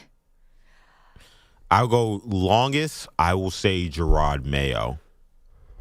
You think the next bout they hand this off like one? I think Kraft really likes him. I think he really wants to give him a shot. Like I think he'll be there for the next at least 4 or 5 years. Yeah. Shortest. I mean, I don't know. I think the two NFC South guys are in trouble. Raheem Morris and Dave Canales? Yeah, I think those what about front Brian office. Callahan at the Titans? I think I'll go Callahan. That's who I'll go with. Because if he... The South is clearly going to be run by those other 3 teams. They're clearly the 4th team. Well, what if Will Levis takes a big step forward? Their GM's pretty good, though. Rand Carthon. I don't know. I feel like the really? two South... I feel like they've drafted... Caleb Farley's had all these injuries. I don't feel like they've done great in the draft recently. I feel like they got, a pretty good deal on Will Levis. I don't know. I like him. I know who Treylon Burks is talented. He just can't really get it together. Has been getting hurt and all. I don't know. I don't love his draft history the last few years. The interesting part about saying who's going to be their shortest or the longest. The most successful could be Jim Harbaugh with the Chargers, but I don't think anyone thinks he's staying that long because Jim Harbaugh, besides Michigan, doesn't tend to stay places very long. Bogus, you look like you're puzzled. Yeah, this is a hard one. I think I'm leaning towards Harbaugh over Gerard Mayo because I actually don't know how impatient Bob Kraft's going to remain here. And if Gerard Mayo's not good 3 years from now, I don't know that Bob Kraft's going to be that patient when he's 3 years older and still doesn't have another Super Bowl title. The other part, too, is the son, not Steven, what's his name? Kraft. Jonathan. Yes. We brought this up the day after the press conference with Gerard Mayo. It was kind of odd that Jonathan Kraft wasn't there. And he said there was some kind of emergency that happened with the other Kraft business. Do you have a lot of paper emergencies? Can you have emergencies when you're dealing in paper? Maybe at Dunder Mifflin. That's what the Krafts do, right? It's paper. Yeah. People think it's like Kraft, like macaroni and cheese, but they're paper people. I think Mayo's going to be a star. I think it's hard to follow the guy. I know it is, but this is the guy. It's easier to follow him when he was 4-13. I mean, Jimmy Johnson followed Tom Landry very successfully. He had 1-15 year. So I don't think Belichick was the guy anymore. Is that sacrilege for me to say that? Well, I mean, he's kind of dealing with something similar that Mike MacDonald is now dealing with in Seattle. You're going to follow Pete Carroll? It's big shoes. Really? And Seattle went, what was the record this year? 8-9? Yeah, I don't think there's a lot of pressure there. But what do you guys think of Atlanta? Now, I like Raheem Morris. We all like Raheem Morris. But there's something about that franchise that is completely snake-bitten. What are they doing at quarterback? Yeah, I mean, why would they ever give their fans hope? Why would you have any hope for any coach there? I mean, Arthur Smith, it feel like it wasn't even close. I think it's like 2 years and out. It's like with these coaches, they come in for 2 years and they're out of there. Yeah. And the only one that had success recently was Quinn. He went to the Super Bowl, then he collapsed in it. But I think the problem is their structure. They're a team that could use a good GM, but you got Rich Piquet around. I mean, that's holding things back, and that's probably held back Belichick.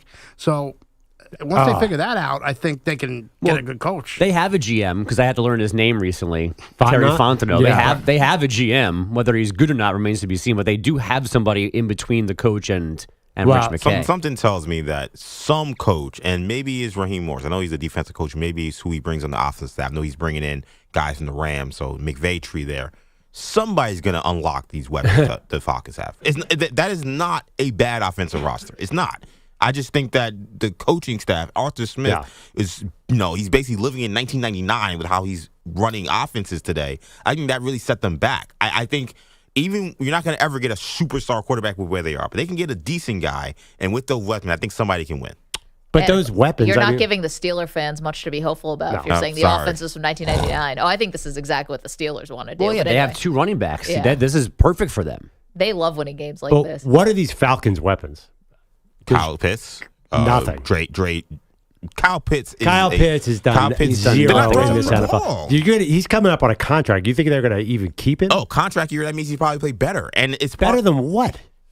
They're not throwing the ball, Perloff. That's not his fault. Like you're running the ball 40 times a game and you're not throwing to your most athletic weapon. That's a problem. So you got Kyle Pitts, you got Drake London, and you got Bijan Robinson and Tyler Algier. You got players. That is not some team this is not the Patriots. This is not the Panthers. Perloff, you just look physically ill. Bijan Robinson is one of your favorite players of all time. I love Bijan, but if Tyson Algier was so good, then why'd they draft Bijan? Because that was a fair question. No, and why'd they draft Kyle Pitts? It's actually one we asked on draft day. Why'd they draft Kyle Pitts if they're not going to throw him the ball? They drive me nuts. Is a dope. I mean, I don't think you guys can underestimate how terrible he was as a head coach and offensive play caller for the team they had. Because there are games where Kyle Pitts breaks out, and you're like, why don't they do this more? And the next game, they give him 2 targets. Yeah, that's not his fault. There were a lot of people that thought they were the most talented roster in that division this year. Which, again, in the division, which is saying a lot, it's the South, but there are a lot of people who thought they're going to win that division. Well, I think people are fooled by the draft picks. By the round those guys were drafted because they don't play like top 5 picks. Kyle Pitts called for 1,000 yards his first year. You cannot tell me that a guy who had 1,000 yards his rookie year is just some scrub that nobody can find a way to give him the ball. Who was his quarterback that year? But that's the other thing. Who's the quarterback? Who's Atlanta's quarterback next year? But still because it was a poo-poo platter of Desmond Ridder and Marcus Mariota and Taylor Heineke. So who's quarterback next year? That's why Raheem Morris is in a tough spot. Like, who's your quarterback? Kirk Cousins? No, that's not bad. If Kirk Cousins is a quarterback for the Atlanta Falcons, I will say this on today's show, they will win the division next year. Oh, wow. Winning the NFC South. It's like dating your sister. So you don't... So you think it's that easy? So you think that? Yeah, I think it's that easy. I think Tampa Bay won at 8-9 2 years ago. But that's my point. So if you're saying that this is such a terrible roster, then someone like Kirk Cousins shouldn't be able to come in and have any success. I'm not saying it's a terrible roster. I'm just not saying it's overwhelmingly talented. I agree with Pete. It seems like the structure makes it a new coach every 3 years. I think you could have gotten away with more of taking a risk at quarterback if you had a Belichick there, which is more of a system. I don't know what the system is. Yeah, well, they're bringing in Zach Robinson, right, from the Rams. Is that it? Yes. Good luck to you. Bogusch has got some headlines for us. Nothing but love for Damian Lillard in his return to Portland last night. A long, loud, standing ovation during introductions, an emotional tribute video during the game. But no, you did not see Dame crying. Like the whole game, I was trying not to sometimes when I sweat, I get sweat in my eyes and stuff, and I was trying not to wipe my sweat because I didn't want nobody to be like, man, I think he crying, you know? So I literally was trying not to even do that, but I mean, it didn't. I just was wiping my sweat off. Yeah, it was sweat, not tears. The old sweat in the eye excuse. The only bad part was the Bucks losing 119-116 despite 25 points and 7 assists from Dame. Doc Rivers now 0 for 2 on the Milwaukee sideline. I thought we had poor communication. 3 or 4 times guys backpick. We didn't switch when we were supposed to. One thing we have to get better, we have to be a better talking team for sure. We have to be a better help team for sure. Sure. Kevin Durant went back to Brooklyn last night. He scored 33, threw some boos to lead the Suns to a 136-120 win. They've taken 9 of 11. The Cavs an NBA best 16-4 since mid-December after fighting off the Pistons 128-121. Nikola Jokic was out with lower back pain, so the Nuggets lost in OKC 105-100. And the Clippers won in Washington 125-109 for a 12-3 January. Men's college hoops, number 10 Kentucky, the latest team to lose to an unranked opponent, 94-91 losers in OT at home to Florida. Walter Clayton Jr. had 7 threes, scored 23 for the Gators. Caitlin Clark had 35 in Iowa's 110-74 red of Northwestern. She goes from 4th to 2nd on the all-time scoring list. She needs 104 points now to pass Kelsey Plum. Ravens D coordinator Mike MacDonald is the new head coach in Seattle. Cowboys D coordinator Dan Quinn is being connected by some to the Commanders head coaching gig this morning, and Ravens secondary coach Denard Wilson expected to become the Titans defensive coordinator. Potentially huge F1 news right now. Lewis Hamilton reportedly close to moving from Mercedes to Ferrari after this season. Like everybody else recently, he has been chasing Max Verstappen. Now we'd have a chance to break his tie with Michael Schumacher for most titles ever. With a legacy team like Ferrari, Hamilton would replace Carlos Sainz. And I'm trying to go from Honda to Nissan. Wait, I have a question for you. Yeah. I really don't know the answer to this. How long can you be a race car driver? Lewis Hamilton's going to be 40. So he's definitely near the end. But Fernando Alonso was retired at least once and then is racing again now. And I think he's mid-40s. Okay. Yeah, I mean, NASCAR guys are good till their late 40s, right? I guess so, but I still think there's a little more. What's the right? It's harder than F1. I think F1's harder than NASCAR. Yes. Lewis Hamilton's got to be so. Well, I'm saying this from a U.S. perspective. He's got to be so bummed in some ways that this guy's been so good for so long, but because that Netflix series just got here, like during the pandemic, now Formula One is so huge in this country. Meanwhile, he could have been a star in the United States. Like, he came to Sports Illustrated. I did an interview with him, and there were like 2 people who knew who he was, and they were freaking out. Nobody else knew. He's walking down the streets of New York. Nobody's bothering him. Like, that can't happen to him in Europe. Anywhere in Europe. Yeah, he's a megastar right. out there. But like now, I bet that can't happen now because in the United States, he's going to be so much more popular. And he's dating pop stars. Like he's doing the full celebrity thing and has been for years. I feel like his life's been okay. I think he's gonna, you know, when he wakes up in a hotel room with 3 women next to him, he's like, damn, if I was just a little more popular in the U.S., in 2014. Nobody in Sheboygan knows who I am. Damn it.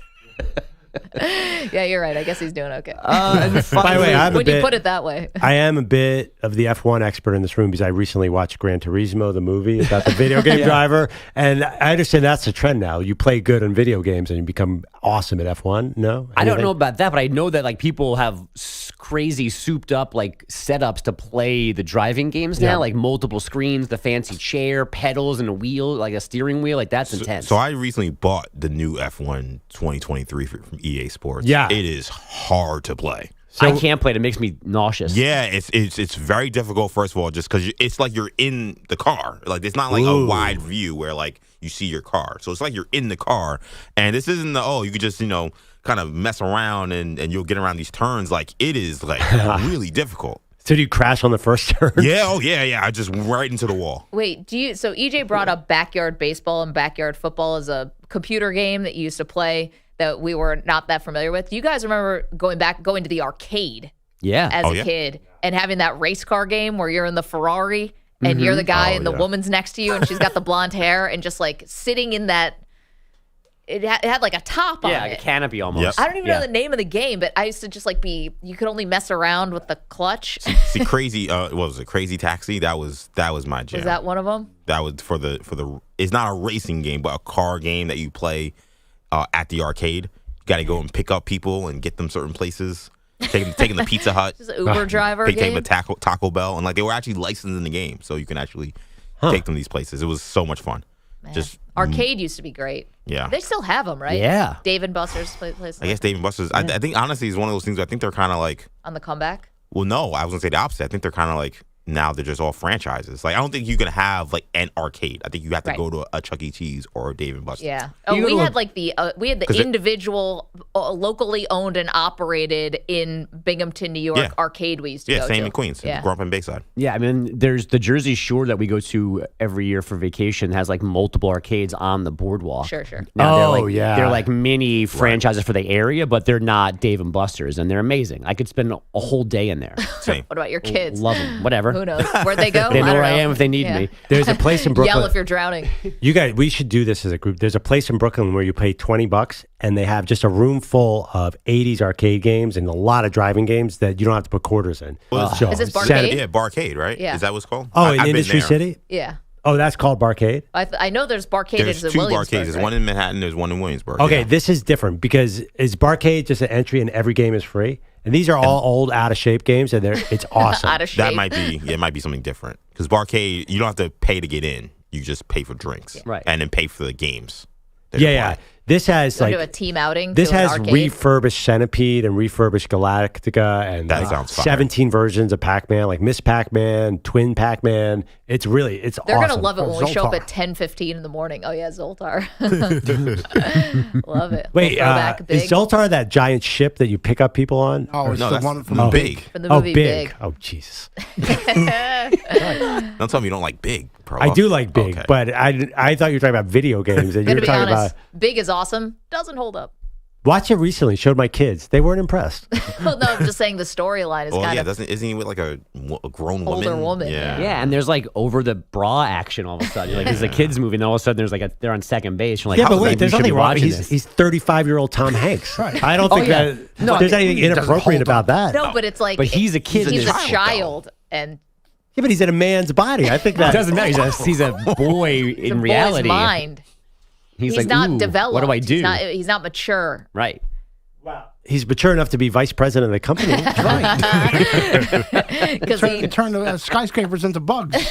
he has to play with toys all day. I think when he entered the big body, he matured by nature. No, the whole scene with the That's girl the is like, thing. what do I do with these? Yeah, He's but by also the- eating the baby corns like an actual corn on the cob. Right, but I watched it recently. By the end of the movie, he's a total player. Like he is like, he's like in the boardroom with spreadsheets and everything. By the end, he becomes an adult. That was kind of the theme. And His he's big like, big trampoline in the apartment. That he gets rid of that. by the way, Come on. Great movie. I don't know. It's just like Big being dated because of the age day. I don't know. It's not exactly the movie May December. I didn't see that. I get it. I get the thought. Anything else? I think I'm done. It's late. Pete Best- doesn't like it. Best Tom Hanks movies? Yeah. Wow. League of Their Own. Toy Story. That's Forrest Gump. Tom Hanks is Pete's number one. Be That's careful right. here. Is it? Yeah, like man crush level. Yes, one of the best actors ever, as far as I'm concerned. Because of the range? Yes. Yeah, can but do you also want to anything. snuggle him too. So like, it's That's right. He can paint do the whole anything. picture here. How many Oscars? 3 Oscars? Yeah, I mean that's not a hot take. Philadelphia, Yeah. Forrest Gump. I feel like I'm missing one. Joe Saving versus the Private volcano. Ryan. Oh, I right. love that it. This is my ship now. What's that one called? I'm Captain the Phillips? captain. Yeah. I'm the captain. Yeah. The Green Something like Mile. that. That was a good one. Splash. This is my Splash. ship. What's wrong with the Green Mile? Oh, Green Mile?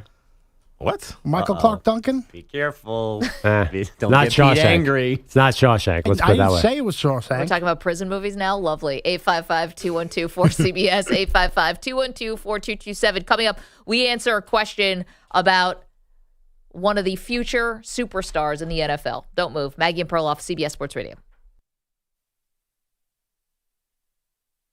You're in a 5-minute break.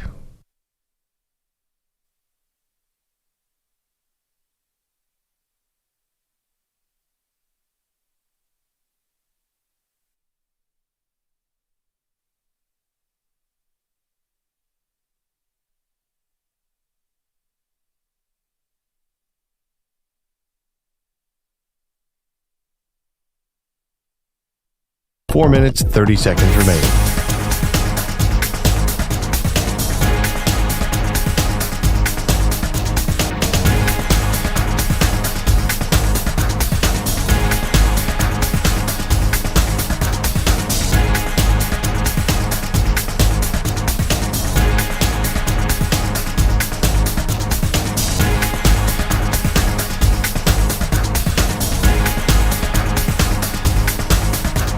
Four minutes remaining.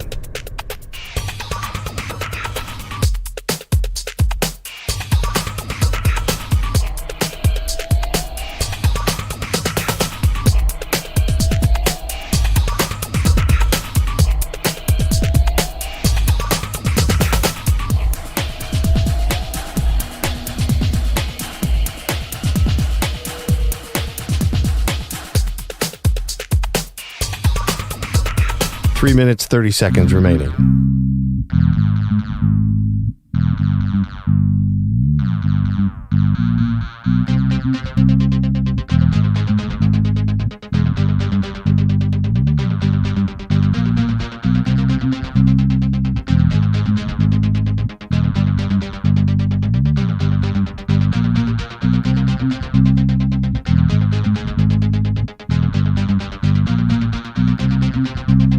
3 minutes remaining.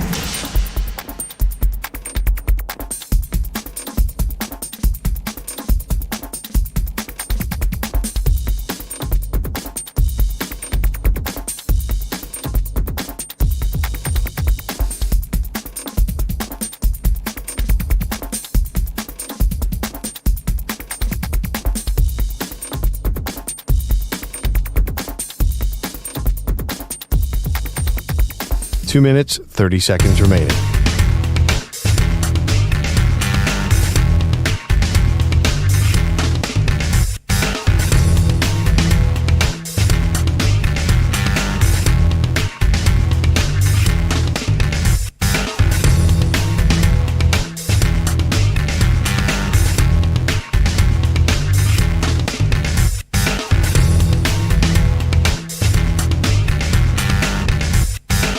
Two minutes remaining.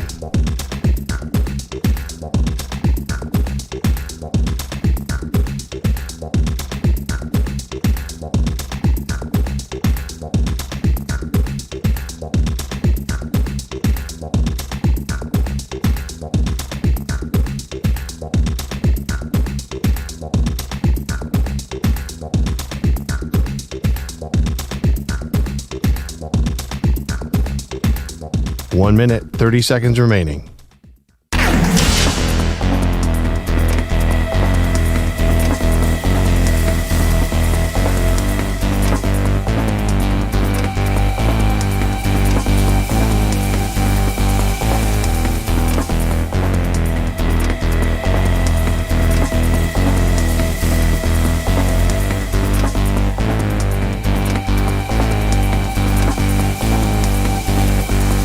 One minute remaining.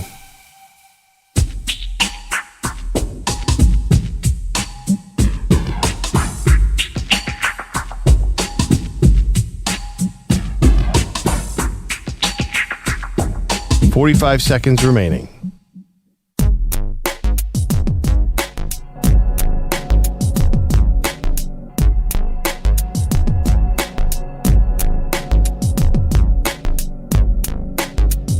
$30 seconds remaining.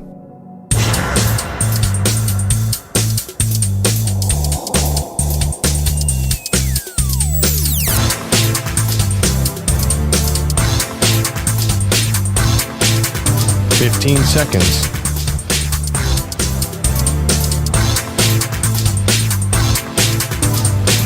Break ends in 5 seconds.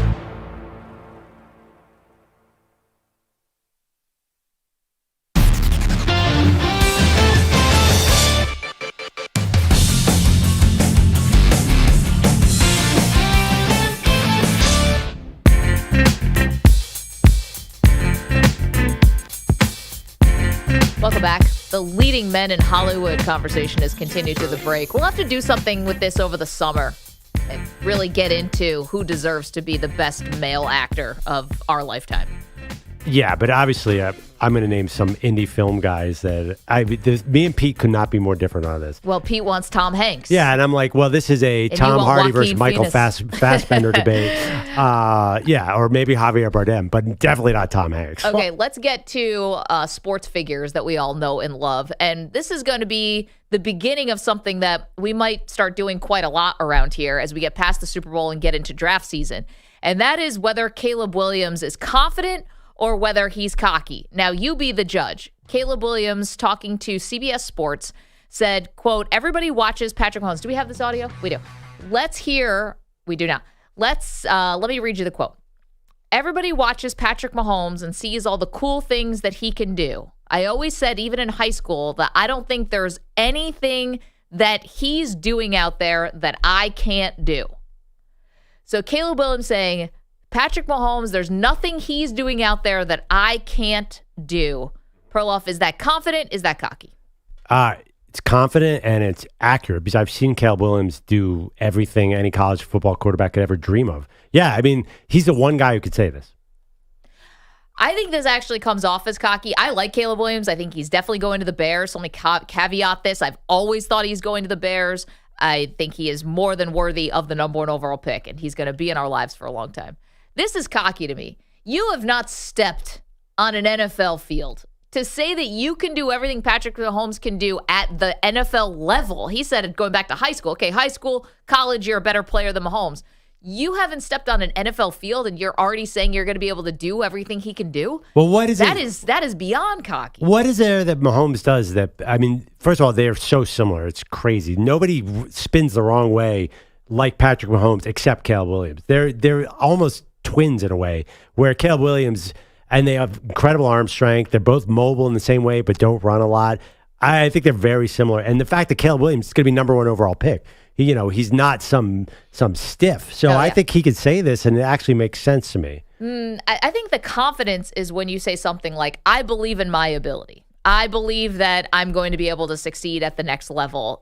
I feel confident in my ability to lead a team, to be a good leader, to be able to make all the throws. To say Patrick Mahomes, the great player of this generation, to say there's nothing he can do that I can't do, that crosses over the line to me from confident to cocky.